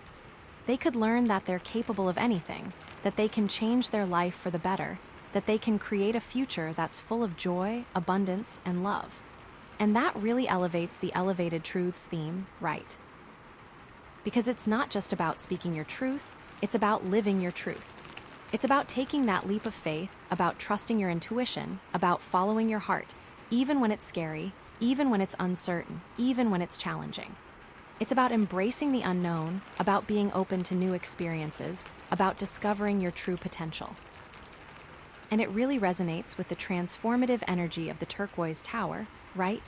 Because it's not just about making small changes, it's about making a radical transformation. It's about breaking free from old patterns, about letting go of limiting beliefs, about creating a new life that's aligned with your highest self. So okay, we've got the King of Cups, the Seven of Cups, the King of Swords, the Strength, the Queen of Swords, and now the Fool, right? It's all coming together, it's all making sense, it's all pointing towards something big, something transformative, something amazing, It's like this person is on a journey of self-discovery, a journey of empowerment, a journey of love and connection. And they're inviting you to be a part of it, to join them on this adventure, to explore the unknown together. But there's still one more card to pull, right? There's still one more piece of the puzzle to uncover. And that final card is going to reveal the ultimate message from their heart, the final destination of this journey, the ultimate outcome of this transformation. And what is it going to be, right? Is it going to be a happy ending, a triumphant success, a fairy tale romance? Or is it going to be something else entirely, something unexpected, something challenging, something that's going to force you to reevaluate everything you thought you knew? Is this fool's journey going to end in enlightenment or disaster? We are about to find out. Oh my gosh, I am on the edge of my seat. Okay. After all of that, the final card, the message from their heart is the Ten of Cups. Oh my gosh, okay, after all that turmoil, after all those choices and challenges and transformations. The Ten of Cups. Okay, this is the ultimate happy family card, right? Picture perfect harmony, emotional fulfillment, just pure joy and contentment, It's that feeling of being completely surrounded by love, by support, by connection, and just feeling wow, this is it. This is where I'm supposed to be. This is who I'm supposed to be with. This is what I'm supposed to be doing, So, how does this Ten of Cups energy, how does it connect with all the other cards, right? How does it tie everything together? Well, first of all, with the King of Cups, right? Who's all about emotional maturity and balance? The Ten of Cups is okay, you've mastered your emotions, you've learned how to manage your feelings, and now you can finally experience true emotional fulfillment, You can finally create a life that's full of love, joy, and connection, not just for yourself, but for everyone around you, It's the King of Cups is all about inner emotional work, but the Ten of Cups is about sharing that emotional wealth with the world, It's about creating a ripple effect of love and positivity that touches everyone you come into contact with. It is almost like the king has really mastered himself, and now he is ready to share that inner world with someone else. And with the Seven of Cups, right? With all those choices and illusions and possibilities. The Ten of Cups is okay, you've navigated all those choices, you've discerned what's real from what's fake, and now you can finally choose the path that leads to true happiness and fulfillment, You can finally create a life that's aligned with your values, your dreams, and your highest potential, not just for yourself, but for your loved ones as well, It's the Seven of Cups is all about making decisions, but the Ten of Cups is about living with those decisions and creating a beautiful life as a result. And with the King of Swords, right? Who is all about that, brutal honesty. The Ten of Cups is okay, you've spoken your truth, you've communicated your needs, and now you can finally create a relationship that's based on honesty, trust, and mutual respect, You can finally create a family, a community, a tribe of people who love and support you for who you are, not just for what you do, It's the King of Swords is all about communication, but the Ten of Cups is about creating a harmonious and loving environment through that communication. He's been able to speak his truth, and the result is this beautiful connection with others. I feel so often, people can have the tendency to speak the truth, but maybe not share their heart. And the blend of those energies here is so special. And with the Strength card, right? Who's all about that inner power? The Ten of Cups is like, okay, you found your inner strength, you've overcome your challenges, and now you can finally create a life that's full of joy, abundance, and love, not just for yourself, but for your family, your friends, and your community as well, you know. It's like the Strength card is all about personal resilience, but the Ten of Cups is about using that resilience to build something beautiful and lasting with the people you care about. And with the Queen of Swords, right? That like sharp, independent energy. The Ten of Cups is like, okay, you've embraced your independence, you've honed your wisdom, and now you can finally create a relationship that's based on equality, mutual respect, and shared values, you know? You can finally find a partner who loves and supports you for who you are, not just for what you can do for them, you know. It's like the Queen of Swords is all about self-sufficiency, but the Ten of Cups is about finding a partner who complements your strengths and supports your weaknesses, creating a bond that's stronger than either of you could be alone. And with the Fool, right? That total leap of faith. The Ten of Cups is like, okay, you took that leap, you embraced the unknown, and now you've landed in the perfect place, surrounded by love, joy, and connection, you know? You've created a life that's even better than you ever imagined, and you're ready to share it with the world, you know. It's like the Fool is all about new beginnings, but the Ten of Cups is about the beautiful culmination of those beginnings, the realization of all your hopes and dreams. So, this Ten of Cups energy is really bringing all those energies together. So, like, what are some of the potential positive outcomes that could come from this, right? Like, what are some of the amazing things that could happen if this person is truly embodying this Ten of Cups energy? Well, first of all, they could create a deeply fulfilling and harmonious relationship, right? Like, they could finally find that person who truly gets them, who loves them unconditionally, who supports their dreams, and who makes them feel like they can conquer the world, you know? And it wouldn't just be about romantic love, it could also be about finding a soulmate friendship, a bond that's so strong and so deep that it feels like you've known each other your whole lives. It could be about creating a family, whether it's a traditional family with kids and a house and a dog, or a chosen family of friends and loved ones who support each other through thick and thin. It could be about creating a community, a tribe of people who share your values, your passions, and your vision for the world, and who work together to make that vision a reality. And it would be a relationship that's built on a foundation of honesty, trust, and mutual respect, where both partners feel safe to be themselves, to express their needs, and to support each other's growth. It would be a relationship that's full of laughter, joy, and adventure, where both partners feel inspired to explore the world, to try new things, and to live life to the fullest. It would be a relationship that's able to weather any storm, where both partners are committed to working through challenges, to communicating openly, and to growing stronger together, even when things get tough.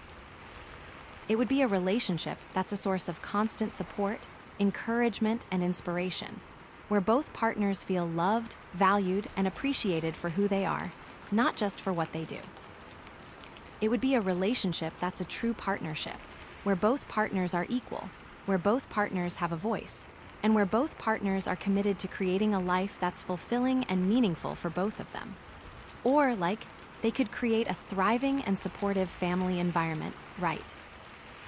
Like, they could finally heal old wounds, let go of past resentments, and create a home that's full of love, laughter, and understanding, you know. And it wouldn't just be about their immediate family. It could also be about extending that love and support to their extended family, their friends, and their community. It could be about creating a space where everyone feels welcome, where everyone feels safe, and where everyone feels like they belong. It could be about creating traditions, rituals, and celebrations that bring people together, that strengthen bonds, and that create lasting memories. And it would be a family environment that's built on a foundation of open communication, mutual respect, and unconditional love, where everyone feels heard, where everyone feels valued, and where everyone feels supported in their dreams and their goals. It would be a family environment that's full of creativity, imagination, and playfulness, where everyone feels encouraged to express themselves, to explore their passions, and to embrace their unique talents.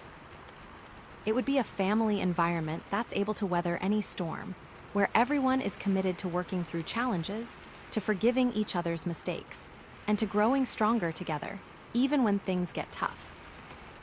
It would be a family environment that's a source of constant support, encouragement, and inspiration, where everyone feels loved, valued, and appreciated for who they are, not just for what they do. It would be a family environment that's a true reflection of their values, their beliefs, and their vision for the world. A place where everyone feels proud to belong, and a place where everyone feels inspired to make a positive difference in the world. Or they could create a fulfilling and meaningful career, right? Like they could finally find that job, that profession, that calling that truly lights them up, that makes them feel like they're making a difference in the world. And that provides them with a sense of purpose, fulfillment, and financial security, you know. And it wouldn't just be about the money, it would also be about the people they work with, the impact they're making, and the sense of satisfaction they get from doing something that they truly love. It could be about creating their own business, their own company, their own organization that's aligned with their values, their passions, and their vision for the world. It could be about using their talents, their skills, and their expertise to make a positive difference in their community, their country, or the world. It could be about creating a career that's not just a job, but a calling, a mission, a way of life that's aligned with their soul's purpose.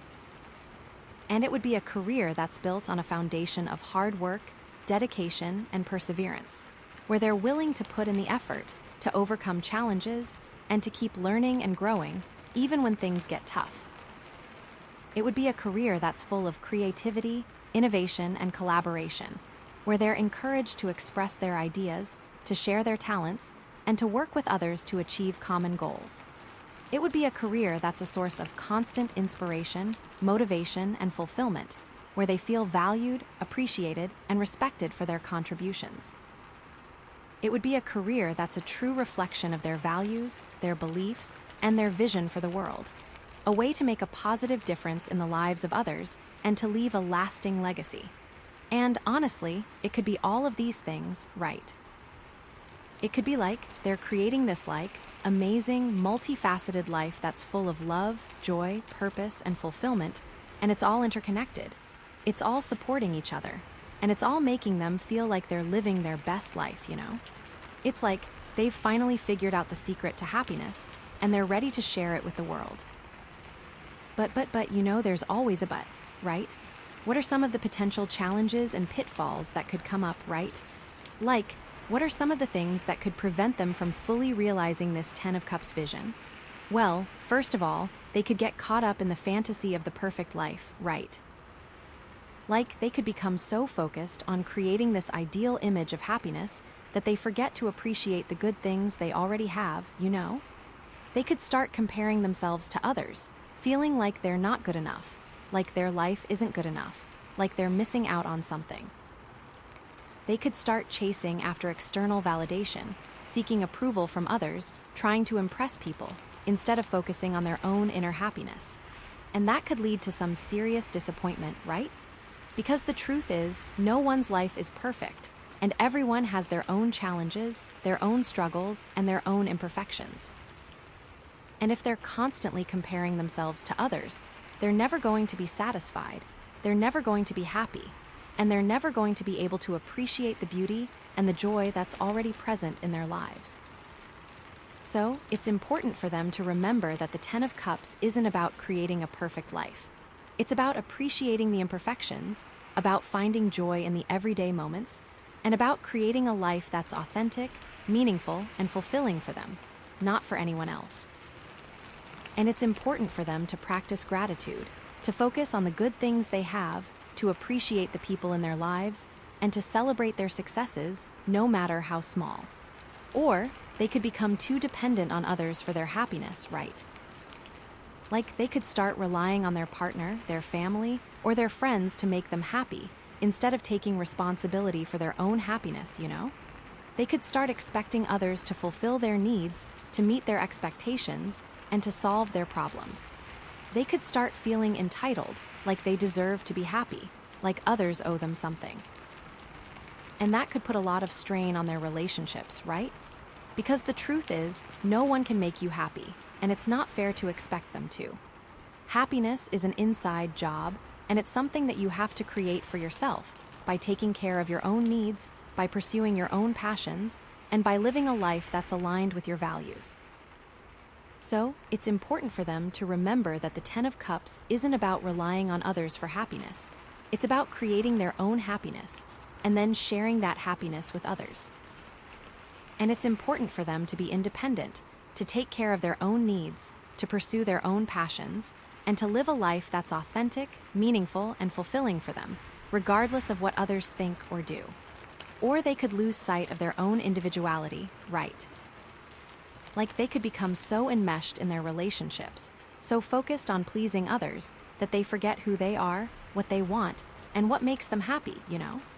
They could start sacrificing their own needs, their own dreams, and their own values for the sake of their relationships.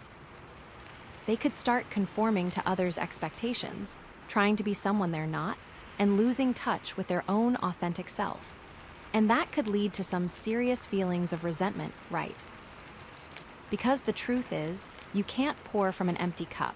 And if you're constantly sacrificing your own needs, you're eventually going to burn out, you're going to become resentful, and you're going to start to feel like you're losing yourself. So, it's important for them to remember that the Ten of Cups isn't about losing yourself in your relationships. It's about maintaining your individuality, about honoring your own needs, and about staying true to yourself, even when you're in a relationship. And it's important for them to set boundaries, to prioritize their own needs, to pursue their own passions, and to live a life that's authentic, meaningful, and fulfilling for them, while also nurturing and cherishing their relationships. I feel like that Queen of Swords energy that we saw is almost a warning, too, you know. It's like, don't lose that sharp clarity, don't lose yourself in this vision of total happiness. It's about keeping your sense of self while creating this beautiful environment. All of those lessons are still so important. So, how does this all tie back to the elevated truths and the transformative energy that we've been talking about all along, right? Well, I think it's about recognizing that true happiness isn't something that you find. It's something that you create, right? It's about taking responsibility for your own life, about making conscious choices, about aligning your actions with your values, and about creating a life that's authentic, meaningful, and fulfilling for you. And it's about understanding that the Ten of Cups isn't just about romantic love. It's about all kinds of love, right? It's about family love, friend love, community love, self-love, and even universal love, you know. It's about recognizing that we're all interconnected, that we're all part of something bigger than ourselves, and that we all have the power to create a more loving, compassionate, and harmonious world. And it's about embracing the transformative power of love, right? It's about recognizing that love can heal wounds, that love can overcome challenges, that love can break down barriers, and that love can create miracles. It's about being willing to open your heart, to be vulnerable, to be compassionate, and to let love guide you on your journey. This whole journey has been about them learning those lessons, and they're finally at a place to bring it all together. The King of Cups has learned to master his emotions, and he's got someone to share that with, and he's ready to share it with. The strength is there, and they are so empowered to make the right choices. It's all there. So, what does this mean for you, right? How does this Ten of Cups energy impact your life? Well, it could mean that you're about to experience a period of great happiness and fulfillment in your relationships, right? Like, you could finally find that partner, that friend, that family member who truly gets you, who loves you unconditionally, and who supports your dreams. Or it could mean that you're being called to create a more loving and harmonious environment in your own life, right? Like, you could be inspired to heal old wounds, to let go of past resentments, and to create a home that's full of love, laughter, and understanding. Or it could mean that you're being invited to share your own love and joy with the world, right? Like, you could be inspired to volunteer your time, to donate your money, to use your talents and your skills to make a positive difference in the lives of others.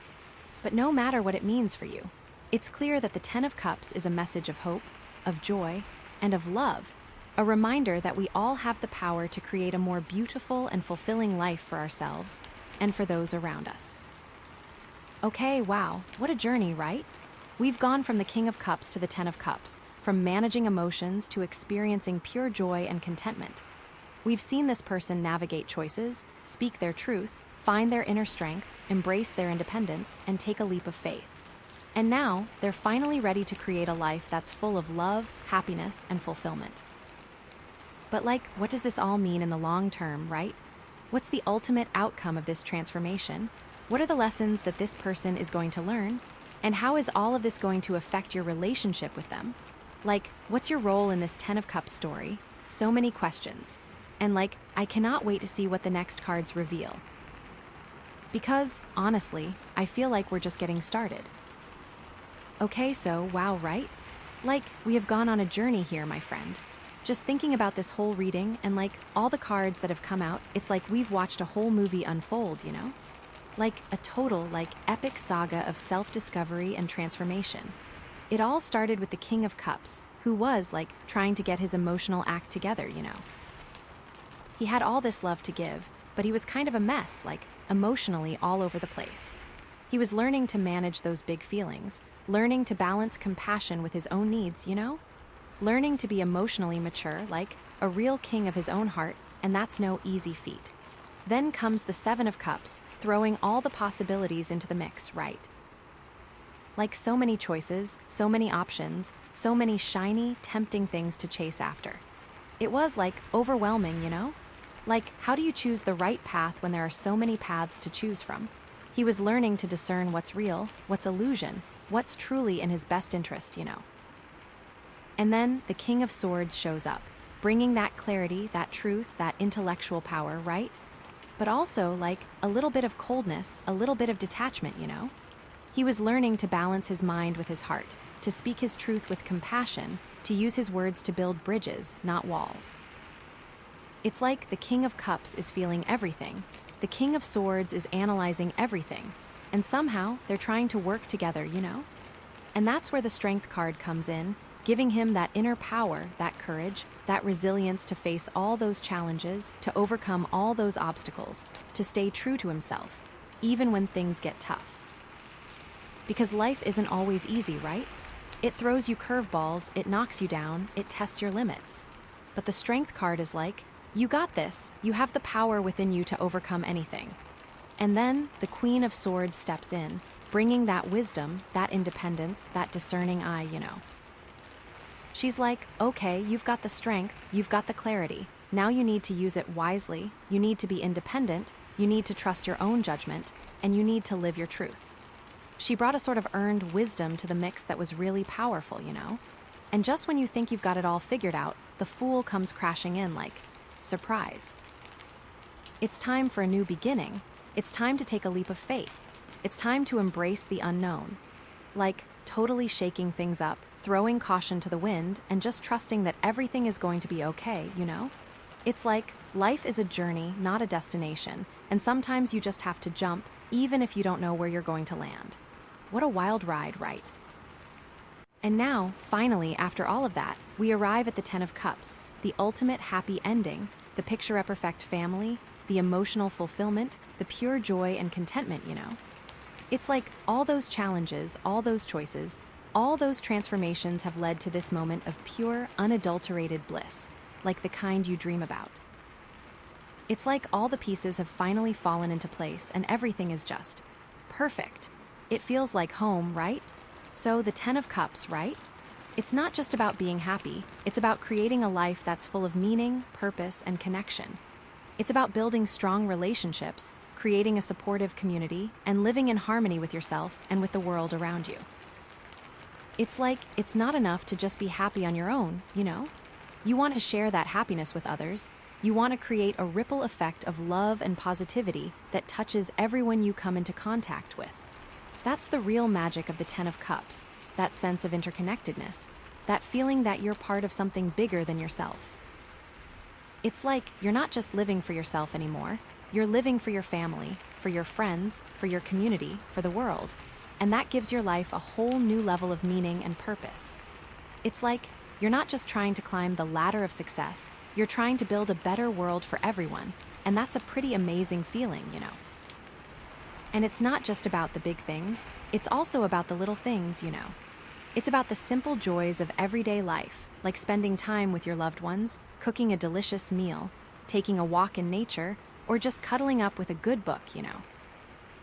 It's about appreciating the beauty that's all around you, about finding joy in the present moment, and about being grateful for all the blessings in your life. Because, let's be real, the perfect life that the Ten of Cups seems to promise, it doesn't really exist, right? There are always going to be challenges, there are always going to be setbacks, there are always going to be moments of doubt and fear. But the Ten of Cups isn't about avoiding those things, it's about facing them with love, with courage, and with a deep sense of connection to yourself and to the world around you. It's about knowing that you're not alone, that you have a support system to lean on, and that you have the inner strength to overcome anything that comes your way. Think about those families that you know that just seem to glow with love, right? It's not that they don't fight or disagree, it's that they have the skills to come back together. The Ten of Cups is a skill, it's not just luck, it's a way of being with the world. It's like you're not just trying to create a perfect life, you're trying to create a meaningful life, a life that's full of love, joy, purpose, and connection, and that's something that's worth fighting for. And remember what the crystal, the turquoise tower, represents, right? Transformation. This card shows the emotional transformation is complete, like the caterpillar is a butterfly. So, what are some of the positive outcomes that could come from this? What are some of the amazing things that could happen if this person is truly embracing this Ten of Cups energy? Well, first of all, they could create a deeply fulfilling and harmonious relationship, right? They could finally find that person who truly gets them, who loves them unconditionally, who supports their dreams, and who makes them feel like they can conquer the world.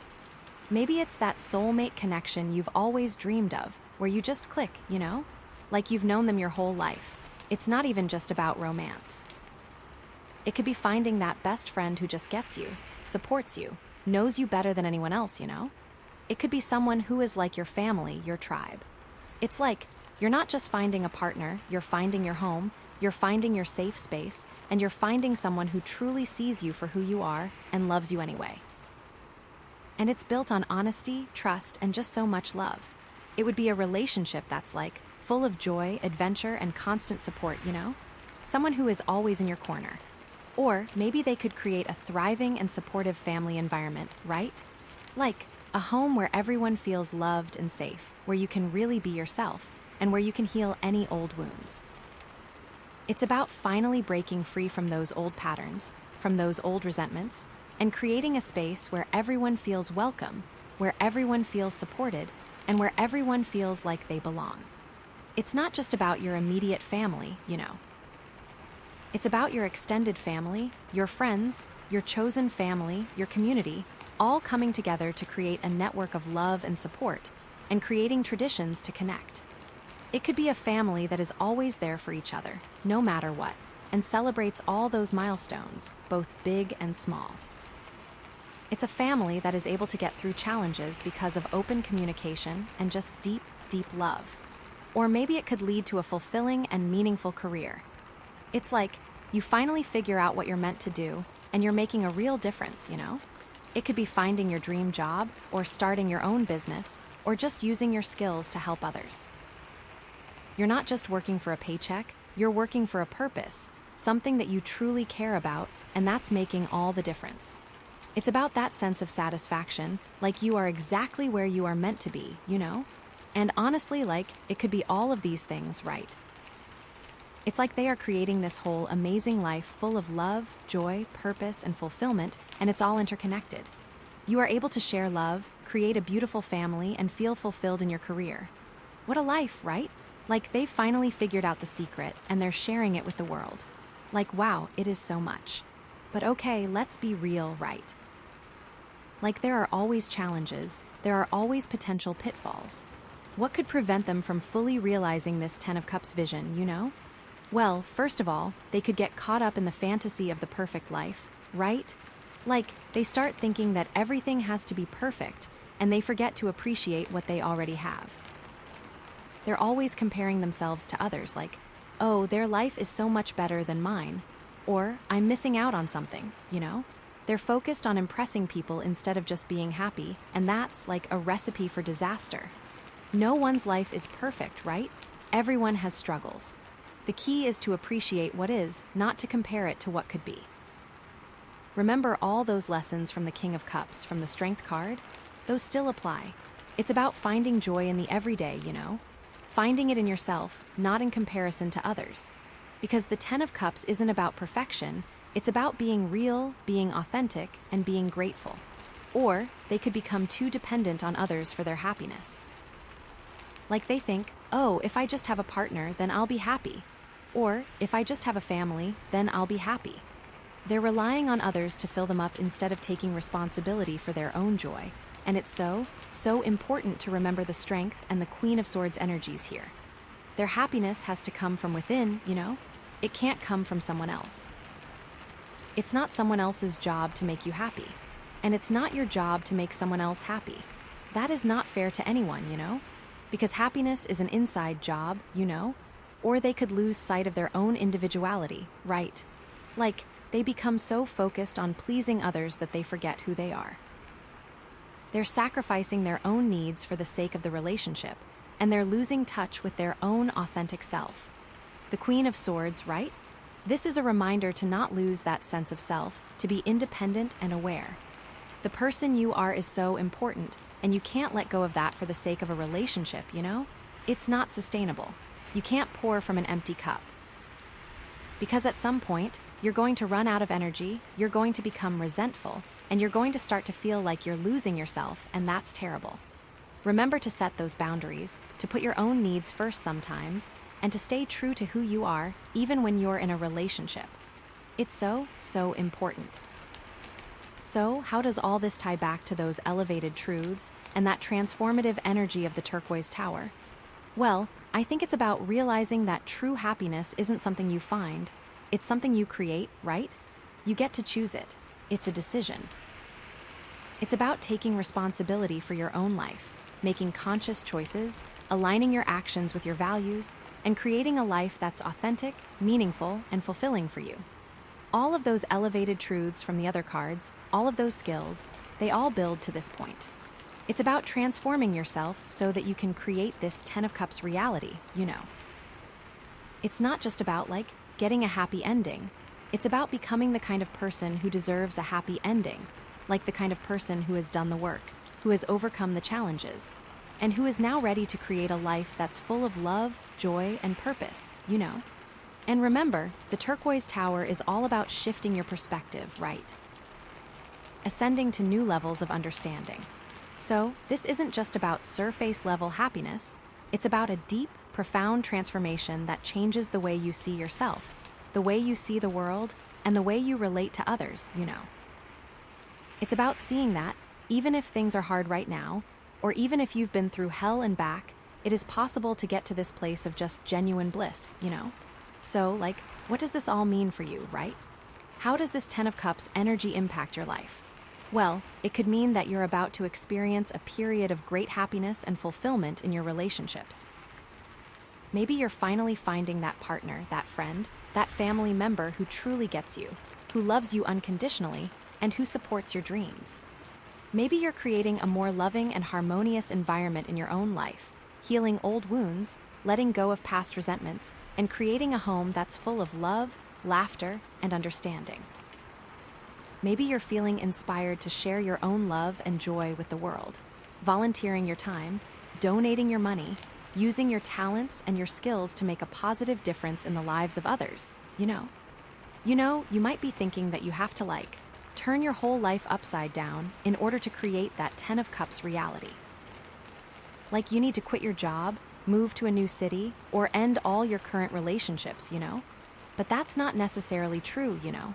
Sometimes, the biggest transformations happen on the inside, not on the outside. Sometimes, it's just about changing your perspective, about shifting your mindset, about appreciating the good things you already have, and about making a conscious choice to create more love and joy in your life, It's like you don't have to go out and find happiness. You can create it right here, right now, by being present, by being grateful, and by being kind to yourself and to others. Maybe you're feeling called to let go of some old baggage, right? Like some old resentments, some old patterns, some old beliefs that are no longer serving you right. And this card is giving you the strength to release those things and create space for new, more positive experiences to come into your life, Maybe this card is a sign that you are on the right path, that you're doing all the right things, and that you just need to keep going, keep trusting, and keep believing in yourself, even when things get tough.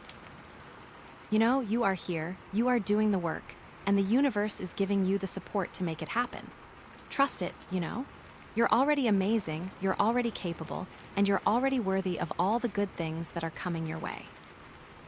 But no matter what it means for you, it's clear that the Ten of Cups is a message of hope, of joy, and of love, a reminder that we all have the power to create a more beautiful and fulfilling life for ourselves. And for those around us, remember the message from their heart. This is all about the relationships in their life, so keep that in mind as well. It's so important.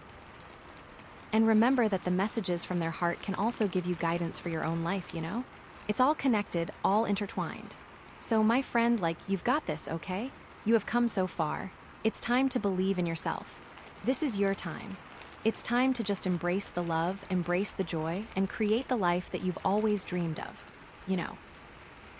And remember always that I'm here for you, cheering you on every step of the way. Remember to trust your journey, trust yourself, and just allow that transformative energy to flow through you, creating a life that's more beautiful, more fulfilling, and more amazing than you ever thought possible.